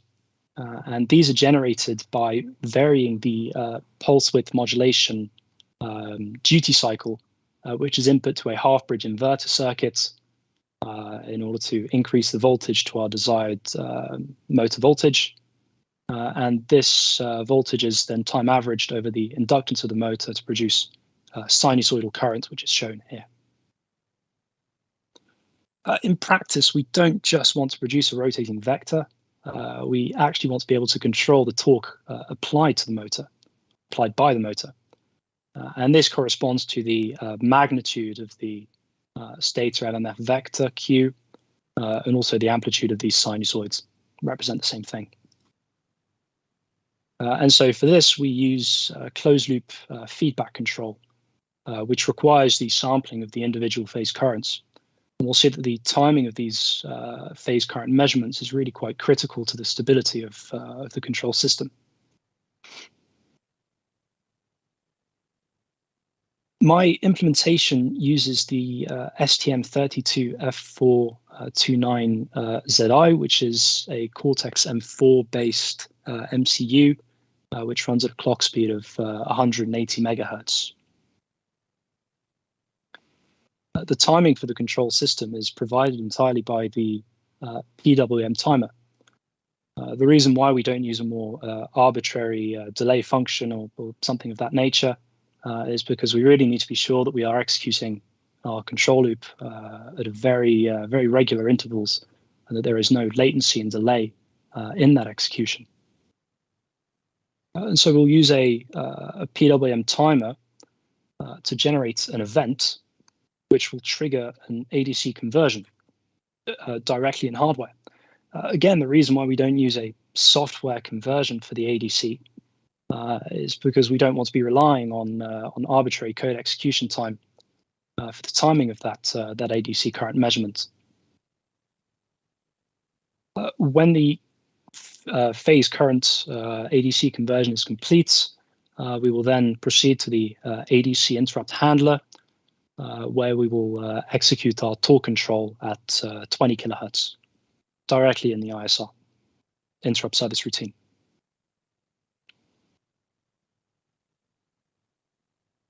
There are a few key things to note here in what I've described, which is rather advanced peripheral configuration. And that is that this sort of functionality is not currently supported by the RT-Thread BSP, nor is it really supported in general by any real-time operating system. And this is one of the main reasons why field-oriented control is typically implemented on bare metal, meaning that there is no real-time operating system. This use of bare metal software poses some rather important problems. On the development side, firstly, this is problematic because each implementation of field-oriented control must be specific to the hardware in the application, which requires the developer to reinvent the wheel, as it were, every time it is required. And this in turn inflates development timelines and costs, as these are rather complex systems. This includes not only the control system itself, but also the parallel functionality that is required to integrate the controller into the larger system. Things such as communication. In an EV, of course, the motor doesn't just spin by itself, it must communicate in a wider system. And in bare metal software, this often leads to the use of sort of rather arbitrary ad hoc communication protocols. Perhaps more importantly than this is the safety risk posed by bare metal implementation.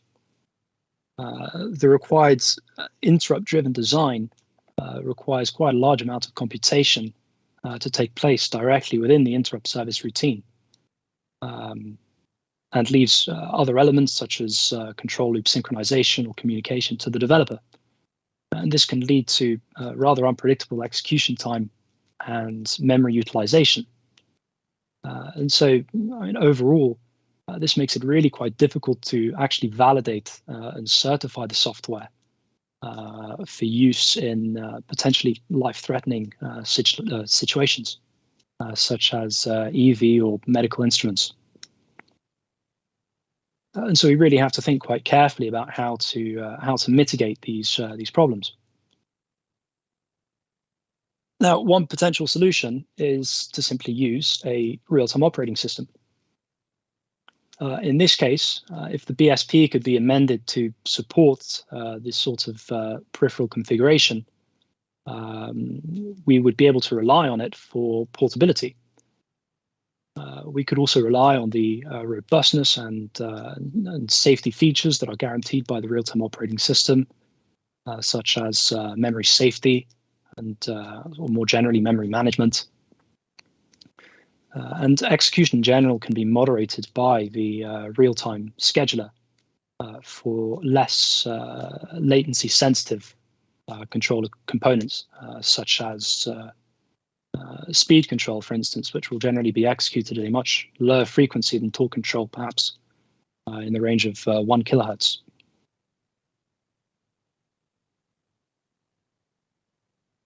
However, this begs a couple of key questions that I hope to discuss in this presentation. The first of which is, well, firstly, how can RT-Thread be modified to support field-oriented control? And secondly, what are the performance penalties associated with using RT-Thread for motor control? The main drawback of the RT-Thread BSP as it stands is the limited configuration options, specifically with regards to the ADC and PWM drivers. To get around this limitation, I've implemented additional driver codes that allows for these more advanced configurations.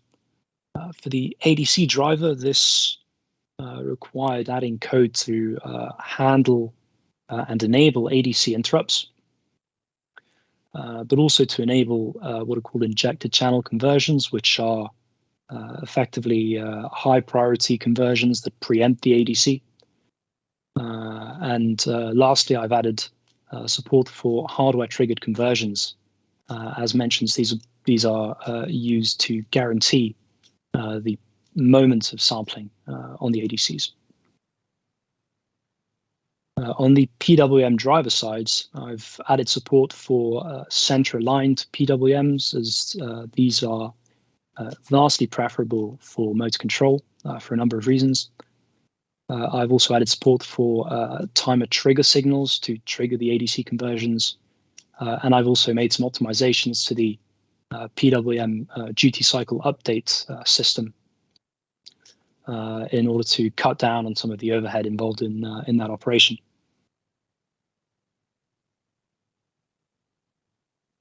However, we do still need to consider the performance implications of using the real-time operating system to determine whether it is actually suitable for high-performance control.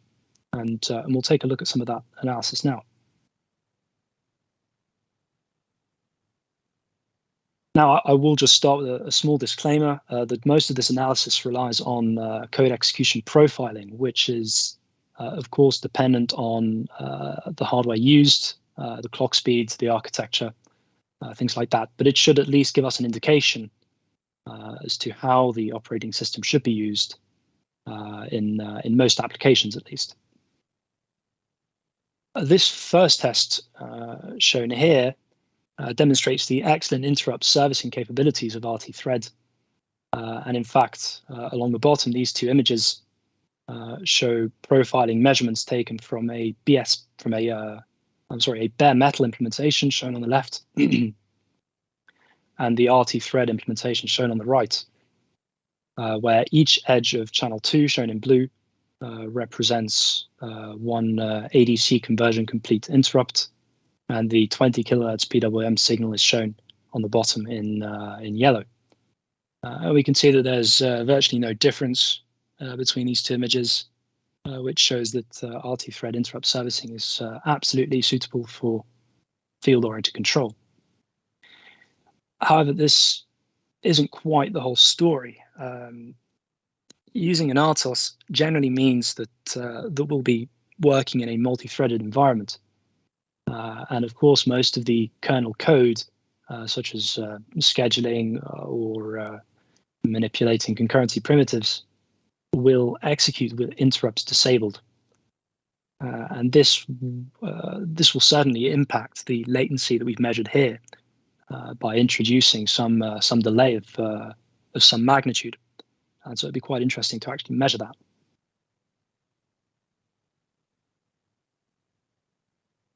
Perhaps the most common thread synchronization mechanism is the semaphore.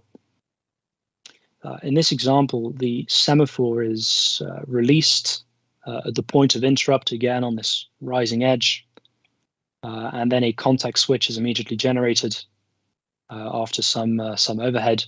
And we've here measured the point of servicing, which is the point where the semaphore is actually taken by a worker thread. And we can measure this latency to be in the range of about 8 to 10 microseconds, which in this application represents about 15 to 20% of a single PWM duty cycle. Given that we only have 50 microseconds to do all of our processing and communication and closed loop control, this is really quite limiting. In fact, we've spent a substantial portion of our compute time simply mucking around in the RT-Thread kernel, manipulating the semaphore and figuring out which thread we want to wake and context switch to.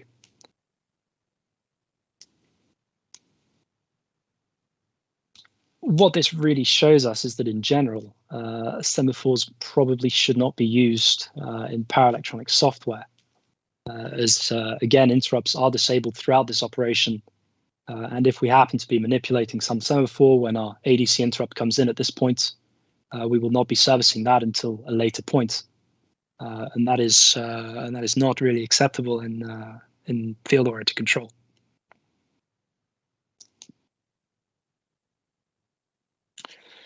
And so, well, how do we get around this? Well, I've tried to get around this by implementing a new feature, which I've called direct context switching, which is effectively a low overhead method of context switching, where instead of manipulating a semaphore kernel object and running the entire scheduling function, I'm simply passing the destination thread as an argument.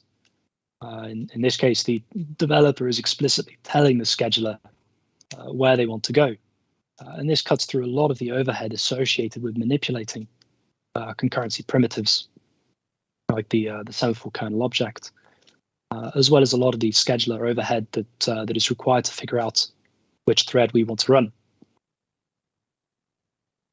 Using this mechanism, we can trigger a context switch much faster and reduce the time spent with interrupts disabled.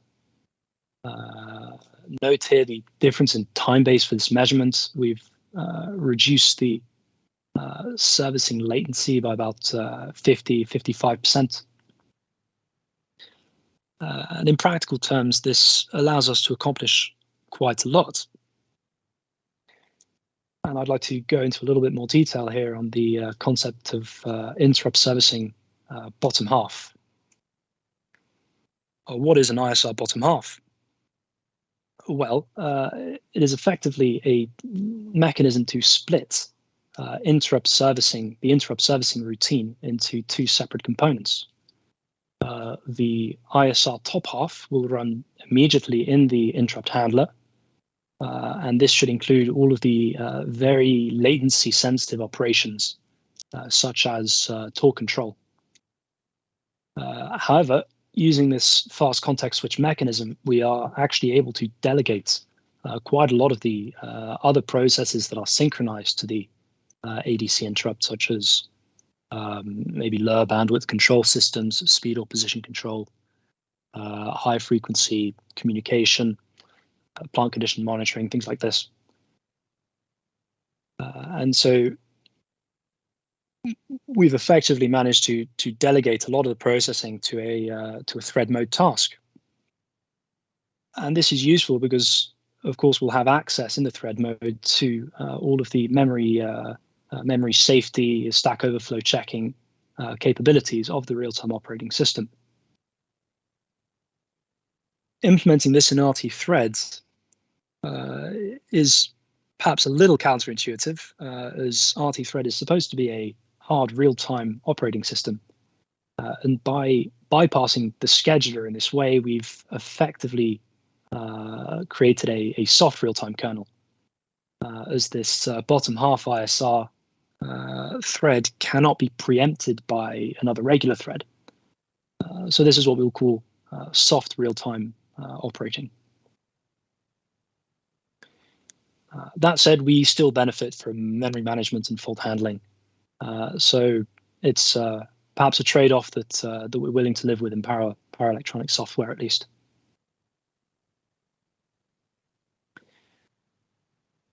When it comes to inter-process communication, there are quite a few options available to us in RT thread. Since manipulating concurrency primitives, like synchronization primitives, requires interrupts to be disabled, it is important to try to understand the performance implications of each of these methods. Perhaps the most traditional method of moderating access to a shared memory resource is to use a mutex. Now, this is similar to a semaphore in that it has quite a sizable overhead. It is quite an expensive primitive to manipulate. And it is important to note also that the mutex cannot be used from an interrupt handler, as it introduces concepts such as thread ownership and things like this. It really should not be used in the interrupt. But the key point here in the mutex, like the semaphore, is that it simply has too big a performance impact to really be justifiable in a power electronics software application. Instead, we should aim to use critical regions, which simply disable the scheduler. This is a bit of a workaround, but it still helps us manage shared memory between two threads, as while one thread is accessing a shared memory resource, the scheduler will not preempt that thread. It also helps avoid certain nasty race conditions, deadlock, priority inversions, things like this, that the developer generally wants to avoid, or definitely wants to avoid.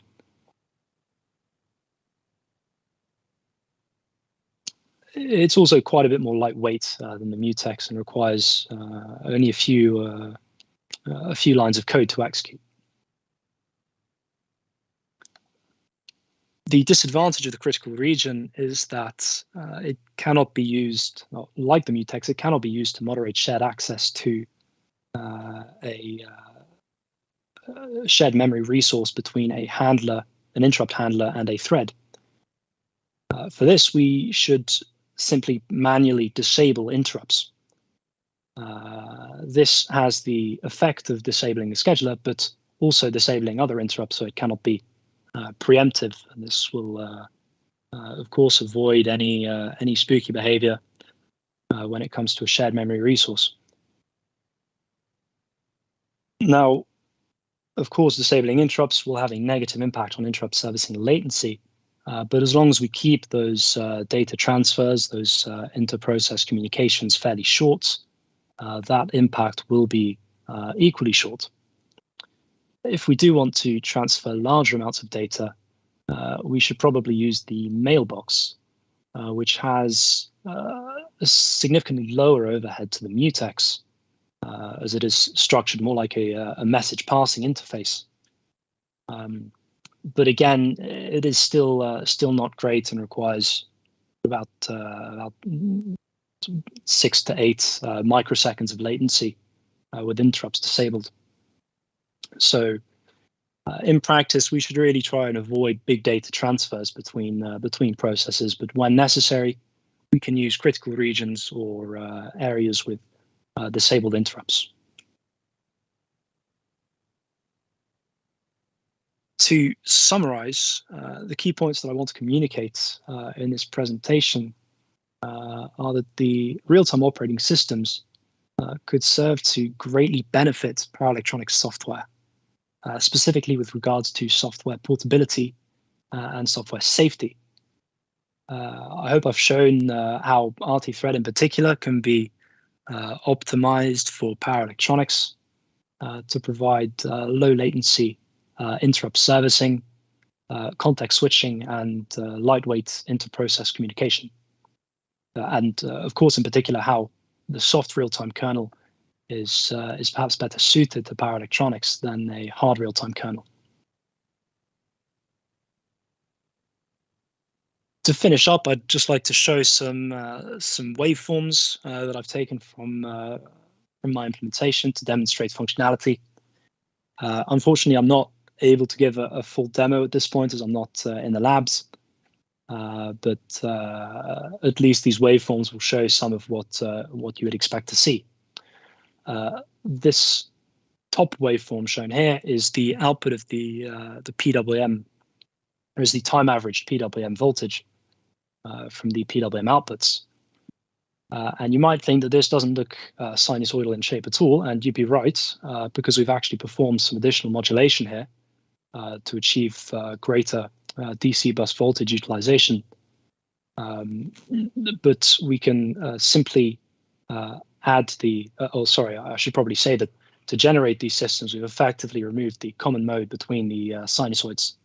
And by adding that common mode back in, which is this green triangular wave, we can see some very beautiful clean sinusoids that will produce nice smooth rotation in the permanent magnet synchronous motor. That concludes my presentation today. I think I've left a couple of minutes for questions. If anybody has any, feel free to drop them in the chat or unmute yourselves. Well, thanks so much, Tristan. Very interesting. I like the idea that you gave of splitting the interrupt service routine so that you got the low latency stuff happening first and then passing the other stuff off to the thread. That makes total sense to me. It was a really interesting project to work on, and I would say that RT-Thread in general is a really nice operating system for this because it's very neatly implemented. We had a talk earlier about documentation and sort of clear function and variable names, and RT-Thread definitely employs best practice in that field. Yeah, and the whole I've not really got into motor control as much as I should. But I remember talking, I can't remember, this was a couple of months ago, I was talking to somebody who was saying motors come in many different shapes and sizes. And if you've got the little tiny ones, they're really horrendously inefficient. And then you get to the big, like sort of 10-ton ones that are very efficient. And in the mid-range, the sort of industrial size motors, let's say, those those can run at sort of like 55% efficiency, which isn't great. But if you use sufficiently sophisticated motor control, you can really boost the efficiency by monitoring the phase of the current and the voltage and everything. Yeah, absolutely. And I think in that's really the sector where these sorts of sophisticated control algorithms come into play in EVs, for instance, where you want to squeeze out every possible mile from your batteries, driving reactive power in your motor, and losing efficiency there is obviously not great. Well, I know for myself, I mean, we did cover motors back in university, but that was so long ago that, I really remember very little about it. And I wish I'd paid more attention. More recently, I got involved in making an animatronic robot head, and it was just using servos, so nothing like the sophistication of what you're talking about. Although now I am thinking of using RT Thread with it. But that's when I discovered just how little I knew about motors. And, just things like servos and stepper motors and everything. And the fact that they're a combination of electronic and mechanical just confuses everything. How do you size a motor to a task? How do you pick the right motor for the task? Yeah, it's definitely a huge area, and it just gets, the more you learn about it, the more complicated it gets. It's just really an endless field, and even over the past sort of 5-10 years, there have been a lot of developments in the field. You get people throwing machine learning and AI at the problem and all sorts. It's a really interesting field. Oh yeah. Well, for anyone who's interested, if you're a motor expert, this isn't of any interest to you. But for anyone who's interested, I'm just posting a link now. I picked up a book from Amazon, Motors for Makers. So I've provided a link there. It really is good if you're starting out from the beginning. And you want to know more about motors and everything, then this really does help you understand some of the complexities. So has anyone got any questions for Tristan? This would be a really, Khaled said, thank you for this nice presentation. It was a great presentation, as did Yunji. But does anyone else have any questions for Tristan at this time? I will just give Yunji there a shout out. Yunji is my supervisor at the University of Bath, and I'm glad he could make it to the conference. Oh, right. Yeah, excellent. I must say that Bath is one of the most beautiful places in England, one of the more beautiful places. I've been there on the way from London to stopping off at Stonehenge and then through Bath on the way to Bristol. Yeah, it's a beautiful place in the country, beautiful place to study as well. Huh? Oh yeah, I'm sure. Oh, Yunji says he actually has a question about AutoStar. So, Yunji, what's the question?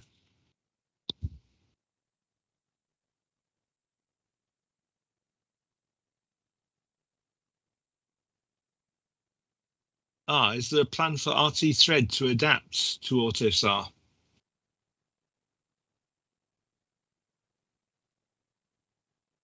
Can you answer that, Tristan, or is that one for the RT Thread team? I think that is more one for the RT Thread team. As this is sort of quite a parallel project. I would just specify for any of the RT Thread development team in attendance, AutoStar is the automotive open system architecture.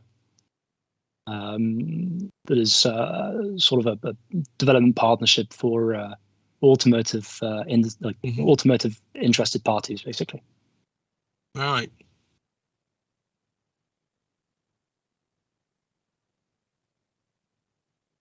For those who don't know, who've never heard of Bath, apart from just being a beautiful place in its own right, it's got the best preserved, I think, Roman baths from 2,000 years ago in England, and also the best preserved Elizabethan, I think, buildings. Is that right? Yeah, it's a very, very unique architecture. Yeah. Not really something you find in the UK nowadays.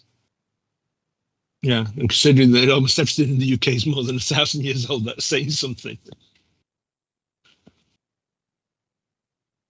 Okay. Well, if any more questions come in, maybe you could stay online, Tristan, to answer them for just a few minutes. Yeah, sure thing. I'll be in the chat. Awesome. Thank you. Okay, and while we're waiting for that, let's move on to our penultimate presenter, Kufiri Ibong. Kufiri is an embedded firmware developer with core competencies in C and Python programming. He's the co-founder and CTO of Fuel Intellisense in Nigeria Limited, or Fuel Intellisense Nigeria Limited. He's passionate about solving problems using embedded technology in the Internet of Things, and he's been developing firmware running on Atmega 328, STM32, GD32, ESP32, etc. for power monitoring and control, IoT displays, sensor data, and he's worked with Wi-Fi and Bluetooth technologies. And the title of this talk is Building Embedded Web Servers Using Ethernet, an alternative to using LCDs.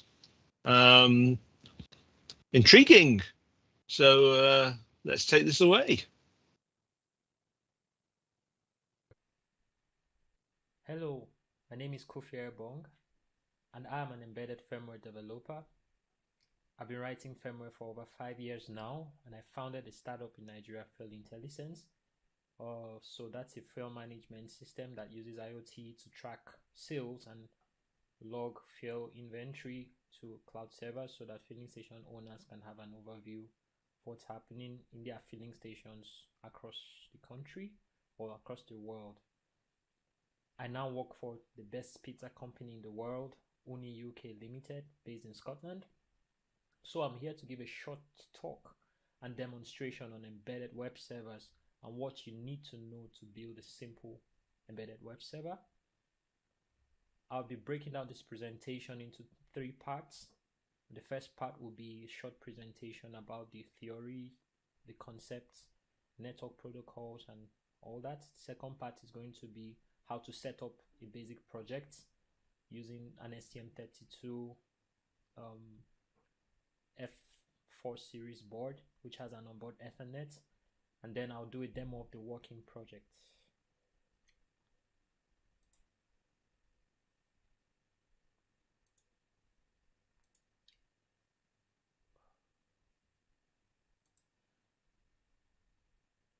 So this talk is broken down into different sessions. So we have talk about the executive summary, we'll talk about network stack, we'll talk about HTTP protocol, which is one of the most widely used protocol application protocols for web servers.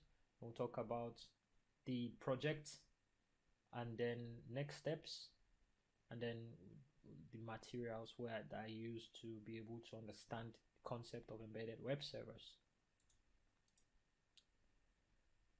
The world is fast becoming a global village. Almost every computer is linked to the internet.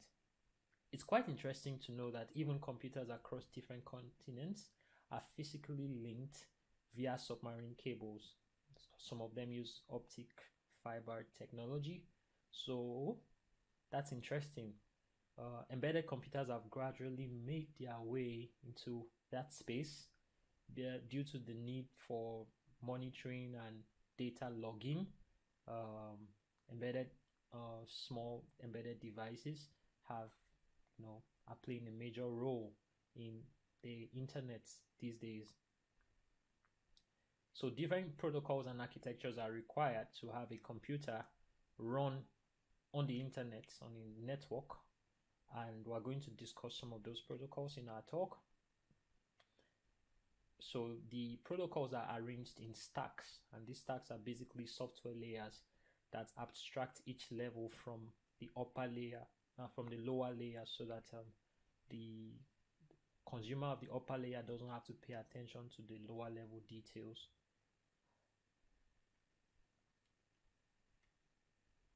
So we'll talk about the network stack. So a network is basically two or more computers that are linked together, and the physical interface that links these computers together can either be wired or wireless.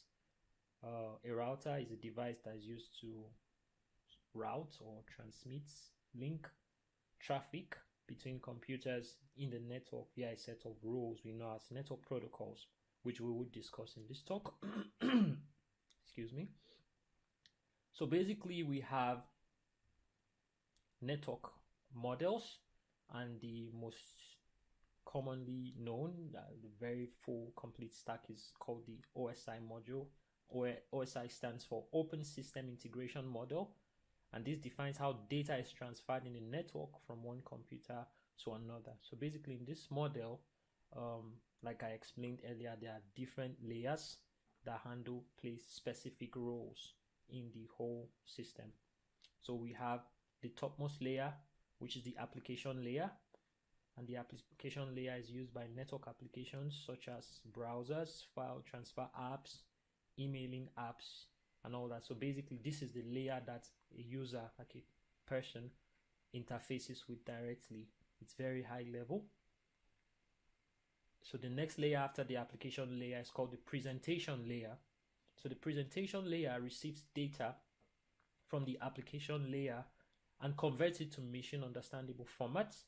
This is called translation, and it also compresses this data, reduces the number of bits that's required, for so that it sort of like transmits this data more quickly and with less resources.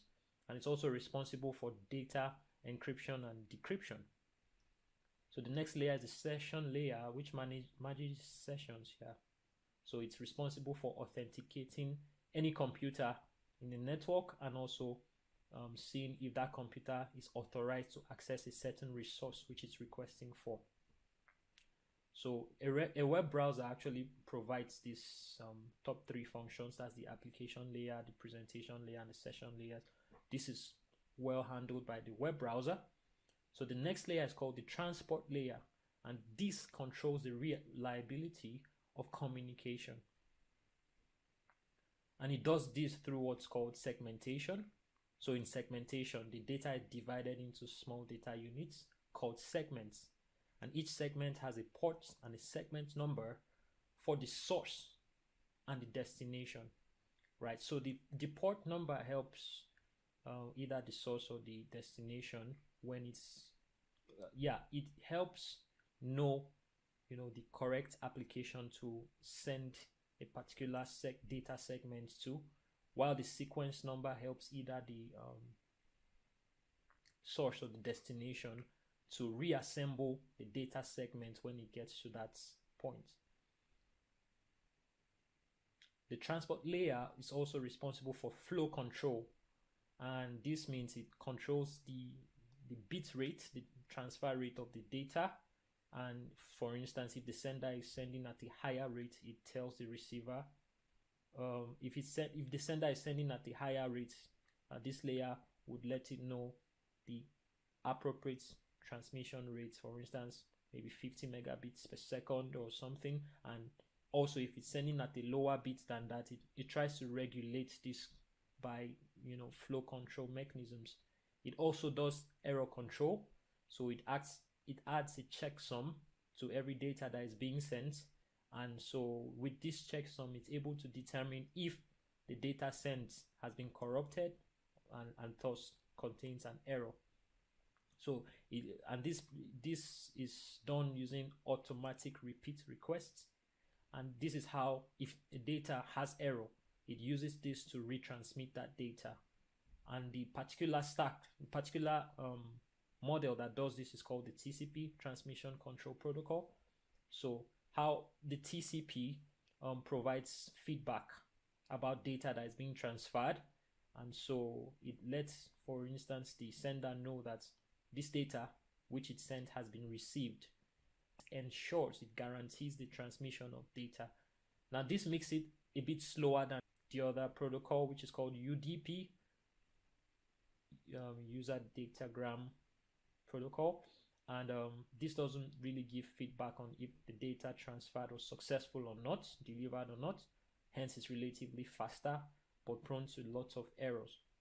So yeah, it's used in places where you're not really concerned about losing any data, so such as videos transmission, voice transmission. But TCP is used where the reliability and the assurance of data transmission is highly needed. So imagine you're sending an email, you don't want any of the packets to get missing, and is also used widely in the World Wide Web. So the next layer is the network layer. The network layer receives the data segments from transport layer and transmits this data segment to the destination computer. It is the layer where the router resides. And the router is responsible for logical addressing. And logical addressing has to do with assigning of a specific IP address, which is like a unique number to every computer in the network. And then it uses what's called a mask. Usually when you're configuring a router, you see something like the subnet mask. This mask is used to tell the system which part of this address is the host network and which part of the address is the computer itself. The network layer is also responsible for routing data that's connecting one computer to another in the whole network, and it also determines the best possible path for data to get from one place to another, the shortest, the quickest, and the most, the best in that light. So the next layer is the data link layer, and the data link layer receives the packets containing the IP address and the data segments from the network layer. Don't forget, the network layer adds the IP address to the packets and then sends it to the data link layer. So this data link layer, it serves to allow the upper layers of the OC model to access the media using techniques such as framing. And framing is where it gets to add the MAC address of the sender and the receiver to each data packet, and this forms a frame. And this is where physical addressing is done. Remember, in the other layer that we just talked about, the network layer, logical addressing is done there. Logical addressing has to do with assigning IP addresses. However, here physical addressing is done. Yeah. So it also controls how data is placed and received by the media using media access control and error detection. So the last layer we have is called the physical layer. And the physical layer, the media is usually a physical link between two or more computers in the network. So this physical layer converts the bits to signals for transmission. These signals could be light, as in optical fiber, which is very fast. I mean, this data travels at the speed of light, and light can travel around the earth about 8 times in 1 second. So you can imagine how fast these speeds are. Now, remember, all these layers are just software stacks. Now we have the TCP IP model. So the TCP IP model is basically the OC model, but it's stripped of some layers. For instance, the in the link layer, it's a combination of both the physical and the data link layer. It's combined to have the link layer, and then we have the network layer, and then we have the transport layer. But then there's no session and presentation layer. All that is handled in the application layer in a way. Now we have the lightweight IP. So the LWIP stands for lightweight TCP IP stack. Now this is mostly designed for embedded systems. Embedded systems, as you know, have reduced resources. They have very low RAM and low ROM in the order of kilobytes. And so the LWIP stack was made to run on such microprocessors, which may or may not have an operating system, but still allow them to be able to web servers. Remember, without these protocols, it's impossible for a computer to be able to connect and communicate in a network. So we'll talk a little bit about the protocols, and the one we pay most attention to is the HTTP protocol. So HTTP stands for Hypertext Transfer Protocol, and it's an application layer protocol that sits above the TCP mostly. That's the transport layer, and it uses a client-server model. So it was initially designed for HTML documents, but of course, as developments and improvements came in, one is now able to send things like images, videos, and audio files, and several other file formats. So basically, HTTP defines a set of rules that govern how each computer talk to themselves in a network.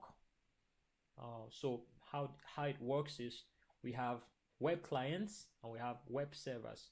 So the clients make requests to the servers. So they could request for files, for pages, or for media like images and videos, and the servers have these things stored in maybe their hard disk or their flash memory, as in the case of our embedded systems, or in a hard drive somewhere. And when these clients request following a specific set of rules, which is the HTTP protocol, it receives a response from the server. Yeah, so each request would have a start line, a header, and a body. So here we have an example of an HTTP request. So here's the start line, the request line. It has a method. Here the method specifies the command. So here the methods we have get, and then gets sort of like specifies or this tells the server that it wants to get data and information from it. And we have other methods such as post, which will tell the server to store a particular data in its database. So we have the target in the start line. We have the target, and then we have the HTTP version. After that, we have what's called the request header, which contains any information that you would like to add, such as the MIME format, the hosts, the language, and etc. And then it has the body. So when a request is made by the web client, in this case the web client we're using to illustrate is a web browser, it sends it to the web server. The web server would patch this request. Of course, it would go through all the layers that we talked about in the previous slides, and then passes the request and sends what is required, sends a response. So the response also has a header. However, in this case, the header of the response doesn't have the method. It just has the HTTP version and the response status code and the status message. So we have different status codes. There's status codes that start with 100. Those are like informational status codes. There's 200, which means success. 300, which means redirection to another website. 400, which means client's error codes. 404 meaning that the page that the client is requesting for is not found. And then 500 means the server is having issues. Could be that the server is down or something like that. So HTTP is connectionless. It's a connectionless protocol. What that means is that after a request has been made by a client and then the server receives it, the client would disconnect from the server. And then when the response is ready, another connection has to be initiated for that response to get to the client. So it's connectionless. It doesn't maintain its connection. HTTP is also stateless. That means that when two computers have connected before and they disconnect, they would have to connect again and start from the beginning to establish all these rules and that is needed for the connection. HTTP can deliver any sort of data, can deliver HTML files, text files, and so on, like I mentioned before. Basically, HTTP uses what's called URI, Universal Resource Identifiers, which is a set of characters that is used to locate a particular resource in the web server. So there are quite a number of client and server languages.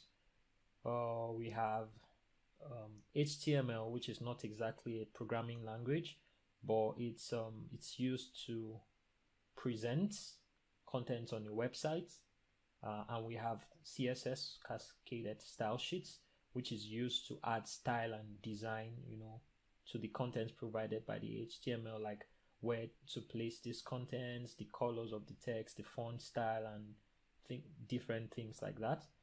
So we have JavaScript, which is a client-side programming language that's used to develop applications that run on the web clients, such as web browsers, mail apps, and etc. Of course, JavaScript has different frameworks: Angular, Node, Vue, React, and many other frameworks. We also have PHP. PHP is a server-side scripting language which is embedded in HTML.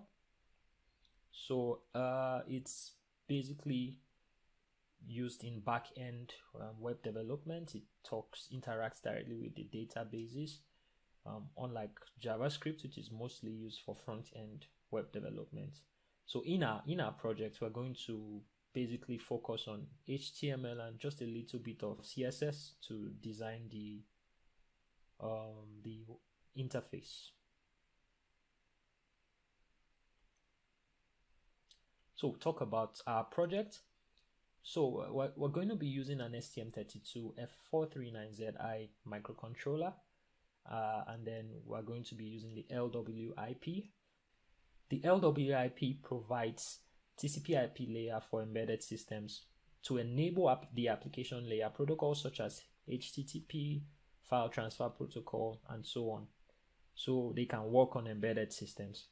Now, like I mentioned earlier, it's minimized. So most of the full-scale features we have in this standard OSI7 layer model, we won't really find them here, but it's just good enough to serve an embedded system.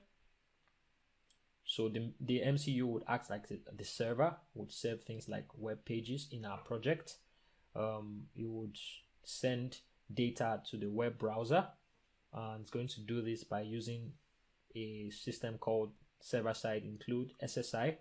So SSI, basically the server would search for special HTML files that have file extensions such as .shtml. So it would search them for #include directives, which I'll show you during the demonstration. And then when it finds these directives, it would include whatsoever it's requested for, replace them by those variables, kind of like how preprocessor directives work in C programming. So we also have CGI, Common Gateway Interface, and then this allows you to be able to, in a nutshell, control the web server, in this case our embedded microcontroller, from something like a web browser.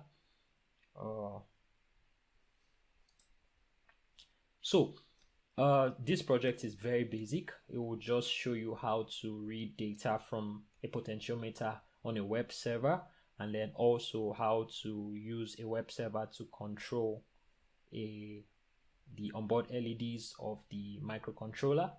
Now, however, in the next steps, you could make this project Wi-Fi enabled, because at the moment we're doing this via Ethernet.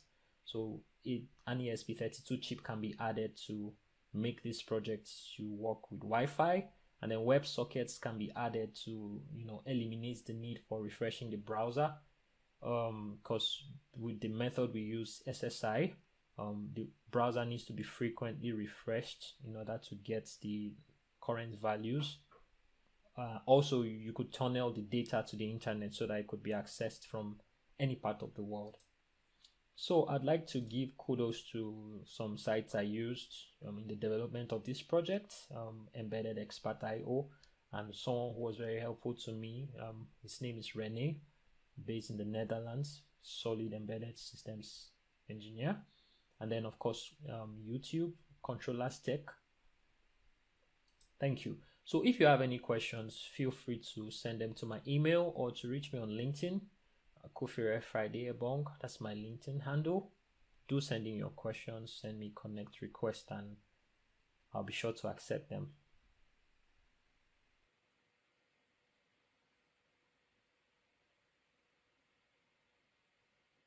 Well, great. And also, I've heard that Kafire is actually online with us now and available to answer questions in the chat, as well as you sending them via email to him later.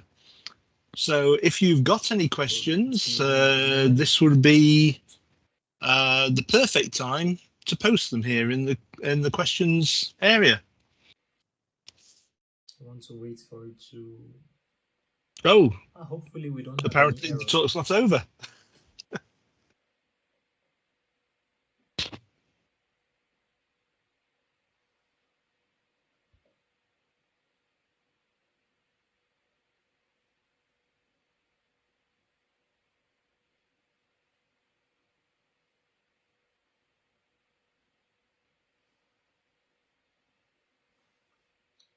So far, so good. Then we want to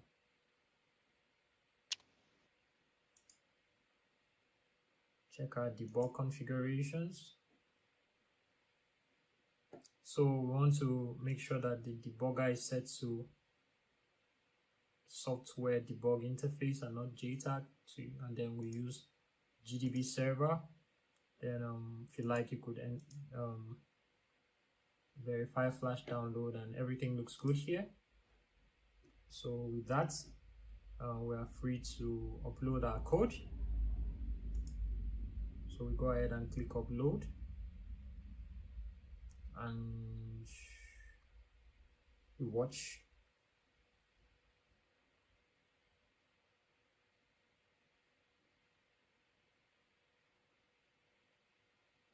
Yeah, everything went on smoothly, no issues, no errors. So it's going to upload.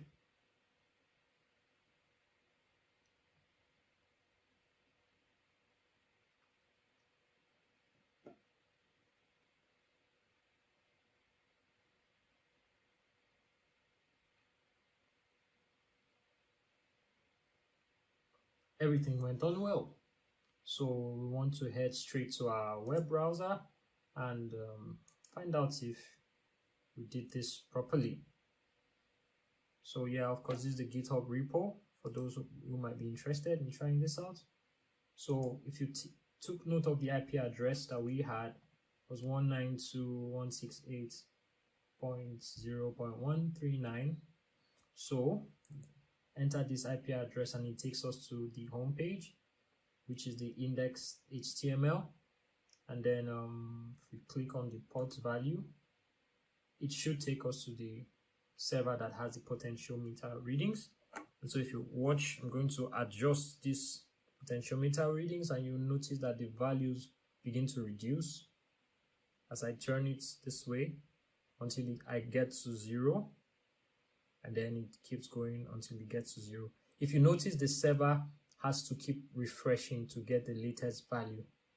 So if I turn it back up, it goes back up until it gets to the maximum 10 bits number, which is that. So if I like to go back, it takes me back to the index HTML, and if I click LED, it will take me to the take note of the URI.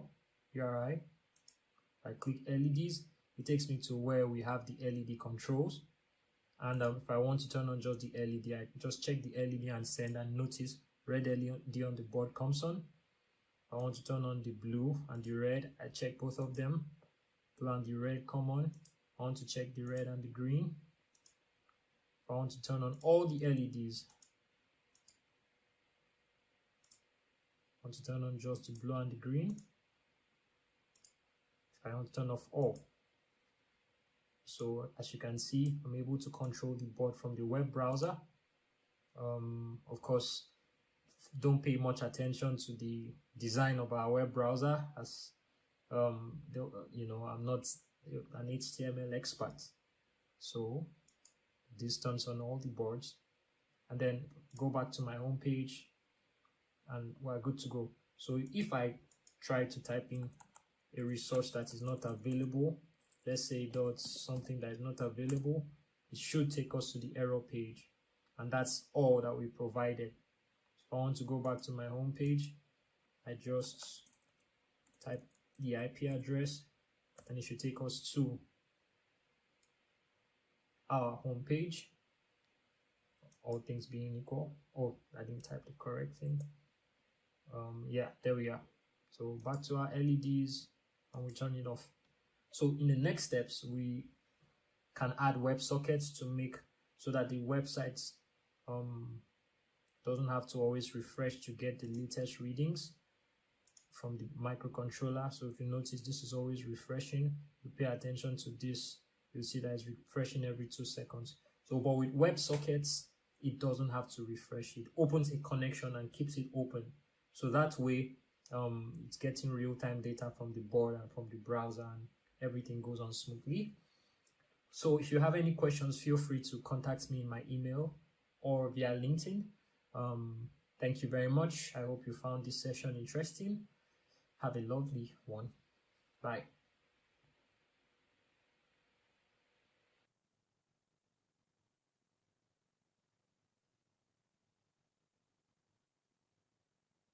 Okay, so now does anyone have any questions for Kafir? If so, this would be the right time to post them, because he's online in the chat waiting for people to post questions.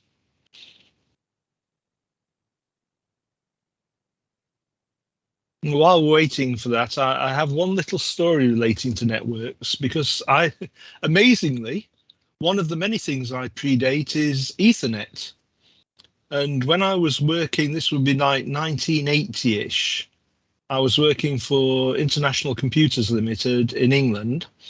And this was the day of the great big, I was working on mainframe computers.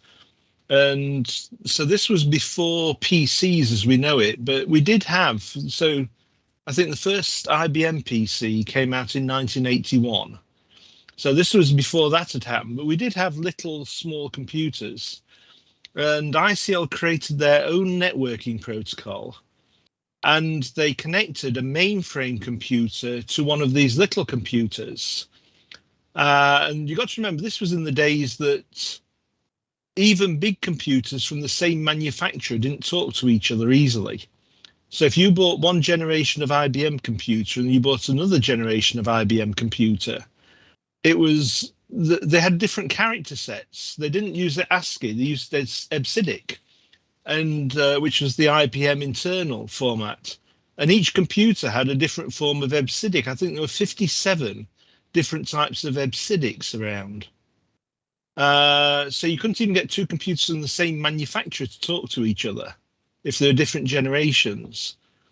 And ICL had a mainframe computer, and they had a small desktop computer connected together with their own proprietary interface. This was in Manchester in England. And they connected them through their own network that they developed just for this task. And they got the press to come up from London by train, which is about 180 miles away, to watch this demonstration where they opened a file on the mainframe, a text file. They typed some information in, they closed it, then they opened the same file upon the notepad connected through the network and edited the same file, made some modifications and saved it, and opened it back on the mainframe computer. And this was so revolutionary that all the top newspapers in England sent reporters up to Manchester to write the story on it. And the reason I remember it so well is I was a first-year engineer, and there were free sandwiches. And a free sandwich goes a long way with a junior engineer with not much money. So I was enjoying the free sandwiches and I saw this demonstration. Okay, so Rodrigo asks, what's the board used for this demonstration? Okay, it was an STM 32F439ZI Nucleo 144 board.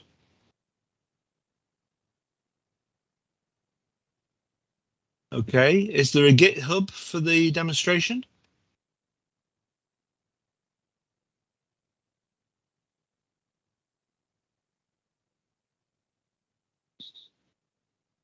Sure there is. Oh, right. I was going to say perhaps a link.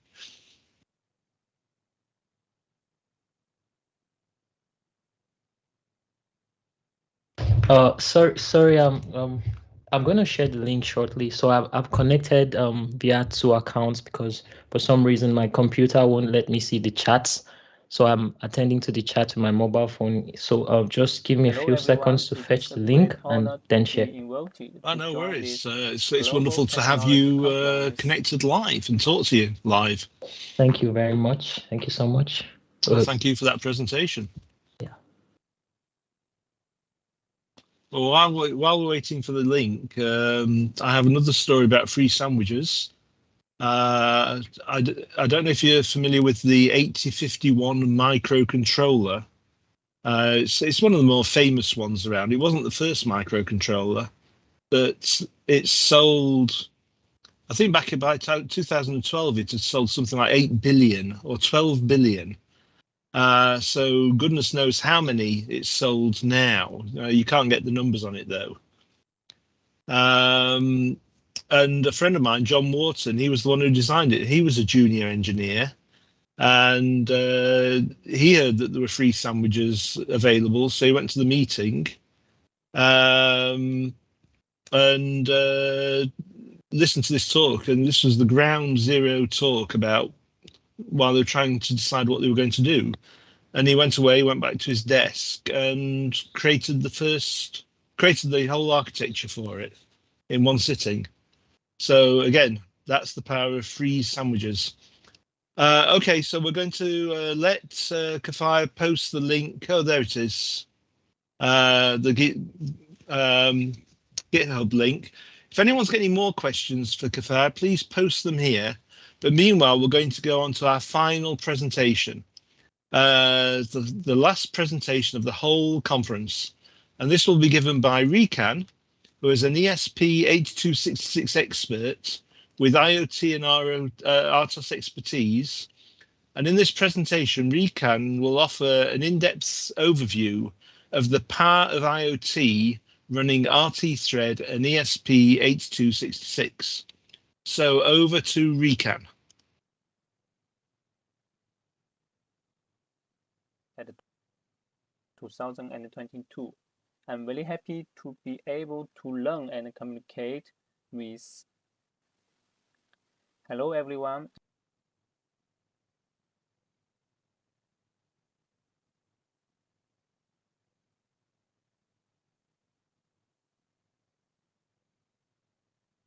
It is a great honor to be invited to join this Global Technology Conference, which organized by RT3 at 2022.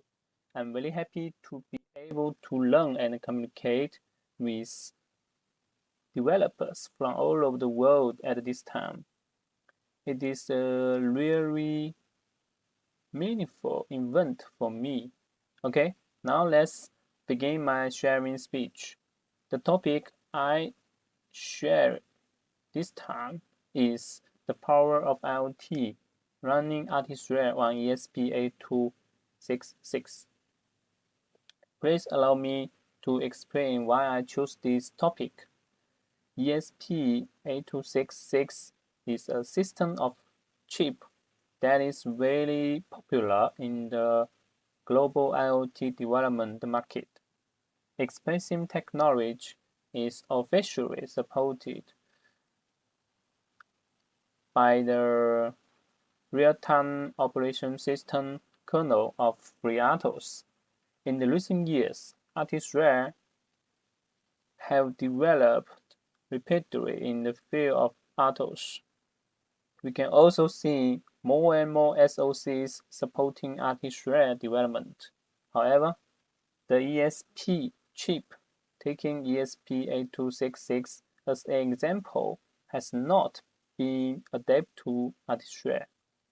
Therefore, as a developer who uses both Artist-Rare and the ESP8266 for development, I would like to share this topic and hope that more developers will join the porting of Artist-Rare to ESP8266. I'm also looking forward to see Artist-Rare running on ESP8266. Okay, the following is the contents of the catalog I shared this time. Mainly include briefly introduction for myself, briefly introduction of Artist-Rare and ESP8266, importing Artist-Rare to ESP8266, ESP with Artist-Rare operation system, how to compete in IoT. Finally, there's a summary of personal development experience to share. Okay, I do great to introduce myself briefly.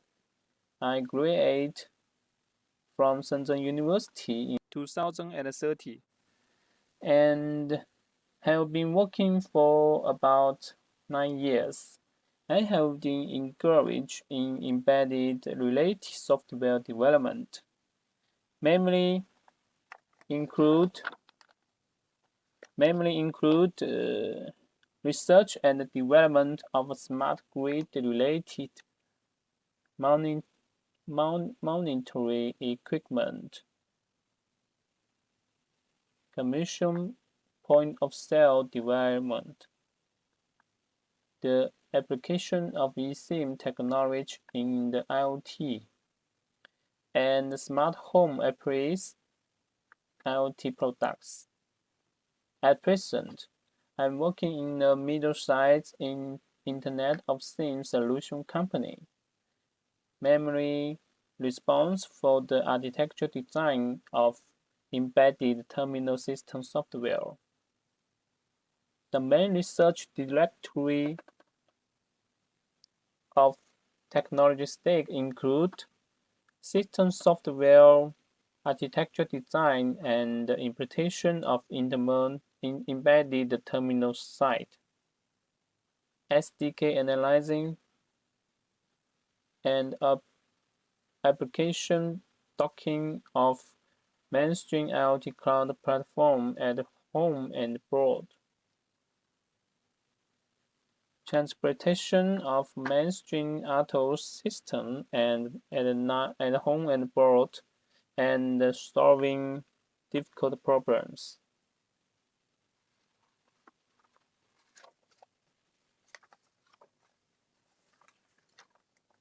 Okay, now please allow me to tell a short story.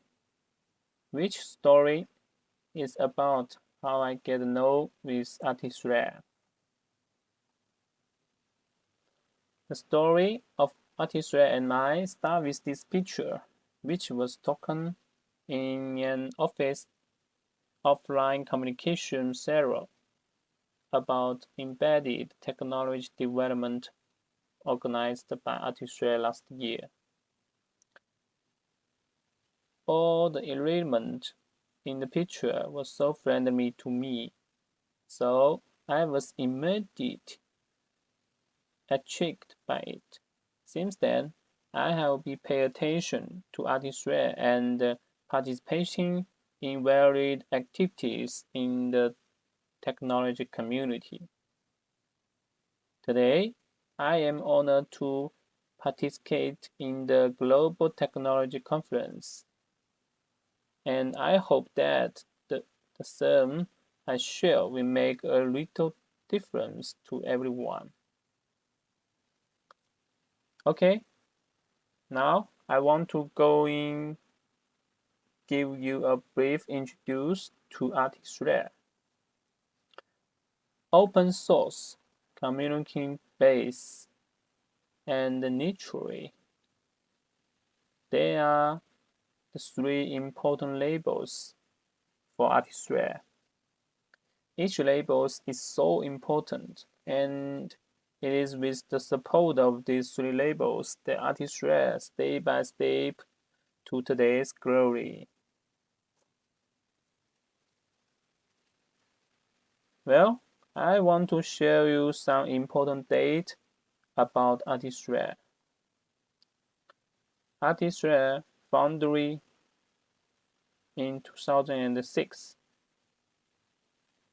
have nearly 60 years of technology degree and acclimation, as well as the testing of the market. So far, more than 1.4 billion ArtistRed-based devices have been installed. ArtistRed open source repos on GitHub.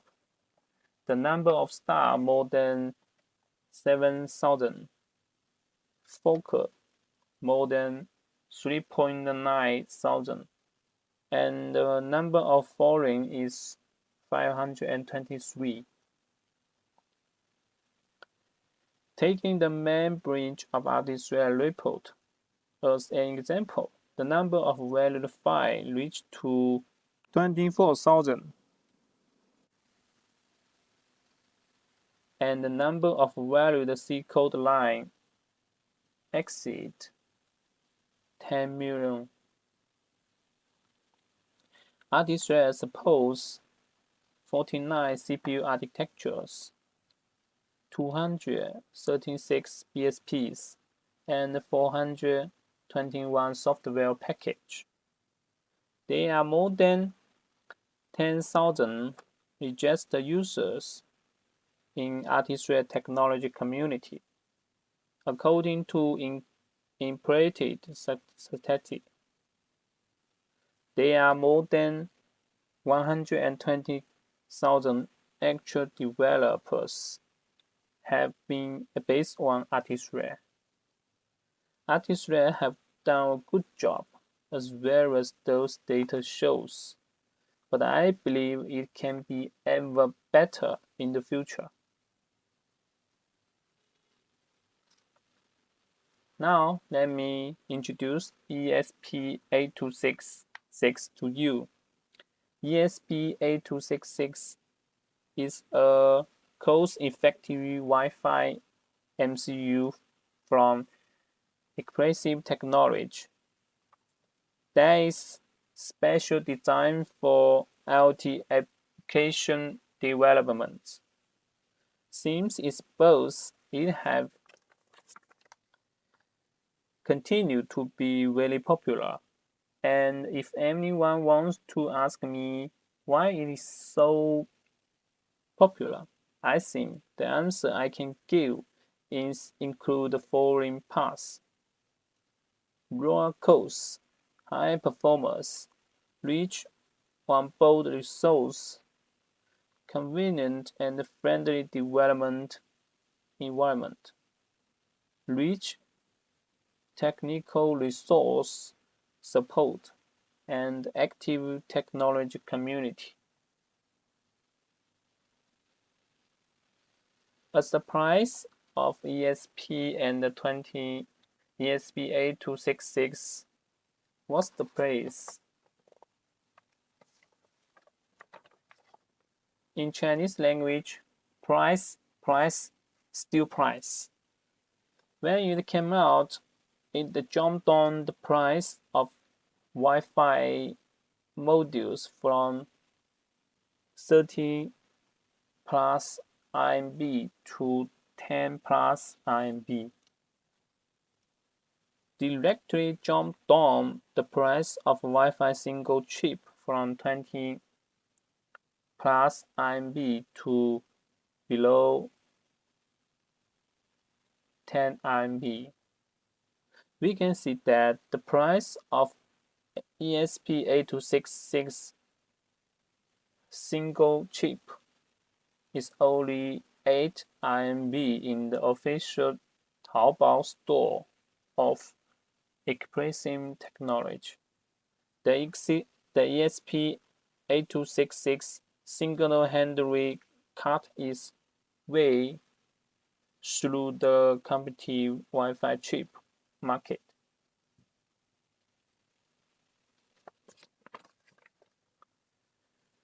However, lower price do not mean lower performance. Assumes here ESP8266 performance parameters. How good is it? An official implement shows that the ESP8266 can maintain an effective 300 meters communication in an open environment. The connection performance is still very powerful. ESP8266 is also popular because of its easier of development. It supports Lua language, Python language, and JavaScript language. As the mission is activities, we can see that the number of information retrieved by ESP8266 on Baidu is 22,100,000, and the number of information retrieved by Bing is 2,280,000. That's enough to say it's very popular.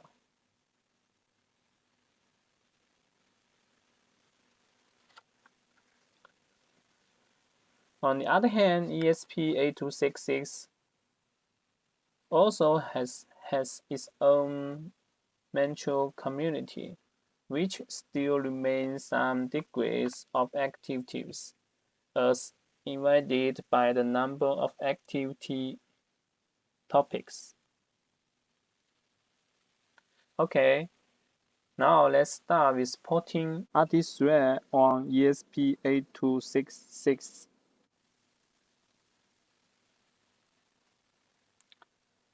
From the experience of RT-Thread porting, we note that the whole porting includes two aspects: CPU porting, CPU architecture porting, and the BSP porting. According to the official porting guide provided by RT-Thread, the CPU architecture guide implements the following interface, which are mainly used for task state initialization and task context switching. Generally, this part is porting content will probably be written in assembly language.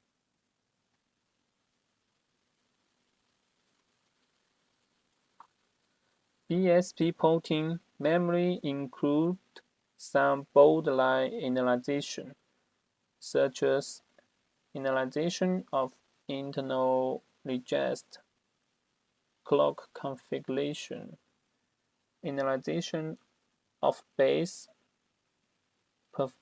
prefixure driver, initialization of heap memory, etc.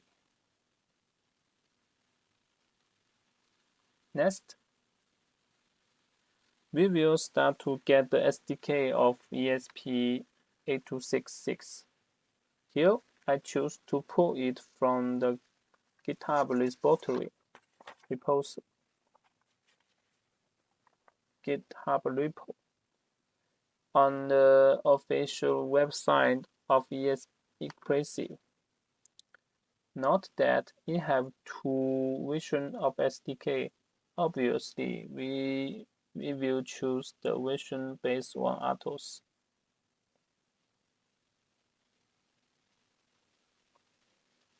When we get ESP8266 SDK, we can do some simple comparison with RT-Thread repo. We can see that ESP SDK is built on Makefile, while the RT-Thread is built on XCOMS. We can also find the FreeRTOS core embedded in the ESP8266 SDK. So if you want to quickly porting RT-Thread, my way is to build a line of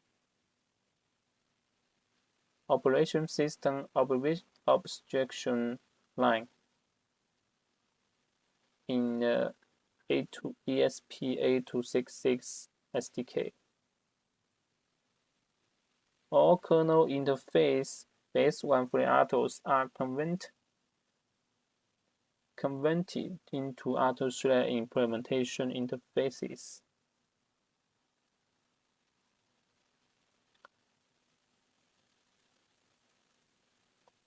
The next is about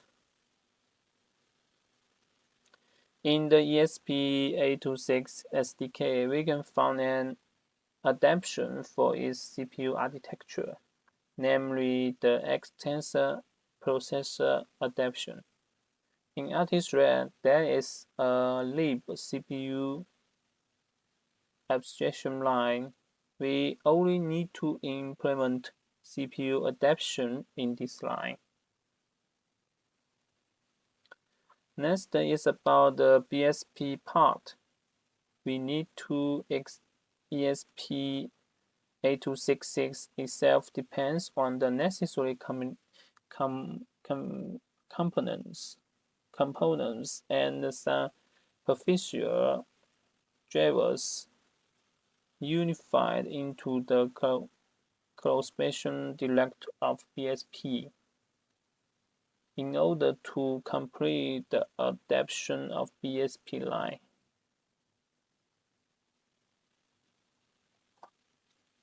Okay, when we finish porting the RT-Thread to ESP8266, how can I use it based on RT-Thread? The first thing I can think of is killing the AT command. The AT command is what this does as a pass-through Wi-Fi chip, and when it exists as a standalone MCU, it can make all the decisions. At the same time, we should also pay attention to the onboard peripherals capabilities of ESP8266, including GPIO, UART, I2C, I2S, SDIO, PWM, ADC, and SPI. Also, the Wi-Fi capabilities. It can be said that in the IoT failure, the superficial capability are enough to meet our needs.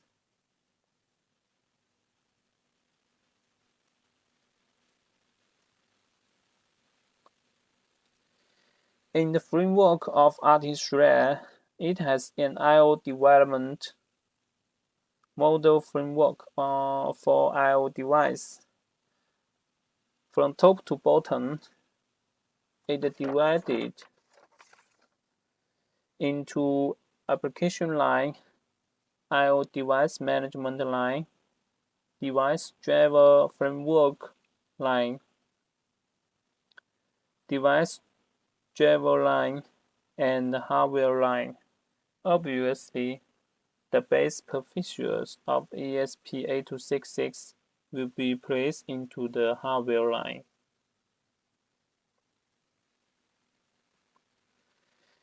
Another important usage is that we can make full use of RT-Thread software package.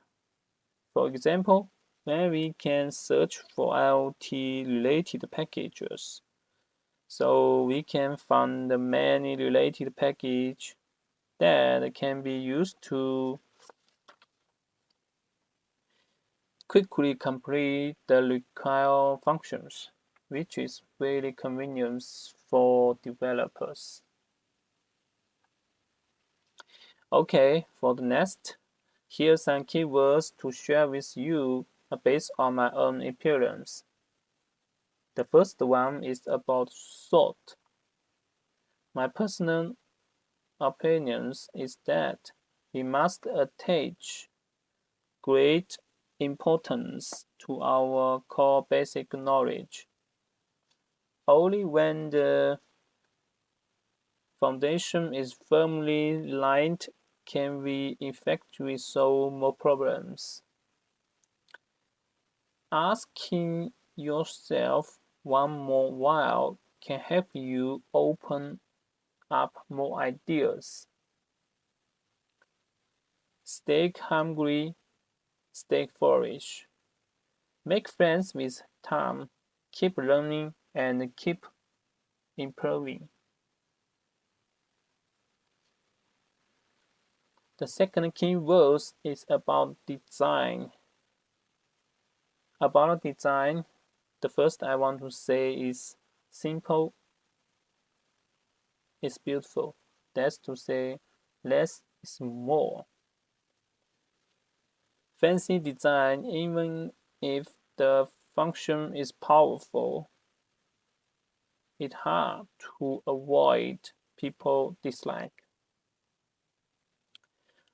Often kept and simple design can give a personal new feeling of finding everything new and fresh.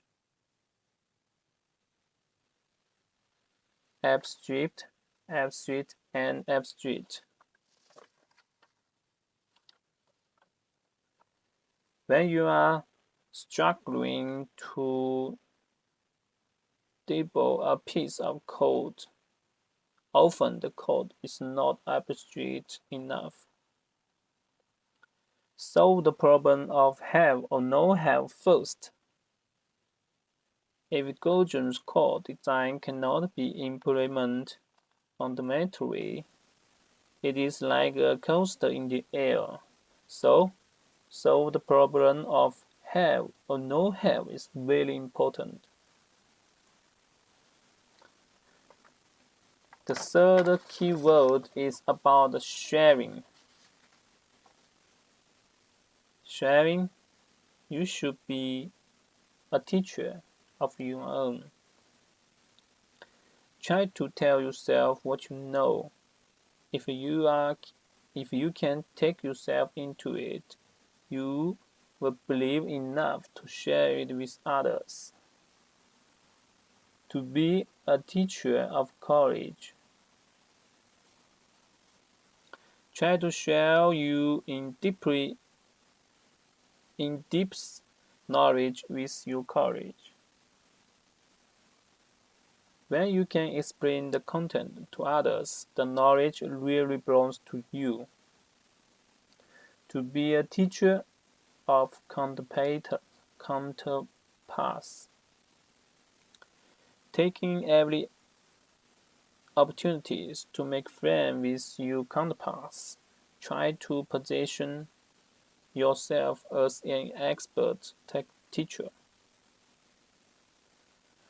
While you sharing with competitors, you will continue to motivate yourself to achieve great growth. Finally, please allow me to thank you again for this Global Technology Conference.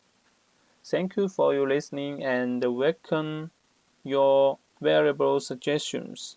If you are interested in porting RT-Thread on ESP8266, please contact me through the QR code on the screen.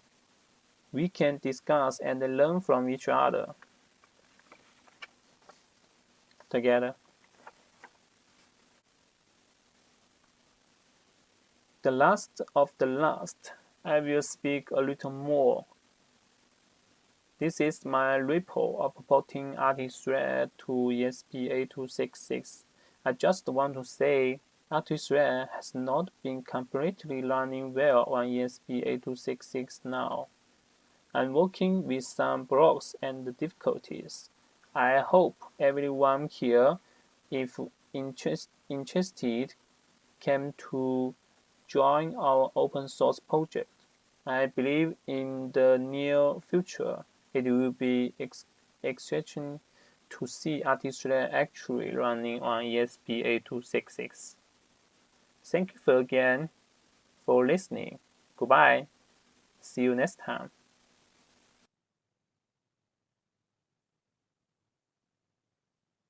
Well, thanks so much to Rican. I think he offered some tremendous advice. And some of it related to what we were talking about before, about being mentors and sharing the stuff that we know and bringing others up if we possibly can, or learning from others whenever we can. I'm afraid Rican can't join us for a question and answer. So we're now at the closing stages. I mean, wow. I think that was a wonderful day of closing talks. Now it's time to announce the winner of our previous Lucky Dip, and I'm delighted to congratulate Eslam Hashim. As I told our earlier winners, we'd love to hear what you do with this board, including pictures if possible. So now we've come to the time for our Super Dip, where the lucky winner will win one of all of the development boards. And you can enter this by clicking on the link that the RT-Thread team will post in the chat. And while we're waiting to discover the winner of the Super Dip, there's the link for us.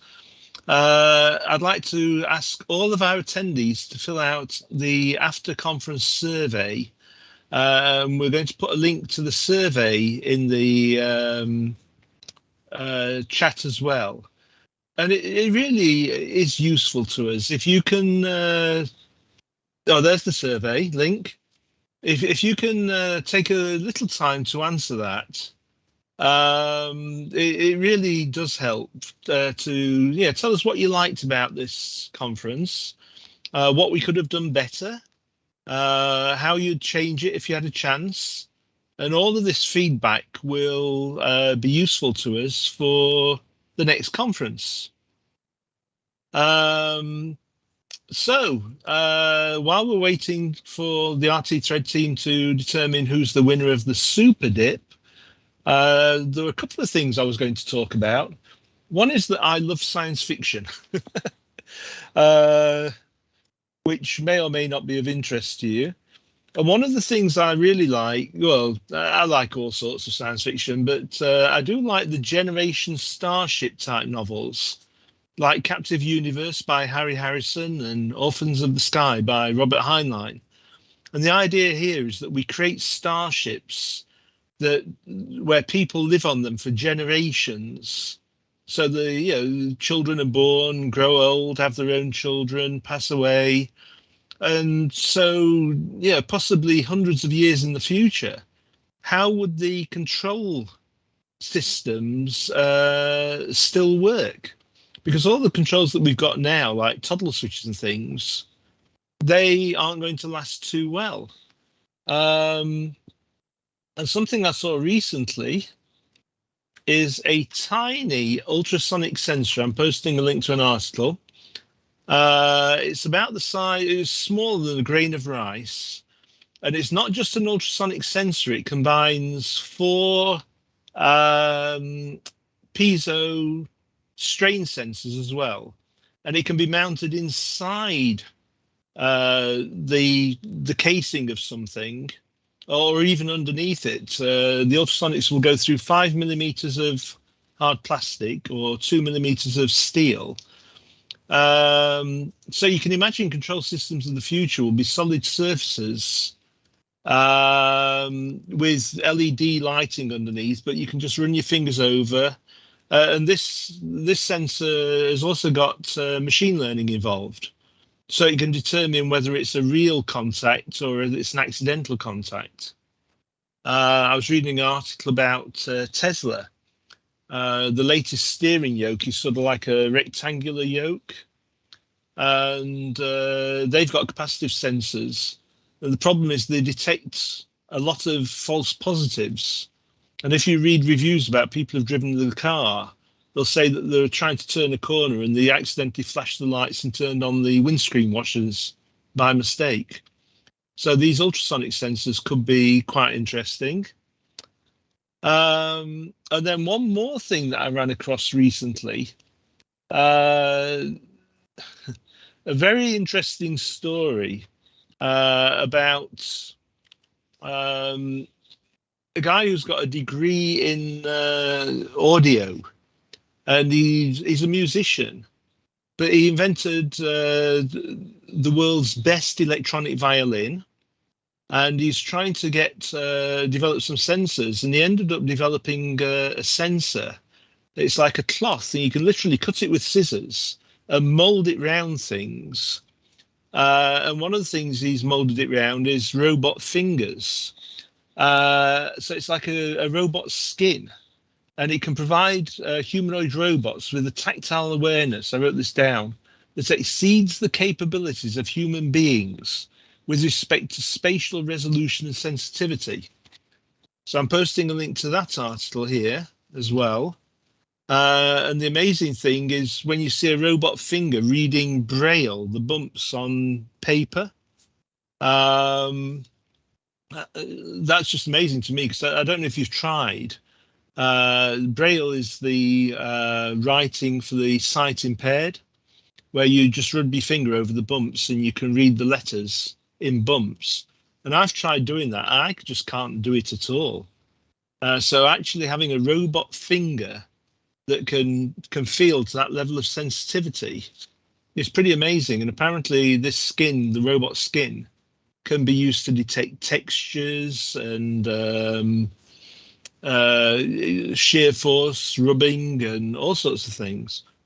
And when you think about it, we've pretty much now covered all of the sensors, because we've got machine vision with cameras and LiDAR and so on.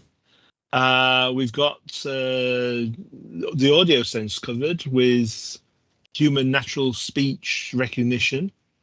There are also sensors for smell and for taste out there, believe it or not.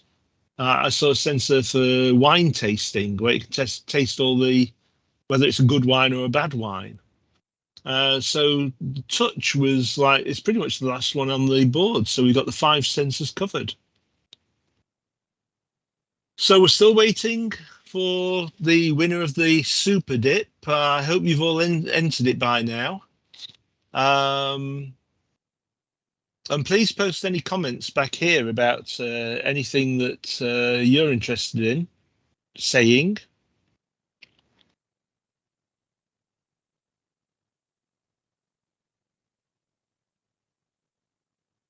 Well, while we're waiting, I'll just carry on waffling, because that's what I'm good at. That's what I do the best. Earlier on, I was saying that when I was at university, we didn't have a digital computer in the engineering department. We only had an analog computer.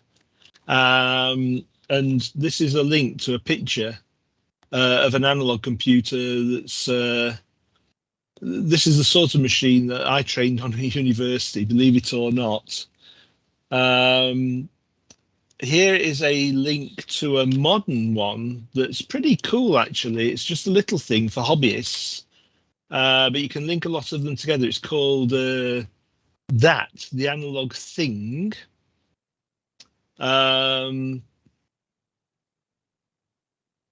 Yes, they were interesting times, and I'm still living them. And then I saw this amazing video on YouTube recently. I'm going to post a link to that.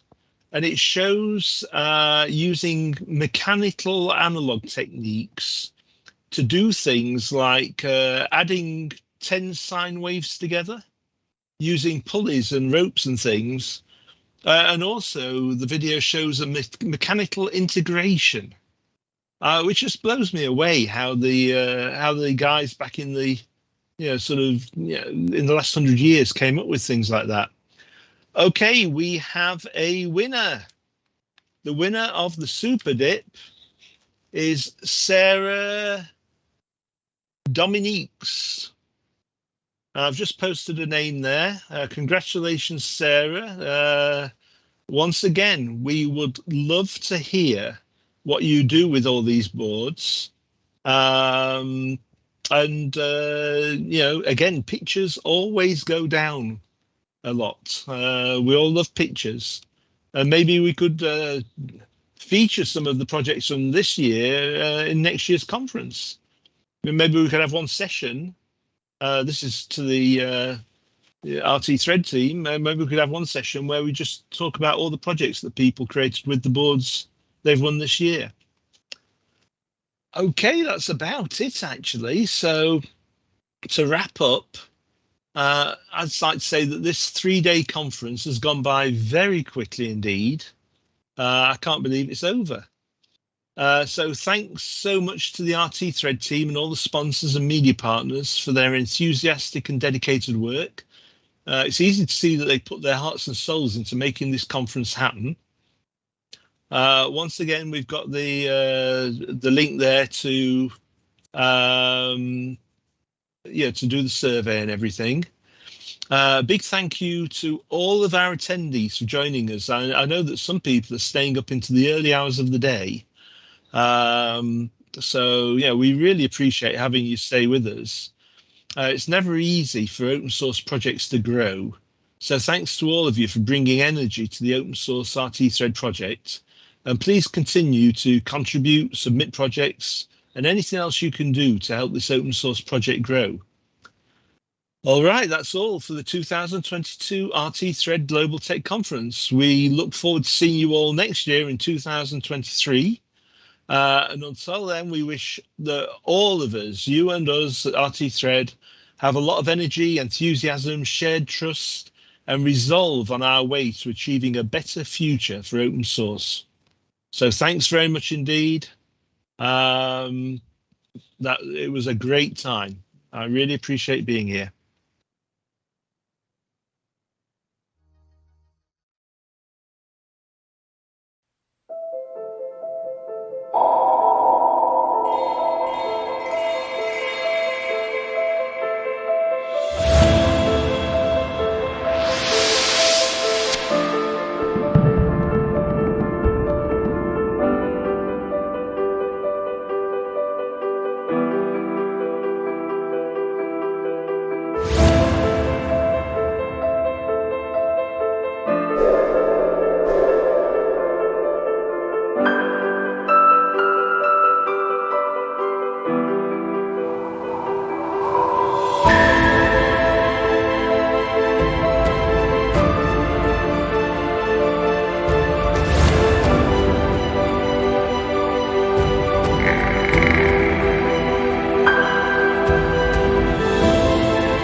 you.